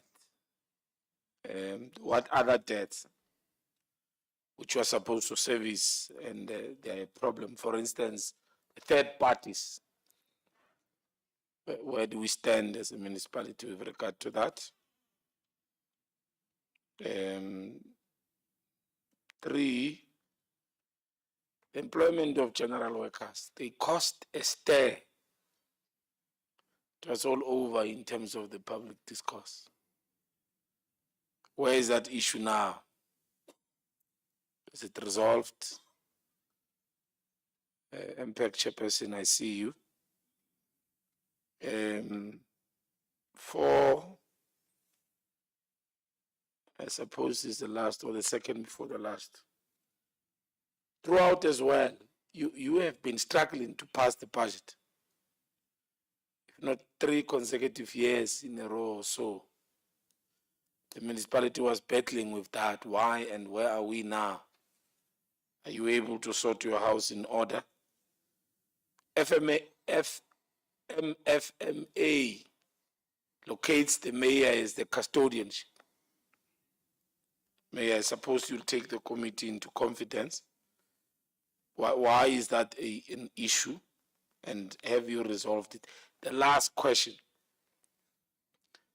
I know that the MM came, the MM left, the MM is back. And part of the briefing is that It's because of the relationship between the MM of the mayor. Why are you fighting? Because certainly over a period of time, it has destabilized the municipality, including the issues of the passing of the budget was a direct consequence of that relationship collapsing. What are the issues between the MM and the mayor?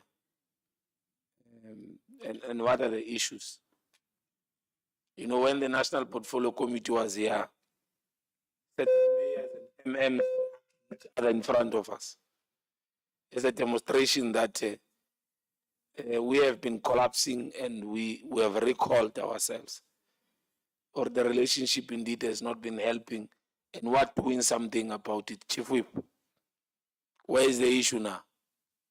What is the sense with regard to all these issues which are underpinning political instability of the municipality? Thanks, Chair. Chairperson, I want to request that we go to slide 21 of the municipality's presentation. Well, on that matter,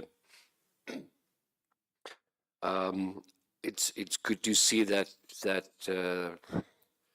sewage plant is now at 82%, considering that this is coming from 2021 already. And I know there's this discussion on whether it's 20 million or 100 million or whatever. For the last time, and I will be surprised if that deadline will be met. 12 November, that's less than a month. But the next slide on the issue of the Section 56 managers and the advertisements that went out. I think it's, there you go. So the shortlistings were conducted, and then the executive mayor on 10 September stopped the interview process, which was scheduled for Thursday and Friday, those dates. Who appoints, maybe Kokta, you can assist me, who appoints the Section 56 managers? It's the MM or is it council? Chair, thank you. The Section 56 officials are appointed by the council. By council? Yes, yes, Okay. Chair. But my question to the mayor is why was that shortlisting process stopped? I'd like to know why. Thank you, Chairperson. Over to you, Mayor, and the team.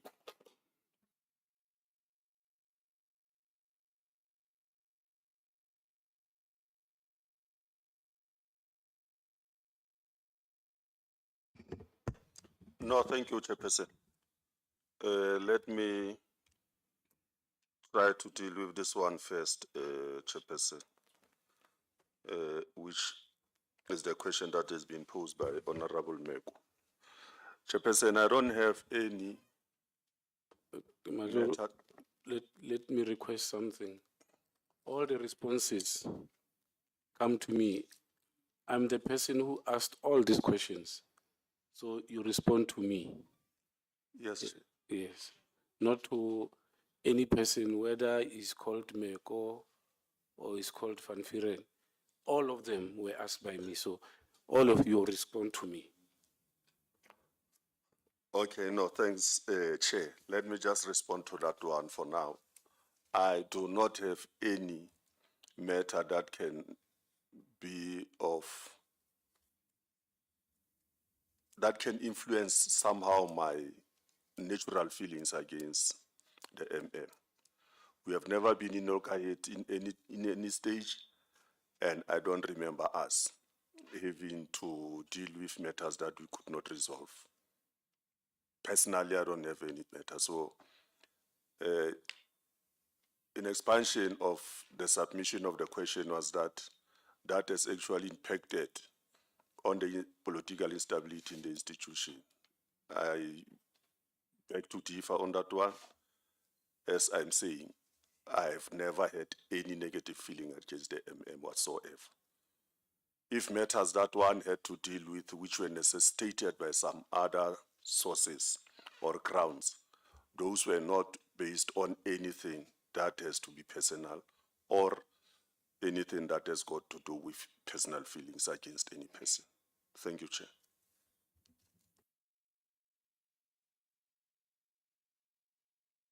I would suggest that maybe let's get responses from you, MM, and then the mayor will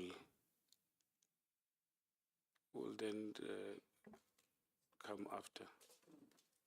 Thank you, Chair. Chairperson, the first question, with your permission, we are going to divide the questions amongst ourselves. The first question is the issue of equipment and vehicles. I agree with the Honorable Member of Parliament who indicated that it's cheaper if we've got our own vehicles. No, you respond to the question, but to respond to me. Yes. My apology, Chair.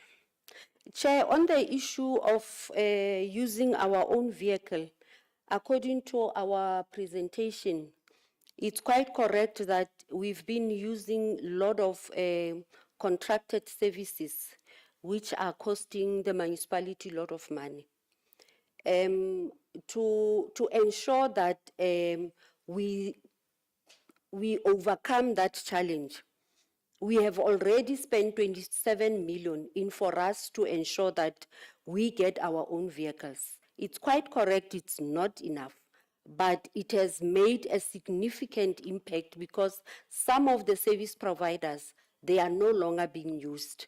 If I may make an example with regard to refuse removal, in one of the units we were using two refuse removal from the contracted service provider. At the moment, it means one vehicle of them is out, and we are using our own. It's a saving, that one. So we are in a process to ensuring that our own, ultimately we get our own vehicles. And on the issue of ESCOM as a priority, Chair, we would want to see ourselves getting the issue of ESCOM on the right track. National Treasury is always sitting on us. We've got an advisor at National Treasury who's always within the municipality to show that we really need to ensure that this matter is being attended to. We, in August, had a vigorous program where we were implementing our debt collection. That debt collection where we were blocking those who are not providing, who are not paying, and it has made a significant impact on our revenue collection. If I may just mention, in July, our collection rate was 44 million, but at the end of August, we managed to collect 52 million. So there is something that we are doing on this ESCOM. And because our collection rate was improved, we managed at the end of, in July, we paid 35 million, and then in September, we paid 10 million. And next week, we will be paying 5 million. But Chair, we still unable to cover the current account, but it's a priority for us together with all the services that we need to provide to the community of Mukaka. And the collection rate, one of the questions, Chair, that was asked is our collection rate. Our collection rate at the moment stands at 80%, Chairperson. But in August, the end of August, it escalated to 95 because of the project that we had. And we are going to reinforce it, that it be done on a monthly basis.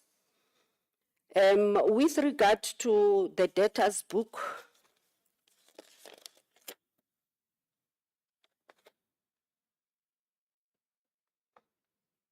it's quite correct. Our debtors book is 1.8 million. And on the issue of councillors and officials, myself, we are also engaging all the councillors together with the officials, those that have made arrangement to ensure that they pay what is due to the municipality, that their payment arrangement be increased. And we went on to educate them that if you've got a certain amount that you are owing to the municipality, your arrangement is not assisting, and then it was part of the financial wellness. The sitting of the budget steering committee, the reason why it's only going to be sitting in October is because the council only approved the committee, the budget steering committee and the MSCOA committee only in late August, and there were already scheduled meetings for that. So we would be ensuring that the budget steering committee sit before the end of October. The mayoral vehicle, I commit as the accounting officer that with the information that we've got up until the end of June 2023, that report will be handed to MPEC to investigate it, to ensure that if there's money that needs to be recovered, it be recovered. That would be handed over to MPEC. The re-advertisement of positions, I would leave that one to the executive mayor to respond on it. And on the third parties, I'll give to the CFO. The issue of the employment of general workers, it has now settled. If my memory serves me well, it was also taken to MPEC. If so, MPEC member will also talk to it. Let me give to the acting CFO before I give to the MPEC chair. Thank you. Thank you, Chairperson. I think the has addressed most of the issues. I'll just touch on the question of, besides ESCOM, do we have any other creditors? Yes, the municipality has other trade creditors. And as at the end of September, that's our Section 52D reporting, we had 64 million additional trade creditors besides ESCOM. And the debtors book, yes, it's standing at 1.8 billion.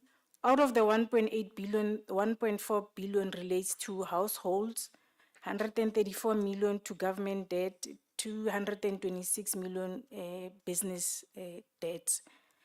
And in that debtors book, yes, indeed, we have councillors and employees. Councillors standing at 1.6 million and employees at 3 million as at end of September, the first quarter of 25-26. The issue of debt irrecoverability, if you look at that 1.8 billion, 1.4 billion of it that we have regarded as irrecoverable for the financial year, that we have regarded as irrecoverable for the financial year 24-25. Regarding the other that creditors that we have, the third parties in particular, the municipality is currently up to date with all third parties. We don't owe any of our third parties. Thank you, Chair.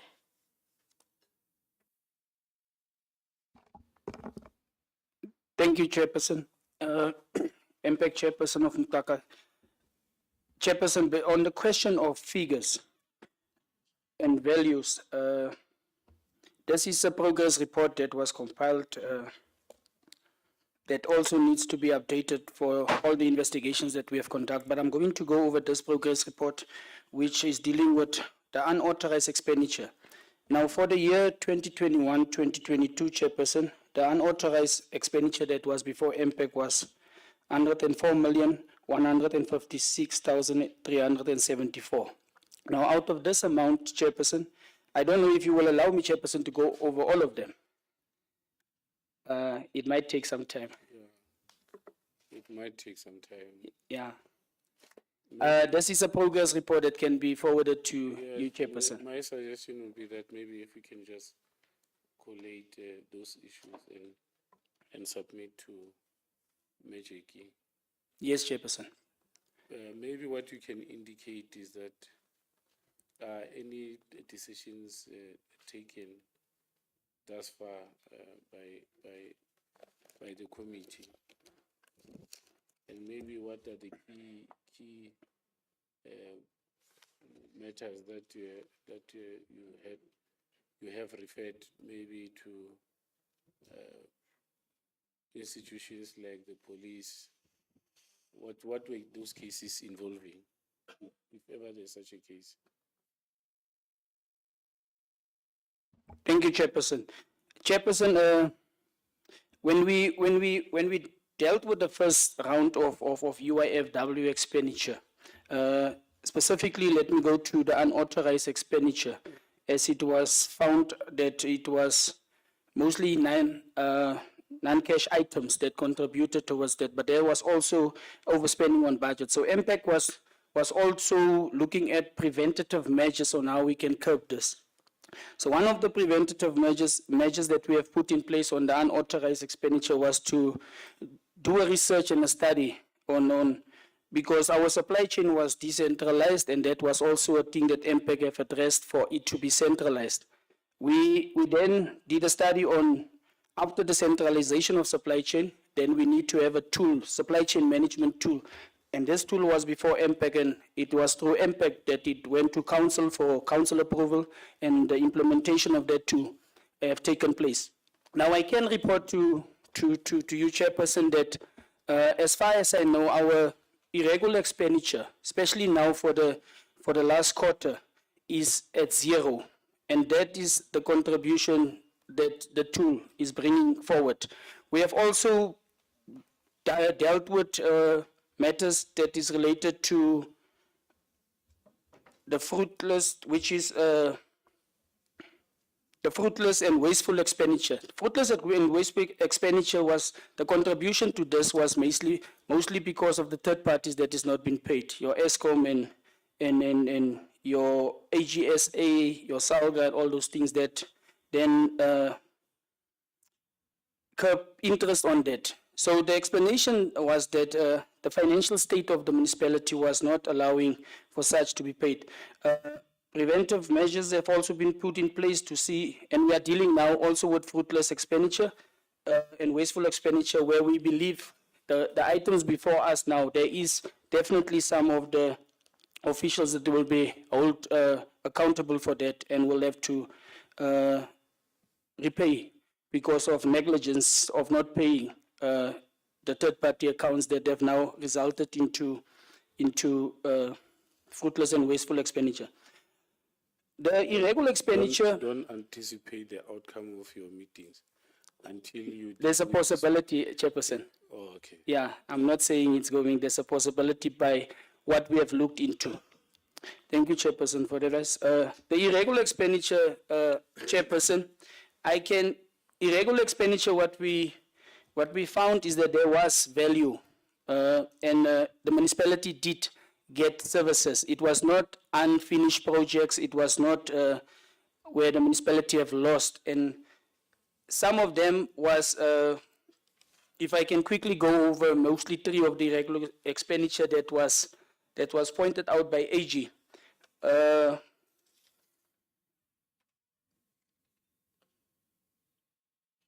It was tenders that was not advertised for the prescribed period.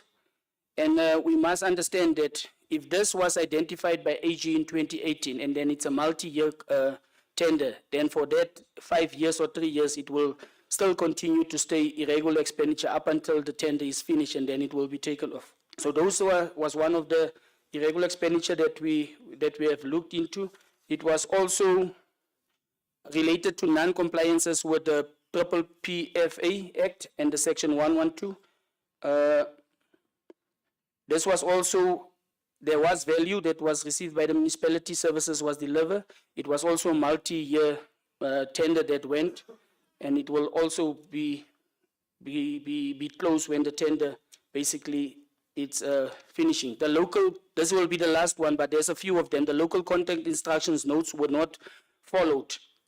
Now, this one also, as there was a constitutional court declared that preferential procurement regulation 2017 is invalid and the mandatory local contacts required for organs of state was scrapped. So based on that, there was value that was received by the municipality services was given. So on this ones that we have done so far, we did not, nobody was held liable as per our investigation, but we have put in preventative measures that such must not happen again. Such was happened because of the decentralized supply chain system that we had, but now that it's centralized, these are things that will not happen, I believe, moving forward. I hope that I've answered. Okay, on the one that is of the general workers that was appointed, this one, there was an independent law firm that was appointed to investigate this matter. It has not been referred to MPAC for investigation. And if it is being referred to MPAC for investigation, then MPAC will then continue with such an investigation. Thank you, Chair. Thank you. Are you having capacity administratively in the unit? Chairperson, that is one of the challenges that we are facing as MPAC. I'm also the chairperson, the SALGA working group chairperson. And last month we had a discussion, and most MPAC chairpersons are facing such of no staff in the office. Myself, I'm the chairperson, I'm the researcher, I'm the administrator, and I'm the secretary of my, so I'm not having staff to perform really, but we are trying our best. A general worker in the unit. I can also be a general worker cleaning my office here, if it has to go that far, Chairperson. Thanks.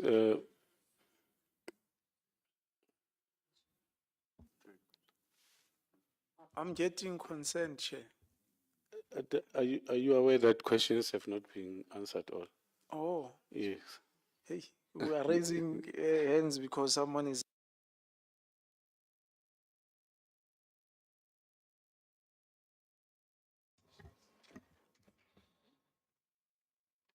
No, Paya, thank you, Chairperson.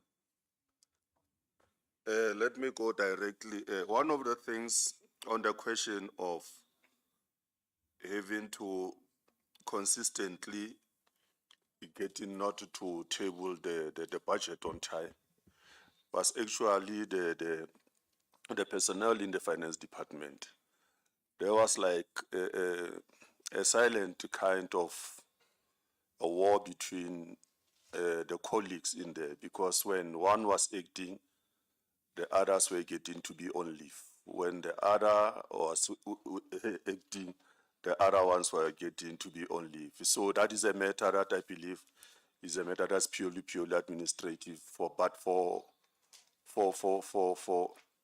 more than once, we have indicated that it's critical, the issue that has been raised by Honorable Meko and Honorable Msanku of the importance, Chairperson, of us having to have a director in the form of a CFO, because more often than not, the subordinates of the CFO will be having these differences.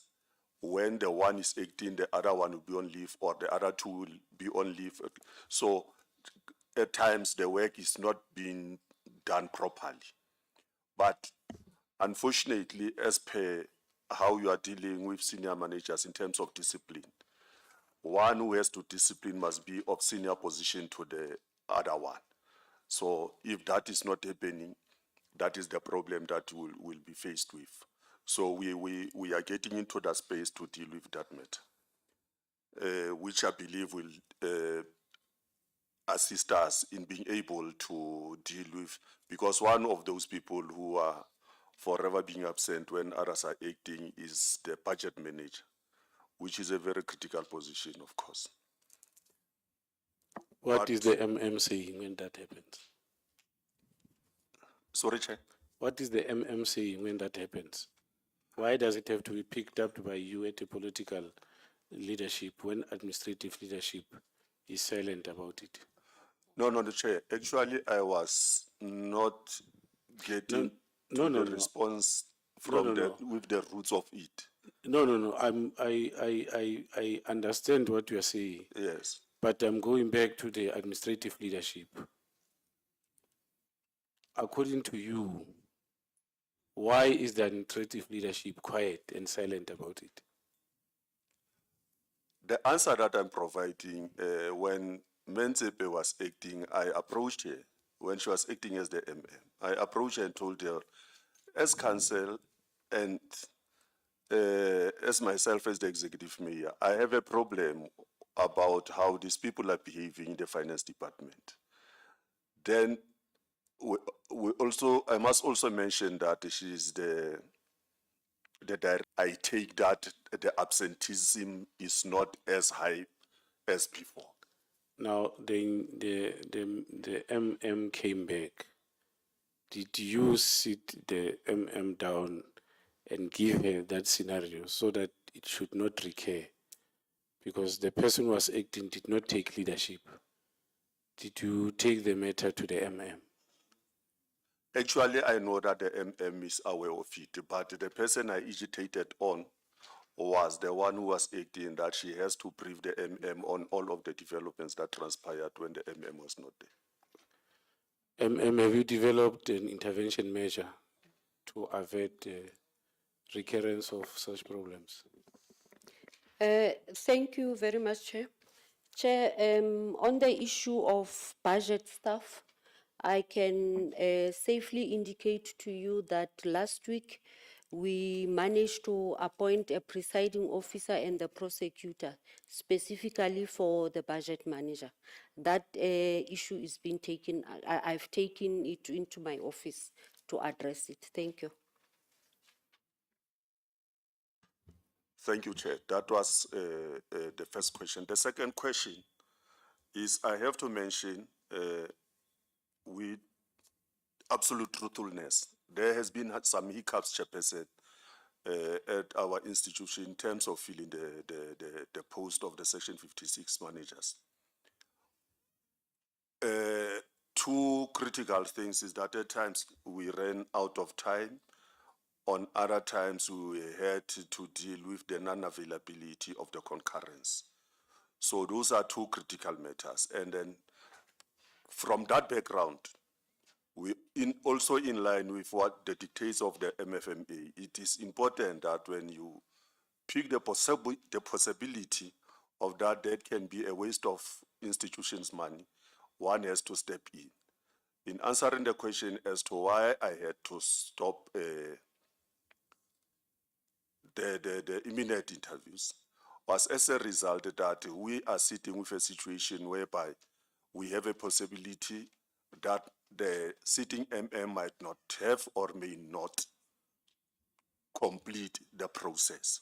So because of such, which of course is a matter that is quite privileged, I will request Chairperson, if it is permissible for me to divulge further on such information. But based on that information that was at my disposal, I felt it's important for one to act in such a way. Thank you, Chair. Was the action written down or was it a verbal instruction? No, we basically discussed it verbally, then I further MM requested that I put it in writing. And then you put it in writing. Yes. Okay.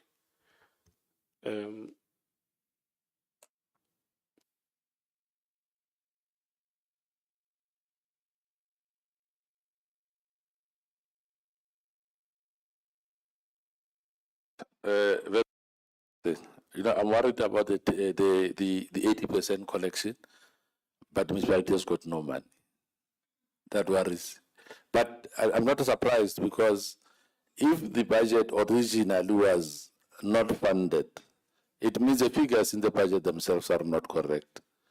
Therefore, you have this collection of 80% but not being able to run the municipality. Earlier on, Chairperson, when we had a municipality here in front of us, that municipality indicated that the issue of concurrence is not mandatory. This municipality says they could not appoint because of a concurrence. Chair, I really think we need to get a case law on this, if not a legal opinion on this one. But if not, we do have Cooperative with us here. Maybe they must just tell us whether a concurrence can really stop, or an appointment or whatever. But we need a clarity on that. Maybe let me say that I'm good. On the issue of concurrence, I think it should be one of the issues that we should be elevating to provincial government, because it doesn't affect only this municipality. If you remember, almost many municipalities will be talking about this issue of concurrence. I think, like you are saying, it must even go to the level of legal interpretation, because it comes from time to time where people, when they make input, they say there's nothing in the legislation that says they must do this or that, or should not do this or that through concurrence. So it's one of the issues that I would suggest that let's elevate it, we'll note it and take it when we engage provincial government. I'm covered, Chair. Thanks very much. Thank you, Chair. Yeah, maybe just to add to Honourable Mokoena, I don't understand the 80 to 95% collection rate. It's impossible. I don't think there's one municipality in the Free State that gets that right. So why would you be that one? It doesn't, if you collect old debt, it doesn't mean that's your collection rate. So if they've put it in, they've inflated their budget also, I agree. It can't be that you collect 80%, 95%, because then you should actually have money in the bank and you should be able to deliver the services that you could. Chair, maybe I'm a bit confused. The debt from councillors and employees, I thought that there's a regulation, is it not in the MFMA, that prohibits that? That it's not prohibited to allow a councillor or an employee of a municipality to owe the municipality. So if we can get clarity, maybe Treasury can tell us about that, but it can't be that they owe 4.6 million together. It's irresponsible and negligent from this panel that sits here to allow that actually, Chair. Thank you. Thank you, Chair. Chair, just first of all, when was the last skills audit actually done? Because questions like both my colleagues have just raised, they all fall within the skills audit. If you had the skills, you wouldn't be battling to determine whether what 80% collection rate actually is. You wouldn't be battling with the legal precedent of whether a councillor should be owing money or not. That should be within that skills audit of that department. What percentage of your budget is actually spent on maintenance? And then for the changeover from the vehicles, thank you very much, ma'am, that you said that you agree that it is cheaper to buy than to hire.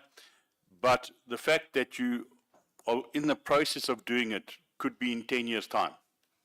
And if we sit here again, you're going to say, but I had to buy, the old vehicle broke down, I'll buy a new vehicle. I want to know when the total changeover would be there, so that you are no longer reliant on service providers, but that it's all done internally. In other words, you've got enough vehicles that you've bought so that you don't have to spend money outside. And then I actually want to know the figure, the actual amount, 5 Rand, 10 Rand, whatever it is, of what you are currently spending on renting or actually servicing out to service providers.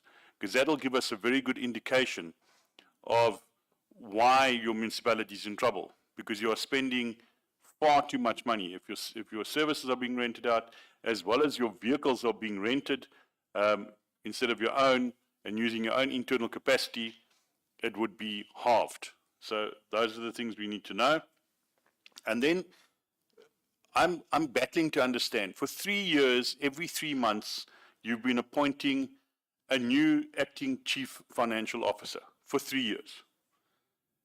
So if it was a new one, as the status says, a new one every single 3 months, that means you've gone through 3 times 4, yes, It means you've gone through 12 different chief financial officers in the last 3 years. Is there not one of those 12 people that were acting as chief financial officers that you could have appointed now already as a permanent chief financial officer? Surely you're not appointing acting chief financial officers that are not competent for the position, because that will also render the whole point pointless. So you should be looking, why don't you approach one of them? You've got 12 to choose from. And I've been covered by my colleagues with the councillor's debt. Just maybe a recommendation. It's within your right as a municipality to deduct the salaries. You'll just have to get your legal opinion. Deduct the increments or the debt owed from their salaries in increments that will nullify their debt by the end of their term.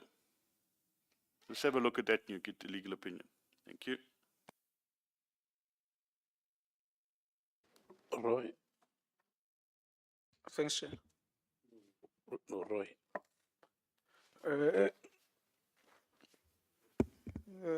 I said Roy. On issue of Not red. He heard, he translated it into oh, English. but you noted me. He translated it into English. We start that side, we come this way. You see, Chair, you noted me, and then you say Roy. He just translated it, Chair. Chair, I'm just struggling to understand the concept that the Mayor mentioned, and if I heard it correctly, an unfunded budget with a funded plan. An unfunded budget with a funded plan. Is that what the Mayor was saying in the beginning? Because if it is, then I don't understand how you can get these two things together. It sounds like a Marxist explanation for dialectic accounting. He can perhaps just clarify. Perhaps I heard him incorrectly.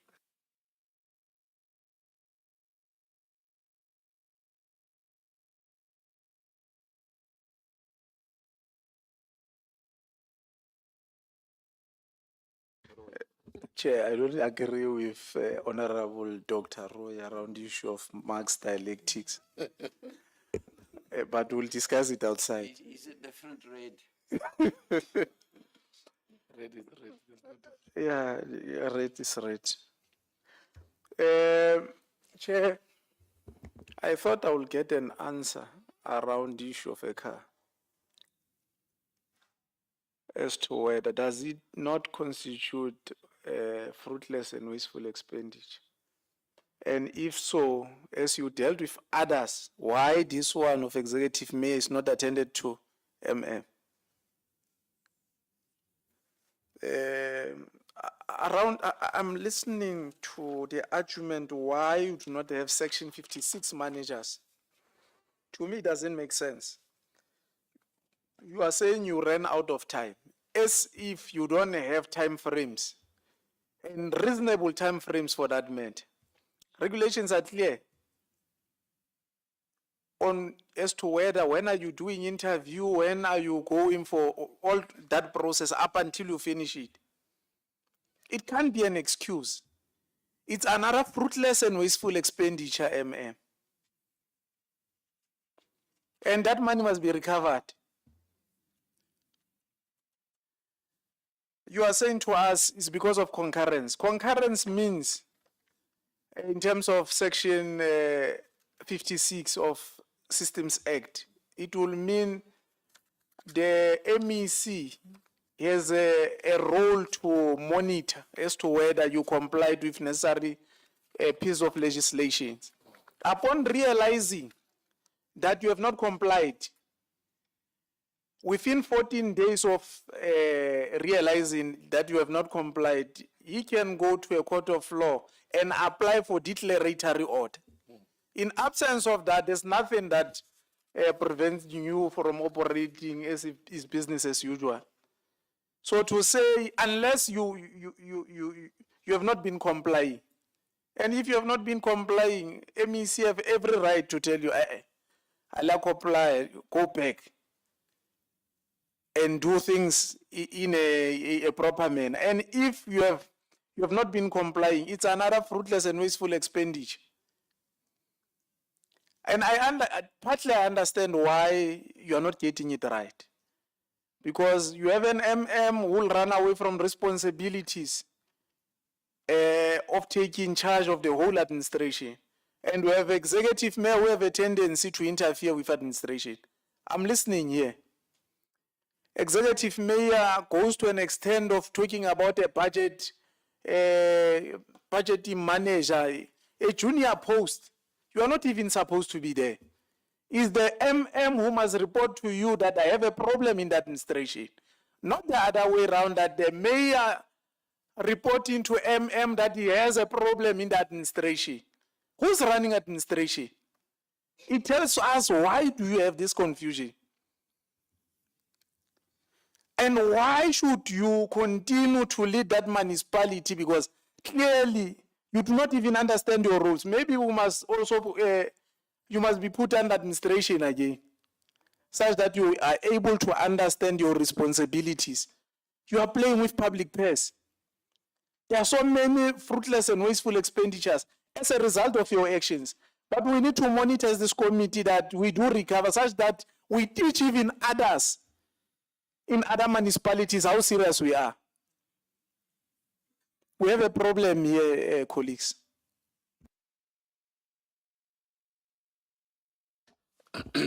Chair, you will help me with the sermon, similar to the one of Honorable Musango. Mine is to ask questions.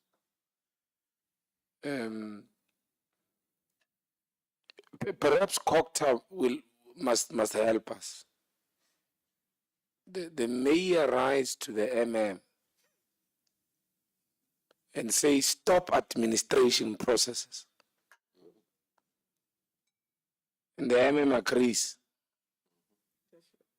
What do we have here? What is that being called? Before I apply my common sense, for those who are more learned than me, yes, as we attempt. Dialectic administration. Chair, please, can you prevail over your friend there? I said people who are learned in this area, you are not. No, Honorable Jankelson has just been to introductory lessons of dialectical methods. Now he's bringing them here. So there's an excitement. But dialectics have got that effect. After reading one page, you think that you can address the world. We are from there also. Maybe Cooperative will help us, Chair, so that we go to the root cause of some of the problems and how they're manifesting moving forward, so that as you and the mayor goes out of this meeting, you are equally empowered. And you will begin to appreciate that oversight necessarily is not witch hunt.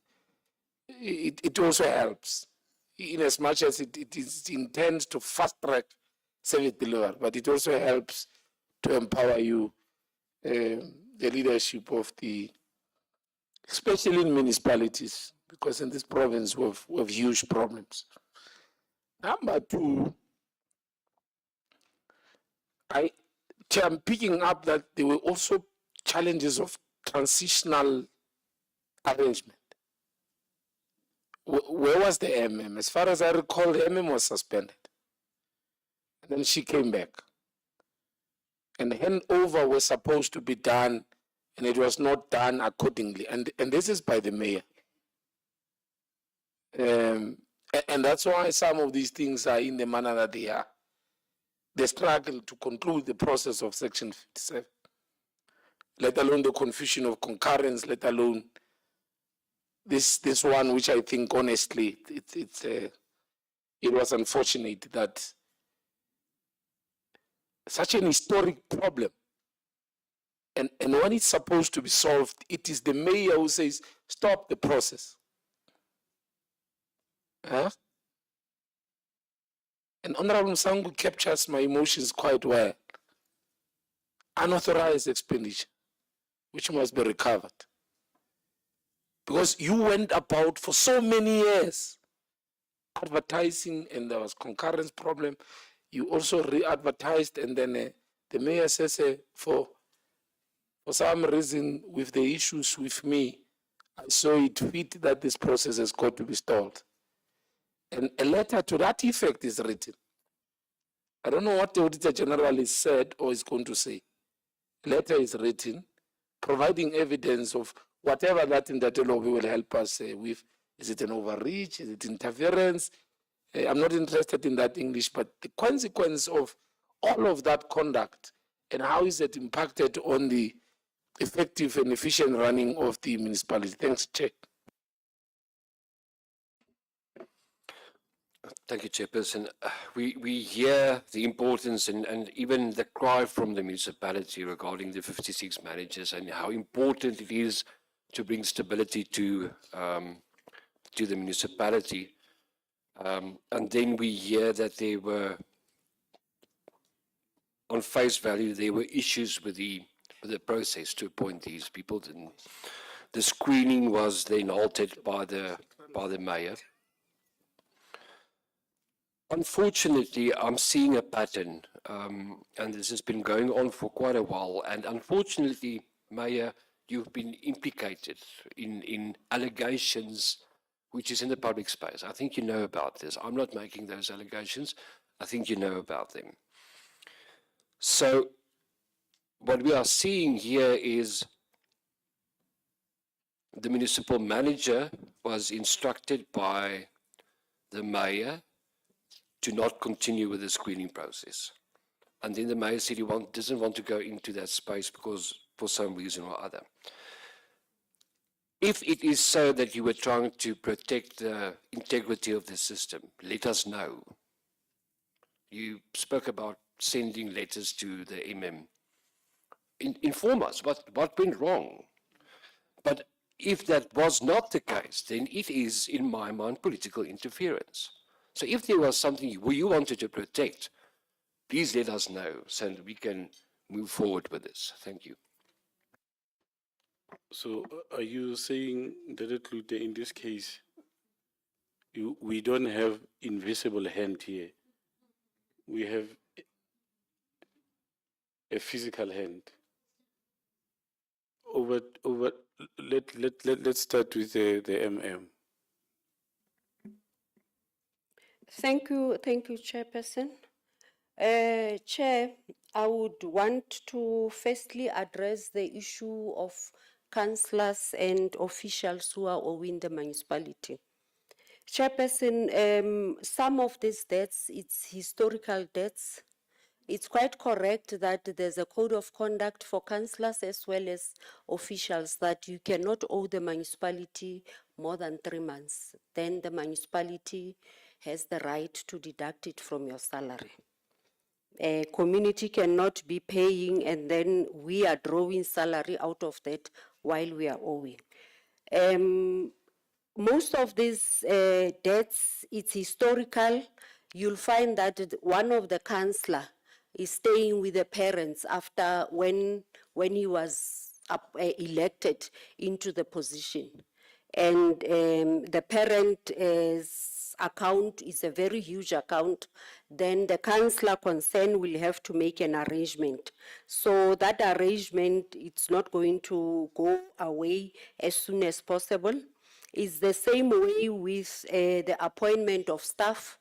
You'll find that a general worker has been appointed, and if you get appointed and the address that you have provided the administration with, we record it as where you are staying and you need to be paying. Unfortunately, if there's a huge debt, it falls under you who are staying there as an employee within the municipality. So that's why I'm saying it's a historical debt. But when an employee or a councillor leaves, especially when the employee leaves the service of the municipality, we don't allow them to live with that debt. we deduct the whole money from their leave gratuity. On the issue of skills audit as per the regulation is being done on an annual basis. I would also want to confirm that internally we've got qualified, skilled CFOs. 4 of them, they've been rotating as CFOs, although I know some of them, they are not prepared to apply for the position of CFO. I'm going to leave the maintenance budget to the CFO and the contracted services. On the issue of the budget stuff, can I make a correction, Chair? You have quite included that there was a time when I was on suspension. That was during the budgeting process. So by that time, it was not the issue between myself and the executive mayor. What happened, it was something new that I picked it up. I don't get into the executive mayor would not get into the disciplinary issues of administration. I'm in control of them. And on the issue of this advertisement, which are being advertised now for the 8th time, yesterday there was a council meeting. The matter has been referred to NPEC for them to investigate and recoup any money where there is any negligence with regard to the advertisement. And I will also want to confirm that it was not in writing when the executive mayor submitted to me that I should stop. It was through a WhatsApp. The others I would also give over to the CFO. Thank you.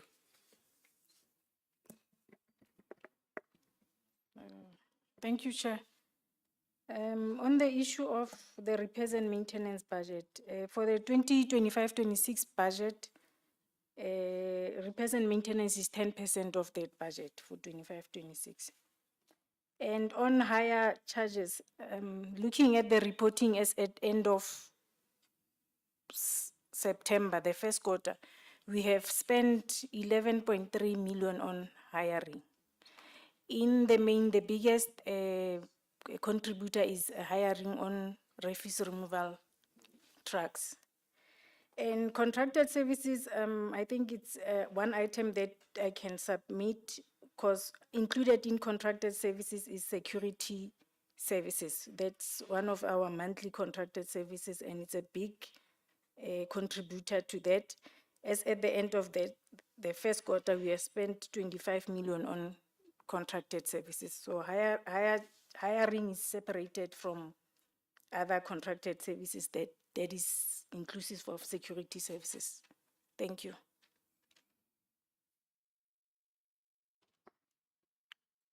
Thank you. Mayor, you didn't have anything to respond to? Honorable members, I think the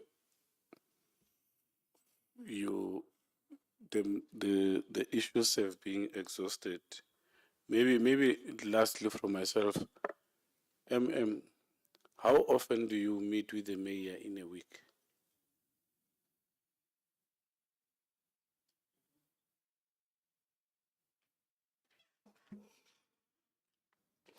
Chairperson, we do not meet. At all.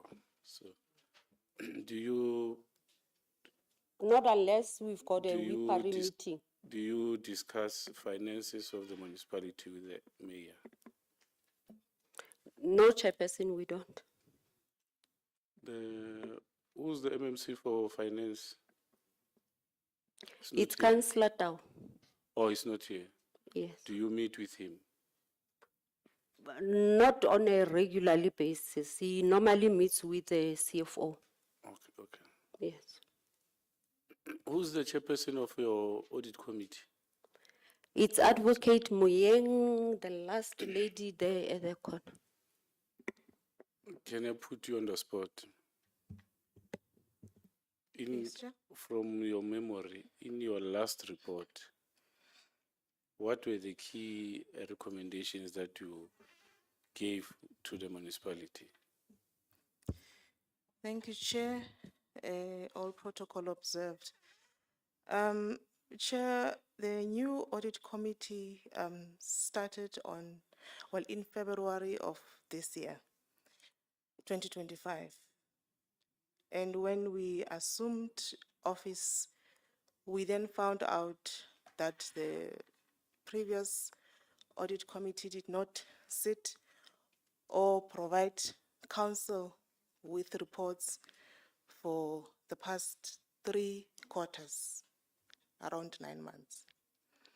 So then our first focus was in relation to then playing catch up and having to review the previous financial year's 3 quarters so that we can also provide a report to council. Part of our finding also was that the risk committee also did not sit as required 4 times in a year, the previous financial year. They only sat 1 time. So part of the focus also in our first meeting included the report from the risk committee, which we also found that there is a dysfunction there. There's only one official dealing with risk. Therefore, that does not make it a risk committee. And there was also a risk register, which was not presented. There was a commitment that it will be presented in the next audit committee. So we then submitted a report on it. Part of the recommendations also included capacitation of the risk committee. It also included updating of the litigation register. We provided a template in relation to the information that we require as the audit committee on what that litigation register should entail.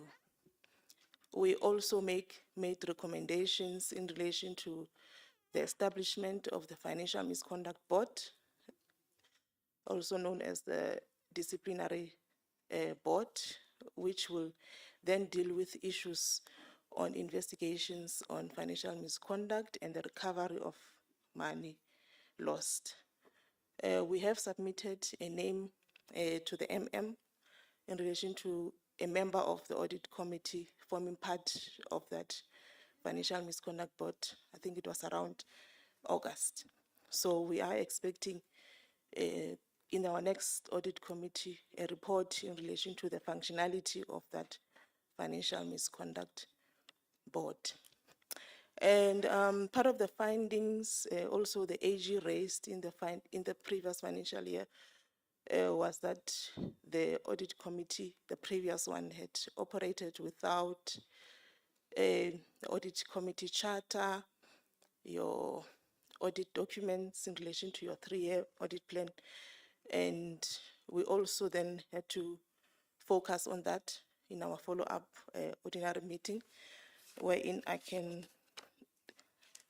maybe report to say the audit committee charter now for the 24-25 has been approved, the internal audit charter, the internal audit methodology, the combined assurance framework, a combined assurance plan, as well as the 3-year rolling plan.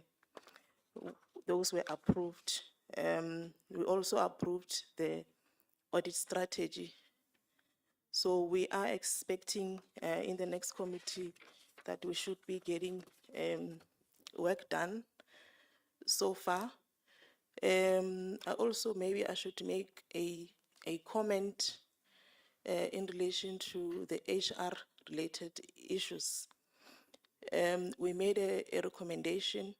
Maybe let me say, in our very first meeting of the audit committee that was scheduled, we had to cancel it on the day of the meeting because there was unavailability of the senior managers. And then we got to learn that there were a number of them who were acting and rotating. So we had to then cancel that meeting and have another meeting. And in the two ordinary meetings we have held, there were no HR reports presented. And part of the HR report then includes issues, of staffing capacity or vacancies, updates on irregular appointments or suspension. And there was a commitment by the MM that that report will then be presented to the audit committee in the next audit committee meeting. That is been scheduled for the 24th of October. So, yeah, that's it from us. Chair, thank you. Can I request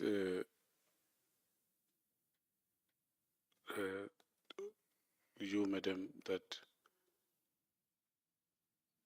I don't know whether is the recommendation that you might probably have given to the MM, that the MM can then forward those. Will you send those to us? Because we are still going to make follow-ups of this interaction, so that we can track the progress in whatever has been raised here. So I think your input or your recommendations are very much important. So I would request the MM that you send them to us, to Majiki. Oh, yeah. Now the speaker has gone out.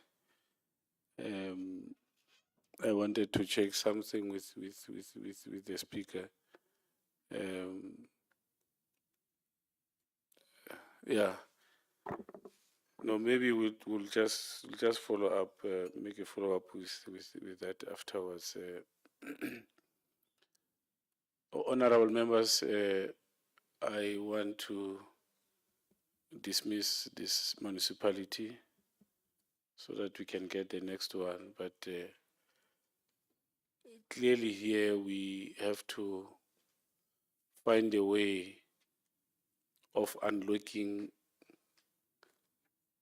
personality problems, which from the look of things are hampering progress in this municipality. And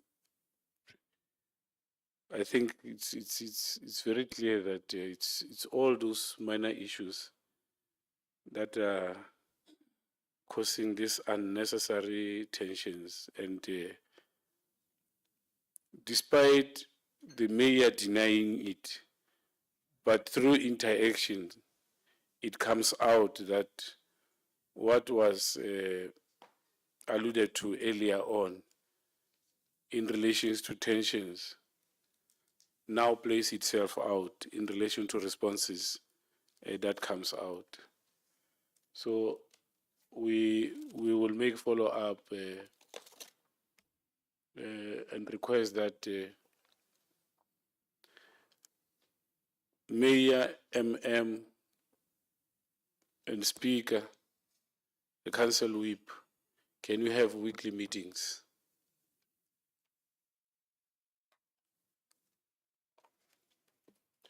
Secondly, MPEC, MM, let the MPEC unit be capacitated.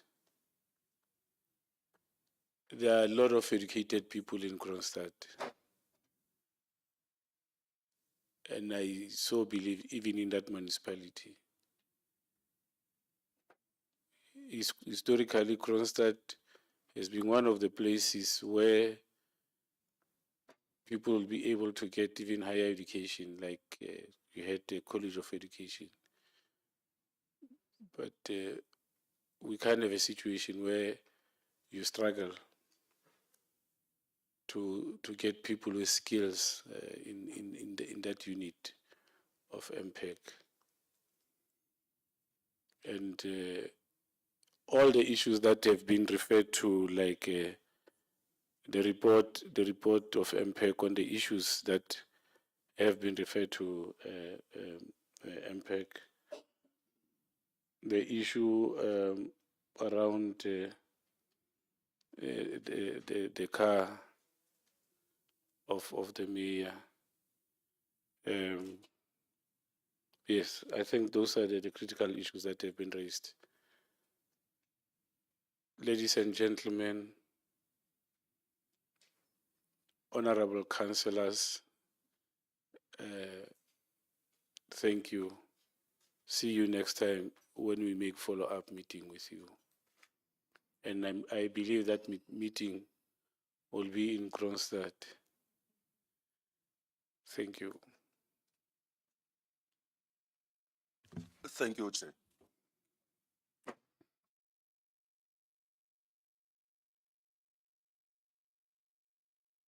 It's a pity that the speaker comes in when I've closed. I wanted to check with you, Speaker, how often do you meet with the mayor? But because I've closed the meeting, you'll respond to that afterwards through the recommendations that we have made.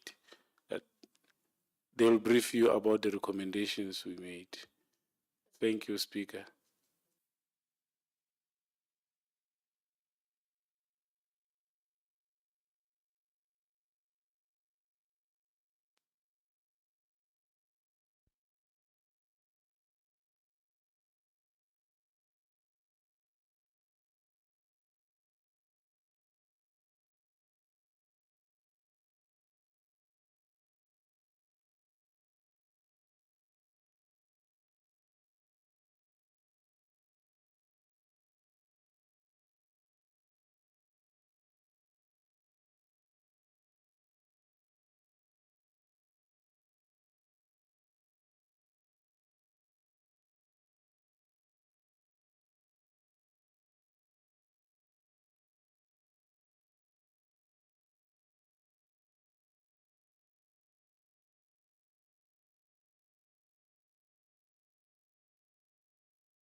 Good morning in the afternoon. We have in front of you members of the legislature in the committees of governance and public accounts. On the right-hand side, we have the technical team from the legislature. The left-hand side is the institutions that support us in this work of oversight. Cooperative, human rights, treasury. A Premier's office was seated behind you there. I don't know whether they're still there. And also the office of the Auditor General was there, Tia was there. The members in front of you, we have Mayor Dulandilich, and then Date Van Vieren, Date Makai. Next to me here is Date Tlu, is outside. Mayor Kharekwe. And then we have Date Meko and Date Musimanga, but they are outside. Date Jankelsin is also outside. Date Pretorius. And lastly, Mem Mkabela.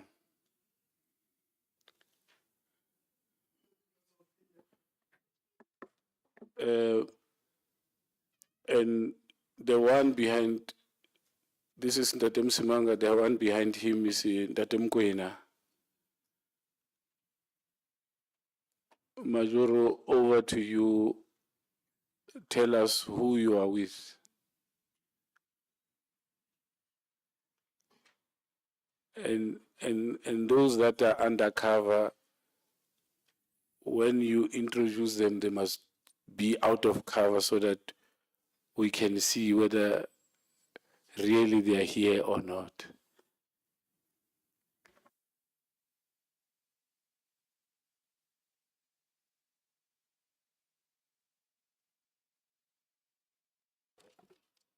Thank you very much, Chair. My name is Councillor Irene Mehlomakulu. I'm the Executive Mayor of Kharib District Municipality. With me, I have the Speaker of the municipality, Meshasha. She's still undercover, Chair. And then next to Meshasha, we have the Chief Whip of the municipality, Councillor Mokheseng. And next to Councillor Mokheseng, we have the Chairperson of the Audit Committee, Ndate Salmani.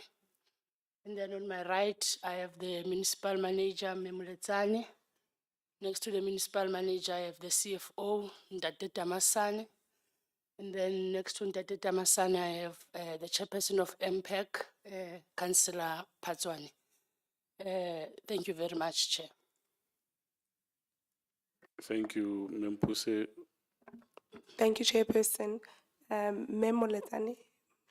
Good afternoon, Ma'am. Good afternoon, Ma'am. Ma'am, will you be taking an oath or an affirmation?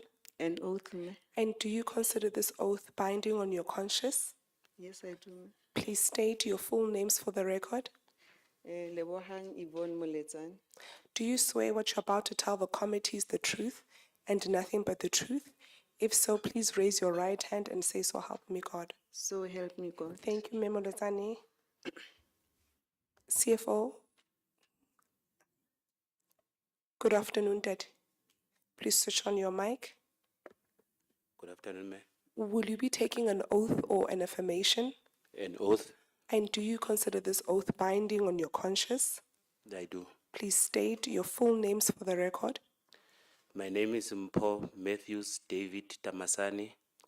Do you swear what you're about to tell the committee is the truth and nothing but the truth? If so, please raise your right hand and say, "So help me God." So help me God. Thank you, sir. Chairperson, thank you. Thank you. Majoro, you only have 15 minutes in your presentation. So for you to observe your 15 minutes, if you can avoid political speeches, a political overview, and deal with your presentation, you'll save time. because it's very far. Zastron is very far. Over to you, Major.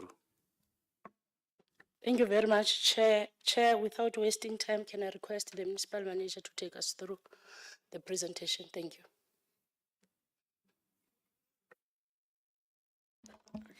Thank you, Chair, and thank you, honorable members.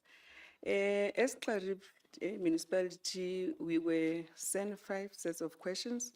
And then the first question is reading as follows. Given the goal to phase out the use of consultants for financial statements compilation within 3 years, what specific target date has the municipality set for the completion and submission of the detailed strategy and plans with timeframes required for building internal capacity for financial management and control systems? Through you, Executive Mayor, may I request the CFO to respond to this question, but also taking into, to inform the members that the strategy has already been adopted and approved by Council in May 2025. So I will request the CFO to respond to the question. Thank you. Thank you very much. Good afternoon, Chair, and allow me, for the sake of time, to stand on the protocol that was already observed. Just a little bit of background. The district municipality is one municipality that in the province that is still using the help of consultants to compile the financial statements.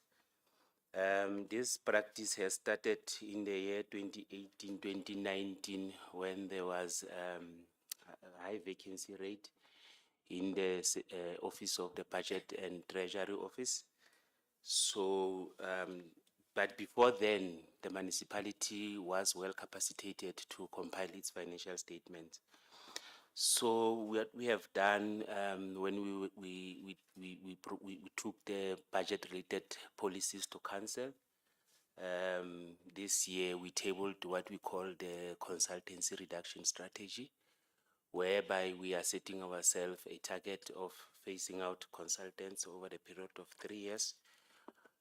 Mindful that we also not compromise the audit opinion of the municipality, because the municipality has consistently over the years obtained an unqualified audit opinion. So this transition, we have to be very mindful that we don't do it in a manner that will compromise that, because the municipality is one of the municipalities that are identified also to get clean audit. So we have devised the strategy to phase out consultants over the period of 3 years. And then we have detailed it in the details that were already submitted for the committee. We are committing ourselves that in year 1, we are going to have a full compilation of the AFS by the consultants. And then in year 2, we are going to have a combination. And when I say it's a combination, it means half of the work will be done by the internal staff based on the capacity that we are already building. Because also with the current appointment of consultants, we put a clause, or in the specifications, we specified that we also need them to do a transfer of skill. So what I've managed to gauge now, I have, like, with the current AFS that are being audited, I've managed to get some level of comfort with the staff in the BTO in terms of which notes are they able to compile, because financial statements, mainly you have to do the notes. Once you do the notes, the faces will automatically update. So the strategy will detail that in year 1 will be full compilation, and then also the role that we will play in terms of monitoring and ensuring that skills transfer is being done. Then in year 2, we will revise the strategy, and then we will give some portion of the AFS to the consultants, more especially the ones that are little bit technical in nature, while we are still building capacity. But from where I'm sitting now with the 2024-2025 financial statements, I've managed to ascertain myself that the internal staff does have capacity to do a handful number of notes of the financial statements. So in year 3, we should be in a position whereby the entirety of the compilation part, it's done internally in line with the Circular 82 cost containment circular from National Treasury. Then in year 3, what we will do is that we will only be appointing for the review of the financial statements. But over the period of 3 years, we need to build capacity in terms of the programs that are available in that space of financial management. And some of the programs we don't really have to pay for because National Treasury is providing them for free, and SICFARO also is some we pay for and some we get them for free. So out of about 16 staff complement in the budget and treasury officials, I can confirm that 11 of them, they have the BCom degree. 3 of them, they have the diploma in accounting. So it's people that if they are guided and mentored very well, they are the people that can be able to produce and assist to phase out consultants over the period of 3 years. But mindful that we don't compromise the audit opinion that the municipality has been able to maintain over the years. Thank you very much, Chair. Thank you, CFO. And then in terms of the second question, it was saying, please submit a comprehensive report on consequence management. The response is saying the disciplinary board dealt with some of the cases. Reports were submitted to council and are available on request. Management is waiting for the current recommendation from the MPEC that have just dealt with the reports. And then in addition to that, there was a vacancy in the disciplinary board where the member of the audit committee resigned and the manager internal audit resigned. So the council on the 25th of September, we filled both vacancies. So we are anticipating that the current disciplinary board will be sitting and functional. So we are committing to do better in that. We also acknowledge that we need to improve on consequence management as the municipality. And then the third question was saying, concerning the investigation into the irregular tender awards related to the supply chain manager who resigned, please provide a date for when this investigation is anticipated to conclude, given that the matter remains open. The response will be the irregular awards were because of internal control deficiencies identified. The SCM policy was not updated with the new SCM regulation dated December 2023. As a result, SCM was still using BBEE as a requisite in the adverts for the tenders. The other reason, as identified by the AG, was that SCM policy was not consistent with the SCM regulations, preferential procurement regulations. So the SCM manager, as the custodian, was inquired as to why the update on the SCM policy was not done. As a result, all the transactions that took place or that were there during that period, because it's a multi-year, some of them were multi-year, all the transactions that were made resulted in irregular expenditure. So the register was taken to council and MPEC, and the recommendation was that it be written off. And then after that, the SCM policy was updated in line with the revised regulations. As reported, the manager resigned, and therefore no consequences could be implemented. This is the summary of the MPEC reports that the MPEC committee dealt with. As we reported that some of them we had a backlog. The irregular expenditure registers for 2022-23 were dealt with, 2023 and 2024. Fruitless and wasteful expenditure registers were 2022-23, 2023-24, 2024-25. And then unauthorized expenditure registers were 2022-2023 and 2023-24. The senior management overpayment register were for the prior years from 2017-2018 until the last one of 2023-24. Registers refer to the disciplinary board for further investigations and possible disciplinary actions where irregular expenditures for those financial year 22-23 and 23-24, fruitless and wasteful expenditure for 22-23 and 23-24. And the senior management overpayment register for 2017-18 until 2023-24. And yeah, like I've just indicated that on the 25th, the disciplinary board vacant positions were filled. So we are anticipating that they will start with the process. The fourth question was saying Carib district municipalities, and then it said governance and officials. So we could not understand, but clarity was sought from the sender of the emails on the 6th of October. To date, nothing was received when we were submitting our responses because the question is not clear. The last question was saying the district confirmed the allegation of overpayment of senior managers was true, and the matter was scheduled for tabling in council next meeting, scheduled to discuss and provide a solution regarding the recovery of the overpayment and the associated waiver application, which the districts are ways before implemented. If the council has already considered the matter, please provide the minutes of the council that considered the matter. Chairperson, I will request the executive mayor if you allow me to talk to this one. Thanks, Chair.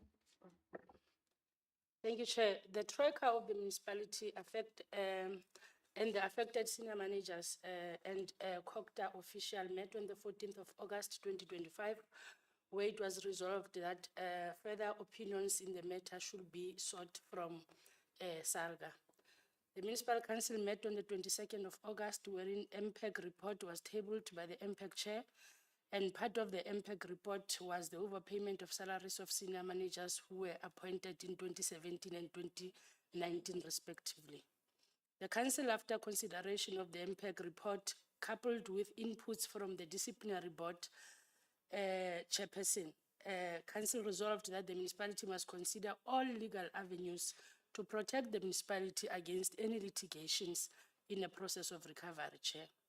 The executive mayors mandated by Troika entered correspondence with Salga National Office on the 25th of August and COCTA Free State on the 7th of October to seek advice on the process to follow in the recovery process. On the 26th of August, a meeting between Salga Legal Office and Carib District Municipality was convened, wherein information was disseminated for proper advice. Salga National Office responded through an informal email, and we are waiting the formal response from Salga National.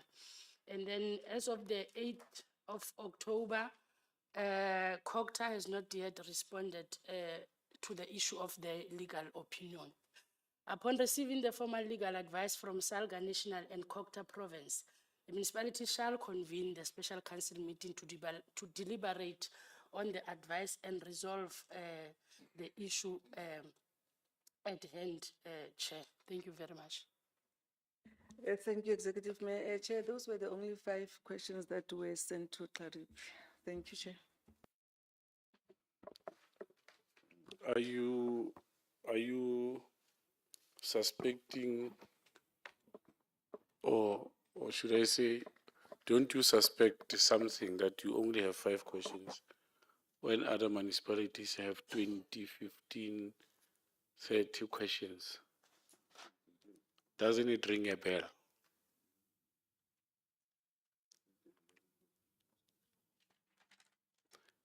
It simply says, with a municipality that has 14 paragraphs only on compliance issues,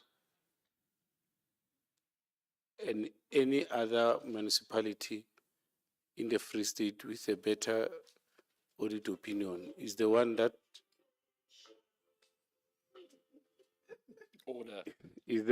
only has eight paragraphs on compliance. So it means you are just on the doorstep of clean audit. Why are you not getting clean audit? So I just wanted to make those introductory remarks, and want to give to So I don't know whether you'd want to say something that Duani. Thank you, Chairperson. It's just on the audit action plan, Chair. I think the municipality has done quite well. They had 56 findings. 5 of those are in progress, and 51 of those findings have been completed. Thank you, Chair.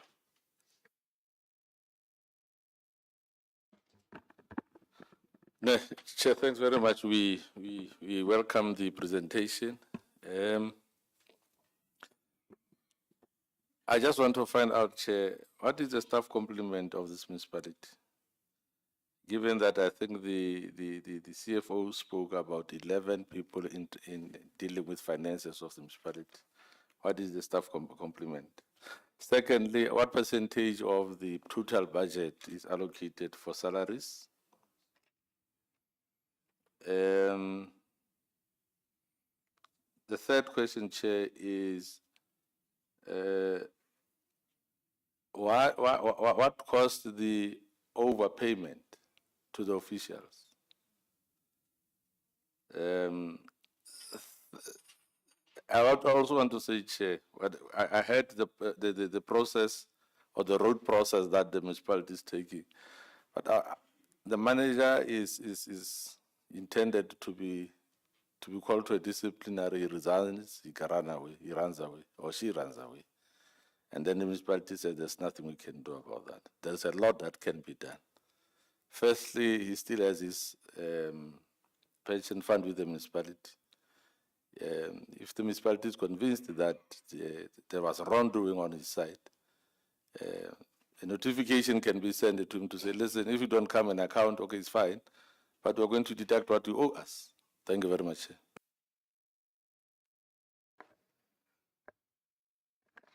Thank you, Chair. Okay, let me just welcome the presentation first. There's one or two questions that I'm not sure why they weren't included, that are not answered yet. I'm interested in your laboratory, the water testing laboratory. In July, you indicated you were applying for funding to start your own laboratory. How far is that funding? How far is the feasibility study? Have you consulted with the one in Thabo Mofokeng to see if it's feasible? Does it make sense for you? Will it mean more income for you? Will it mean income for you? What is the reason? I know your water board status, if I'm correct, was not compliant. So I just want to know what the progress is on that. Have you done anything towards your organogram? Because when you were in your July, your municipality was bloated. You were spending an excess of your budget over the standard, higher than the norm, on staff complement. Have you done anything about your organogram? Have you got a current organogram? And with that question goes the obvious one: when was your last skills audit done? Because if your skills audit is up to date, you would have a current organogram. And then, what percentage of your budget do you actually spend on maintenance? And the reason why I ask this, or upkeep, the reason why I ask it, I know that you've just been donated fire engines in your disaster management center, but do your municipalities have adequate places to keep them? Has a memorandum of understanding been established between you guys and the municipalities to establish who is going to service and maintain these vehicles? I am aware of the CWP program for the labour, but I would like to know who's going to be paying them. Is it going to come under that program? Who's going to manage that? Is it going to be managed by municipalities individually? Is it going to be managed by you guys?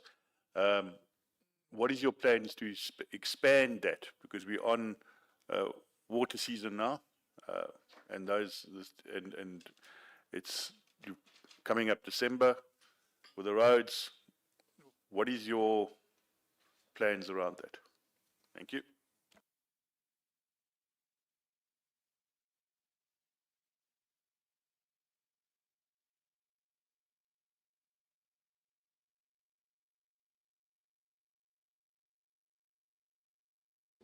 Thank you very much, Chair, and thank you very much for the presentation. Chair, yes, firstly, in terms of the annual financial statements, the consultants, I understand from the presentation in 2019, up until 2019, there were individuals employed at Garib that were able to do the job. But then after that, when the new individuals were appointed, how were they appointed? It seems from the CFO's messaging here is that they have the qualifications, but they're not able to do the job. So I'm a bit concerned about how are you employing people to do annual financial statements, but they're employed, but they can't do the work. If we can perhaps get an indication how that transpired. I do understand sometimes there is in-job training, but we can't forever be training people if we can appoint people from the onset who are qualified and can do the job. So I'm a bit concerned about that. And we know the implications then in terms of our budgets when we have to then outsource and actually double pay for services that can be in-house. Then secondly, in terms of the consequence management, the report we received from Garib, I mean, we asked in our question for an extensive report. Let me just quote you, a comprehensive report on consequence management. And the response we get is that the disciplinary board dealt with some of the cases. Now, what does some mean? Is it 1%, 2%, 80% of the cases? What was dealt with? Reports were submitted to council and are available on request. I would really request that the committee be furnished with a comprehensive report, as we have requested, on the consequence management, precisely what has been dealt with. 1 or 2 cases out of 10 or all 10 cases. I think this is a very, very flimsy response that we have received here. And it's very, very important. Then my colleagues have spoken on the supply chain manager issue. I think the concern by the committee is, is that we've seen this run around by individuals working at one municipality, not applying the law and regulations, and then going to work somewhere. As a committee, I think we need to know who that individual was, and as Honourable Mokoena said, then to red flag the individual to make sure if they go and work at some other municipality, perhaps that the SEM is not also not actually properly conducted there. Then in terms of the senior management overpayment, also Honourable Mokoena has touched on that. The process of recovery is one thing, but I think we want to know what transpired to the overpayment, if we could just get a better indication. Then this was not contained in the questions, but in terms of the MFMA 2024-2025 Section 71.7 reports, it seems that Garib is doing very poorly in terms of the conditional grant expenditure. By 30 June of this year, of the 50 million for conditional grants, only 5.7 million was spent. So it means there's an 88% under expenditure. 44 million that was not utilized for conditional grants. If we could just get an indication on that, because that is quite a alarming number. Now, these are provisional numbers, but this was supplied to Provincial Treasury. 50 million allocated, only 5 million utilized, so that's very concerning. Then in terms of the firefighting fleet that has been provided to Garib, or some of the fleet that has been provided, in terms of SANS, the Garib district actually needs a fully functional fire service. There are several national roads, big provincial roads that run through that area. What is Garib district's plans in future to have a fully functional, as required by SANS, a fully functional fire service in that municipality?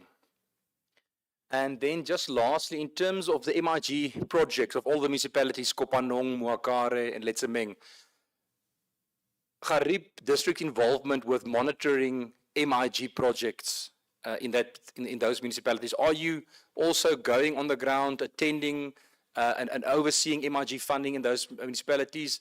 I can make one example. In Tromsburg, there was a large amount spent on a 3-kilometer sewage line and pump station. The money's been spent, but the sewage is still leaking into the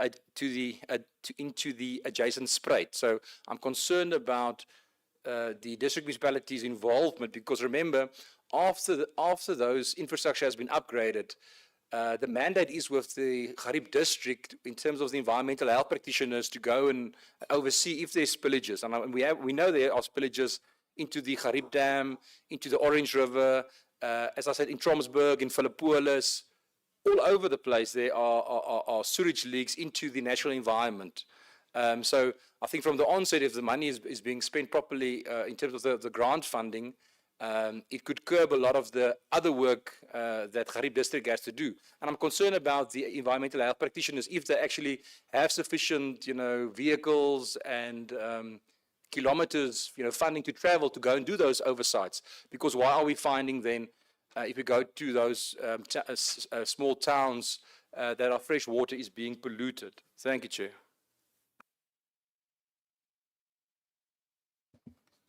Chair, thank you once more. Let me welcome the presentation by the leadership collective of Garib District Municipality. Auditor General says, in as much as you got unqualified audit opinion, your statements were of a poor quality. How do you work such that moving forward, those statements they improve as far as quality is concerned? Because she goes further to say, if you continue like this, this is not sustainable. How do you correct that? The other thing is that Auditor General made note of, I think it was on July, made note of the fact that you spend 35% on service delivery. And however, budget spent in this regard is undeterminable. As the municipality actual spending is not aligned with its key performance areas. How do you correct that, such that your budget spending is aligned to your key performance areas? Chair, I want to know, how much do you spend percentage-wise on local economic development of the district? Can we be taken into confidence? But equally, because we are so concerned about UIF, even the one that is not reported, we find a way of getting it and reporting it. Executive Mayor, we are told that on the 31st, I think of January this year, your car got involved in an accident. And I'm told it was driven by you, and it has never reported to the municipality. The registration number of the car is HTT 354FS. Why is it not reported to the municipality that the car got involved in an accident? Maybe if we can be furnished with reasons such that we understand. So maybe if we can also be answered as far as that is concerned. Yeah, I think the rest I've dealt with. Thanks, Chair.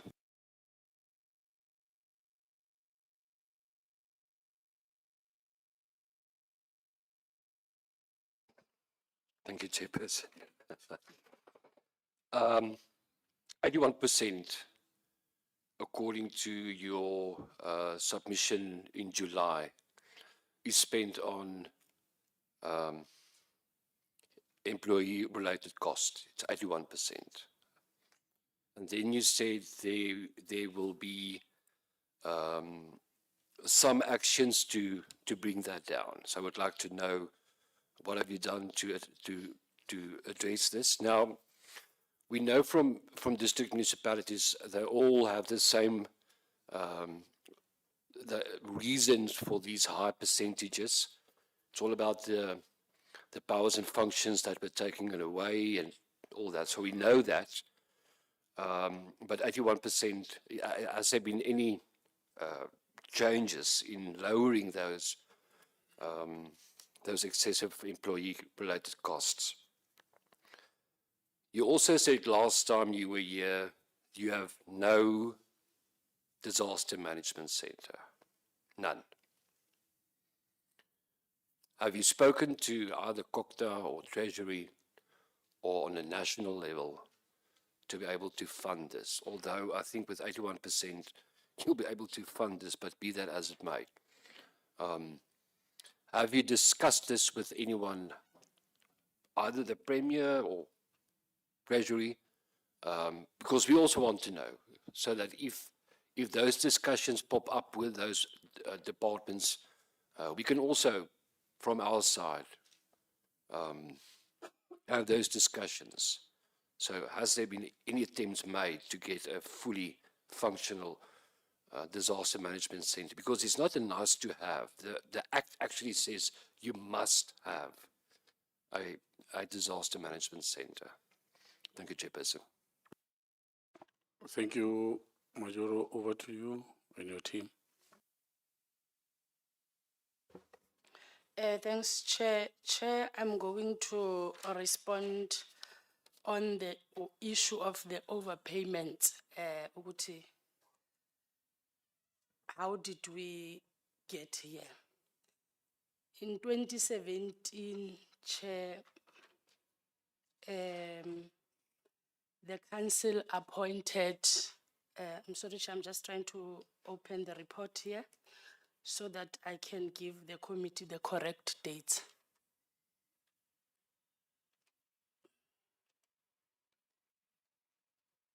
In 2017, Chair, the council advertised the position of the municipal manager, and the then council chair, to be specific. The municipal manager was then appointed, and the director, planning and social development, and then later the CFO was then appointed. When the appointments were done, Chair, there was a gazette. The advert was done based on the salaries that were gazetted. But when appointments were done and when the municipality got into employment contract with these senior managers, they then, Chair, benchmarked with the salaries of the previous senior managers. The previous senior managers, meaning from the council term of 2011 to 2016. So they benchmarked with those salaries instead of using the current gazette, which was used for the advert. And then later on, Chair, the senior managers advised the then mayor to say the salaries that we are getting are higher than what is gazetted, but we have benchmarked with the salaries of the previous senior managers. One of the directors that was appointed, Mr. Mupedi, was the manager in the previous term. So he moved with the very same salary that he was getting in the previous term. And then upon the senior managers advising council on that, then council said the mayor must request a waiver from the minister on the issue of salaries. The request was done, but the minister did not respond.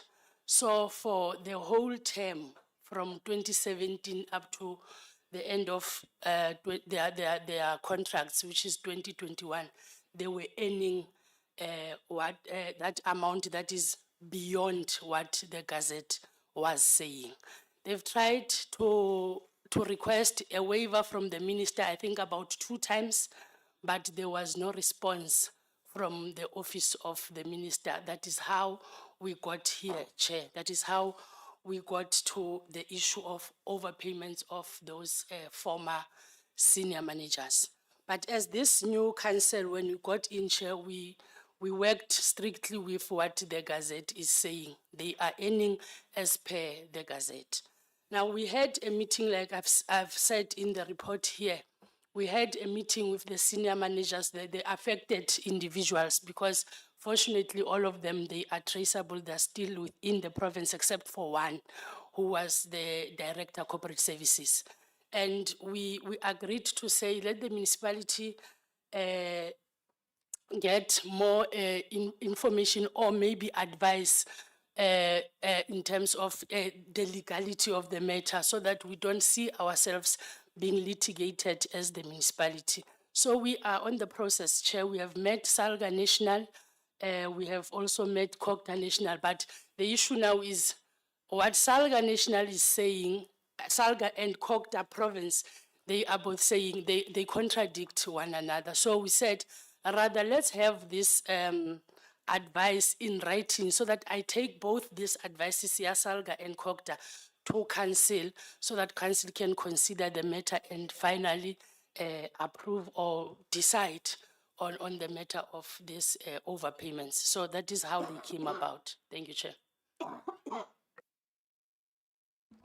Thank you, Honorable Mayor. Chair, I will start with I think the first question was how many, what is our staff component? Our staff component is 82. We are having 82. 82. And then currently with the financials that are submitted for auditing now, we are at 79%. You respond to me. I'm the one who asked all these questions. Okay. So you respond to me. No, thank you, Chair. My apologies about that. Yeah, so we are now at 79% with the information or the information that was submitted to be audited now. The issue of I took note of the inputs regarding the issue of the official that resigned that were made by the honorable member. And then in terms of the water testing laboratory, there's no communication anymore. We were in talks with Cogta, but then the laboratory was taken to Thabo Mofuzanyane. So for now, they said there's no money for that or funding. Yes, by then feasibility studies were conducted, but I don't know if they are still relevant now. Does it make sense for us to have a lab? Yes, it does, because we're also thinking of sharing them with the neighboring provinces like your Eastern Cape and your Northern Cape, and even the local municipalities, to avoid duplicating jobs. We can use expenses, because we test, they also test. But if we have a laboratory, all of us will be utilizing the same services, and I think it would be cost cutting. And as we are currently talking, we just appointed UOFs for a 3-year contract in terms of water testing. Unfortunately, they wrote us a letter to say the university will no more be providing the services. And we were still within our first year, meaning that we have to go back now and start the advertising process altogether. So for us to say we needed it, it's again to confirm that yes, we need it as a municipality or as a district. The last stills audit was conducted in October 2022, and there was also an intervention with regard to that. We took learners to the University of Free State, where they are doing it's a degree in Bachelor in Management and Leadership. So it's a 4-year degree, so we are still monitoring the impact that it will have. And it was also in line with the municipal staff regulations to check if, in terms of the skills that we are having, whether they'll be able to address that. Also noting that in terms of what the municipal staff regulation was saying is that if there were warm bodies or employees in a position, automatically they qualified to be in that position. But what needed to happen is for the municipality to ensure that they close whatever gap that they realized in between what is expected and what is already in the disposal of the municipality. The issue of maintenance, CFO will talk to it. The fire engines, they are here, it's true, but currently, as a municipality, we have affiliated to the Firefighting Association. So we will do that until we feel that as a municipality, we are ready to can take over. But we will introduce it in phases. And what we've done now, we are expecting to have a meeting with the local firefighting associations and also the local municipalities where we'll be discussing the issue of the MOU. The trucks only arrived last month, so we are still working on all the technical logistics to ensure that we do it correctly. But in line with that, we've appointed through EPWP seasonal firefighters. For now, we've started with Kopanong. We are training them. It will be for 6 months. And then with the next intake of the EPWP, we'll be going either to Lezemeng and Mokar to ensure that all local municipalities are having those firefighting seasonal fighters. So we are intending with the relationship that we'll be building with the locals and the local farmer associations that we can have a strategy to say what needs to happen when we are realizing fires as a municipality. So it's something that we are working on as management and the council. Yeah, we are planning to expand it, but that will also be based on the resources that we are currently having. We did report last time when we were here that we also appointed panels to assist us in terms of acquiring funding from outside. So these are one of the things that we are working them with. And also, I think it was that one is the disaster. So CFO will talk to the issues of why we don't have people with relevant qualifications, but I think he touched on that to say there was no skills transfer from the service provider to the local municipalities, or it was not correctly monitored to ensure that when they leave, they transfer the skills to officials. Hence, we are coming up with the proposal and the plans at hand now, but he will talk more to it. And then the issue of under expenditure on MIG, we are not the implementers. They say we are the paymasters. The municipalities are still doing the procurement processes in terms of the tenders and so on. So they only claim with us after a consultant or service provider issued an invoice, then they will send the invoice to the municipality. So with Mogare, we will pay the money to Mogare, and within 48 hours, they need to submit a proof of payment that they paid the service provider. With Kopanong, they appointed them, but it was said because the account was continuously attached, then we can pay directly to the service provider. So we only pay when there are invoices that are issued to the municipality. So our role is just to disperse the payment to the relevant people. We are not the one who are appointing and doing all the procurement processes. So the under expenditure is because of them not submitting invoices. And we cannot, as a municipality, just pay for the sake of paying without having the necessary proof that their job was really done. So that's where we are as a district. The issue of monitoring of those projects is only our EHPs that are going there, and it's something that the AG raised, so we are trying to address it now, so that once in a while, when there's an invoice, we need to go and check whether the work has been done. So it was something of an oversight and a shortfall from our side. But the spillages we are reporting, that's why sometimes we are issuing non-compliance and compliance letter to those municipalities.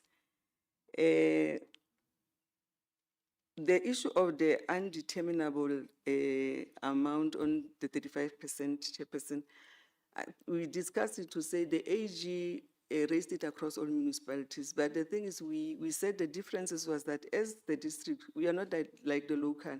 The local will have a dedicated budget to say it's for service delivery. But because of our budget constraints, we say this budget is for Department of Planning and Social Development. Therefore, the AG could see that there were results from yours. There was an appointment letter, proof of payments and everything, but they were saying it was for the whole, not clearly dedicated to that of water testing. So what they advise us to do is that we must do our budget in terms of the KPIs and look at the scorecards to say in terms of the scorecard, this is what needs to happen. So we must align it in terms of that. So there was an RFI that was issued and we submitted it on the 11th. So we are just awaiting for the AG to say whether they accept it, but it was based on their advice to say we must start doing it that way. So that is where it's coming from. And okay, the one of the employee cost, yes, we said it's in the previous year it was 82%, and now it will move a little bit slow because we don't have so much elderly people that are going on retirement. We had one. He retired, and we had two positions of a driver. So we said, let's abolish the other one and live with the one position. There were also in the BTO 2 accountants in SCM. We said, let's have one accountant because we are not such a big municipality. So we abolished the other one and left. So where we feel that positions are not critical, we abolish them and or take to them the item to council to say to council, can we do away with this position? So the impact will not be that much because remember after we've done that, this year there's a new increment from your bargaining councils. So obviously it will take the expenditure a bit higher. So we feel that we are moving slow, but there was, the CFO will talk to it, engagement with the labor forum to say, how best can we work with as a team to cut on the expenditure cost? The issue of the Disaster Management Center, there are discussions. We are having continuous meeting with Mr. Butler and Mr. Tona from COCTA, Provincial COCTA. It's something that we are looking at because we do have warm bodies that are assisting there. So we are intending as a municipality to roll out the function so that we perform it fully, but because we are saying we are doing it in phases and it's only now that we are having those engagements, so it's something that we are looking at and working on. Chairperson, I will then request the CFO to respond to the others that I didn't. Thank you. Thank you very much, Chair. I will club the issues that the questions that has to do with AFS, I'll club them together. An honorable member asked what happened after 2018-2019 in a situation where we ended up finding ourselves not being able to compile the AFS internally. And then another member asked, the AG says the AFS are of poor quality. So I'll club those together. Chair, on inquiry, I established that up until 2018-2019, in the municipality, there were these two brilliant individuals who used to do AFS. And now these two individuals used to work together as a team of two, as a tech team.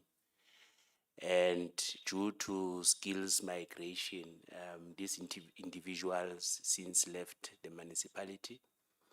And the project was headed by only the two of them. And I'm also told that the then incoming CFO, at the time that he took over the reins, there was not much time. They had to start the process of the AFS, and they since then, at that time, started appointing consultants. And since then, the municipality never looked back. They continued on that practice for years and years and years. So what I've done now, and which the consultancy reduction strategy talks to, one, consultants in terms of the Circular 82 of National Treasury dictate that consultants must be held accountable in terms of the transfer of skill, because we can't have warm bodies in the institution and still consultants are roped in now and then to come and do the job of people that are there to do the same job. So in specification now, when we advertised, we included the skills transfer as a requirement for the project. And again, maybe from the background where I'm coming from, people were not allowed to be only monopolize the knowledge of the institution. So what I've done now, I don't want one person to be the champion of everything, because the risk is if that person is on sick leave or that person leaves, we are back to square one. So what I've done now, in BTO, we have 4 units that makes up the BTO. So you will have your budget and assets, which has a manager. That unit is taking full responsibility of the notes that has to do with property, plant, and equipment. That unit is responsible when the consultants are working, not only like in the past, they would just give. Remember, Chair, AFS, to the process of AFS, you are providing raw data to someone to process that data so that that person can produce that data in a summarized manner. So that's what they used to do in the past. They would just give the consultants the information, and the consultants, they would process that information. But now they have to understand, when they give the consultants the information, what is it that the consultants are doing with this information? How are they processing this information in such a way that when they see this information in the financial statements, they can relate to this information to say, this information comes from my office. So that is the part that we are saying, it's on transfer of skill, where I'm saying tenable situation that we find ourselves in 2018, 2019. Everything that is budget related on the AFS, that unit should validate and be sure that what they see on the financial statements, they know where that information comes from.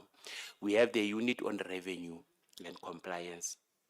The parts of the financial statements that deals with revenue, they can't just be providing that information, but they have to work with the consultants to see where does the information that they provide ends up with. We have the SCM unit that is also playing part in the financial statements. And the most critical and the biggest unit that feeds the financial statement, it's the expenditure and payroll. That unit needs to understand all the notes that has to do with expenditure and payroll in the financial statements. So that is what is happening currently in terms of building capacity. That is why, in terms of answering the question that we have answered, we have said that these notes for year 2 will take full responsibility on, and onwards we will be able to take 100% of the responsibility. The question on the poor quality of the AFS. When the Auditor General, they audit, that's why I said also when answering the question, when I transition the municipality to self-reliance when coming to financial statements, I need to do it in a very careful way so that the municipality doesn't regress from the audit opinion that they are currently having. When the auditors, they audit, and then errors that they find and misstatements that they find, and then they bring to the attention of management and say that based on the materiality, we can allow you to correct these. So this poor quality, it is as a result of the errors that were made on the financial statements, whereby the auditors, they have allowed us to correct those errors. Now, in the paragraph in the audit report, then you will read a paragraph that says there were material adjustments that were made to the financial statements. Once you have that paragraph, it compromises the quality of financial statement set that you are having.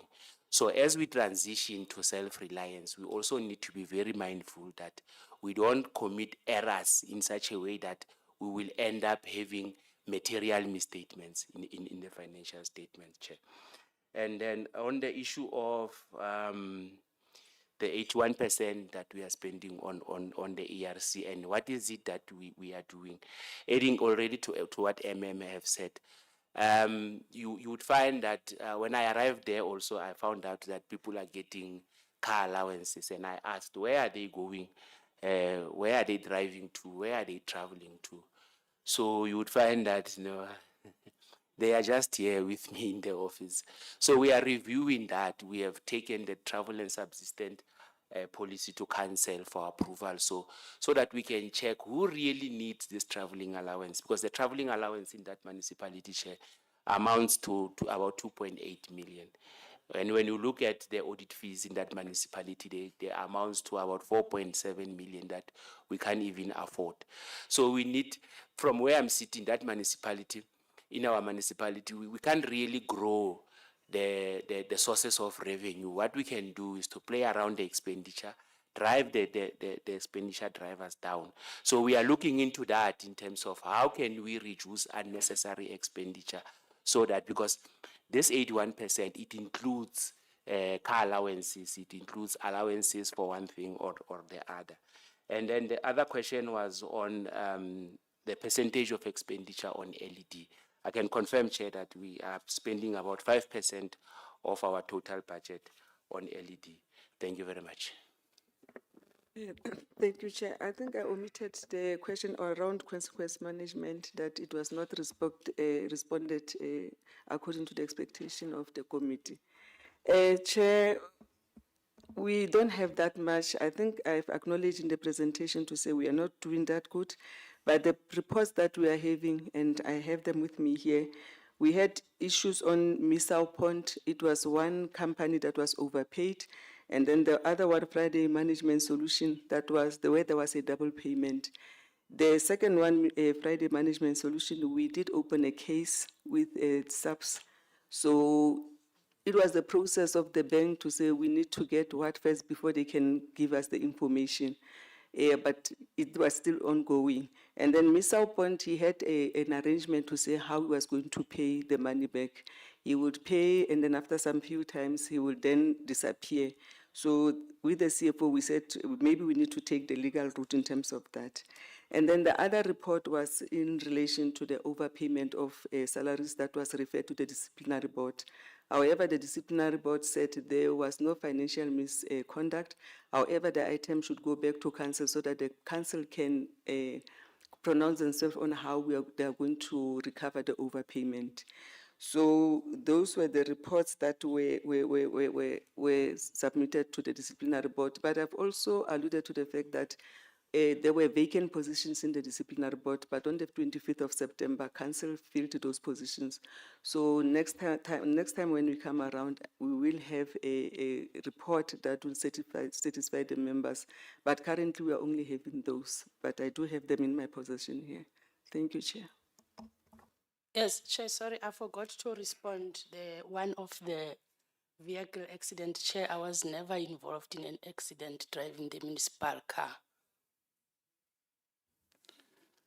CFO, what is your background?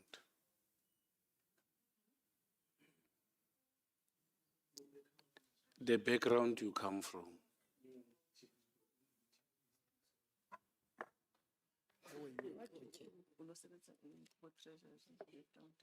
Okay.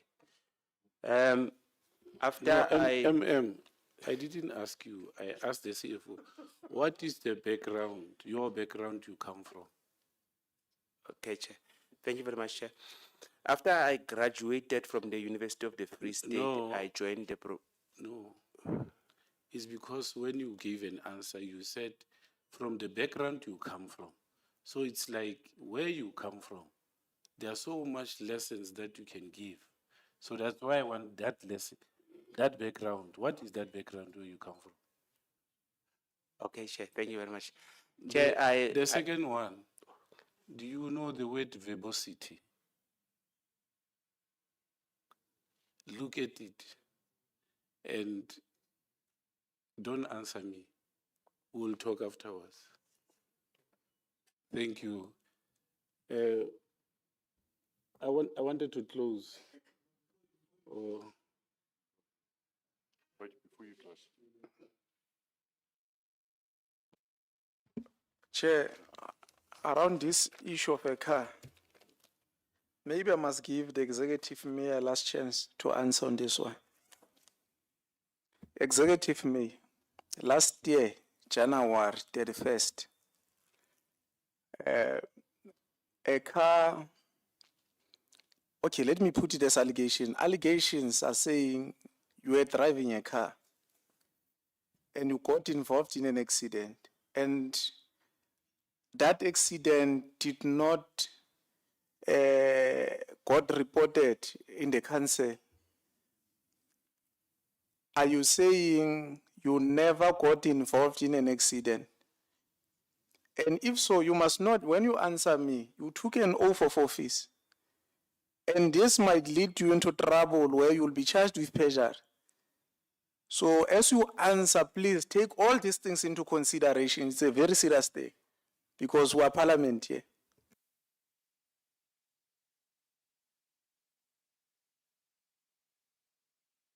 Oh, thanks, Chair. Chair, no, thanks very much. Mine is on the overpayment. We are told that the people who were given this money notified council to say, listen, according to this document, we are not supposed to get this. And politicians decided to go and seek a document that will justify the decision. Who is at fault there? Thank you. Maybe can we close this matter of salary overpayment at the point that we are awaiting that legal opinion so that it can determine. We are also going to meet with government on issues that came out of our interaction with municipalities.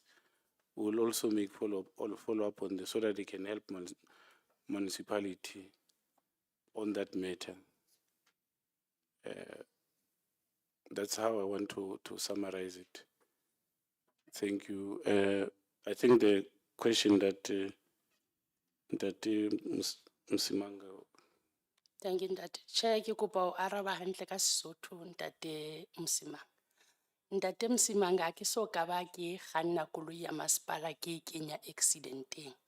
Ke jwetsa lekgotla lena seo, Ntate wa ka. Ke a leboha.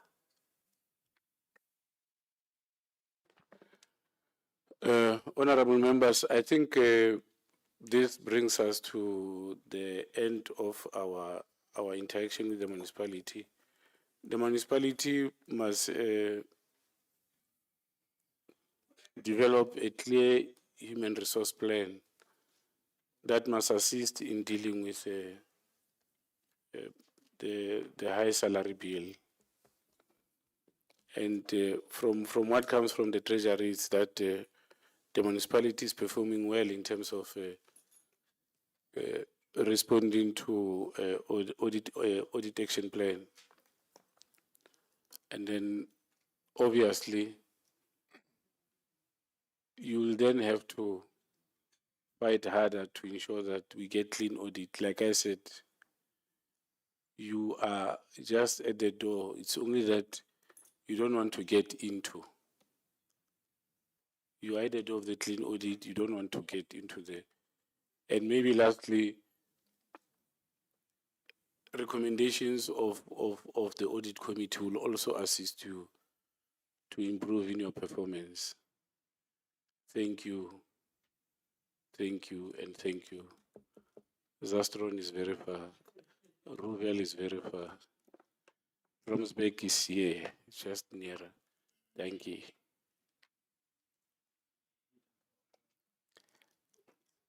Please leave us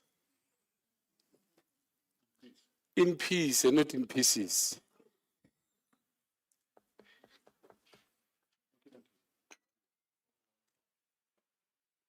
Can we also leave you? I don't think there's anything. Chucky, is there anything? Is there anything? Yeah, that was the last municipality. Yeah, we don't have anything now. So we meet tomorrow, 9 o'clock. Everyone must be here tomorrow at 9 o'clock. Thank you, Chair. Thank you. Chair. Have a lovely day.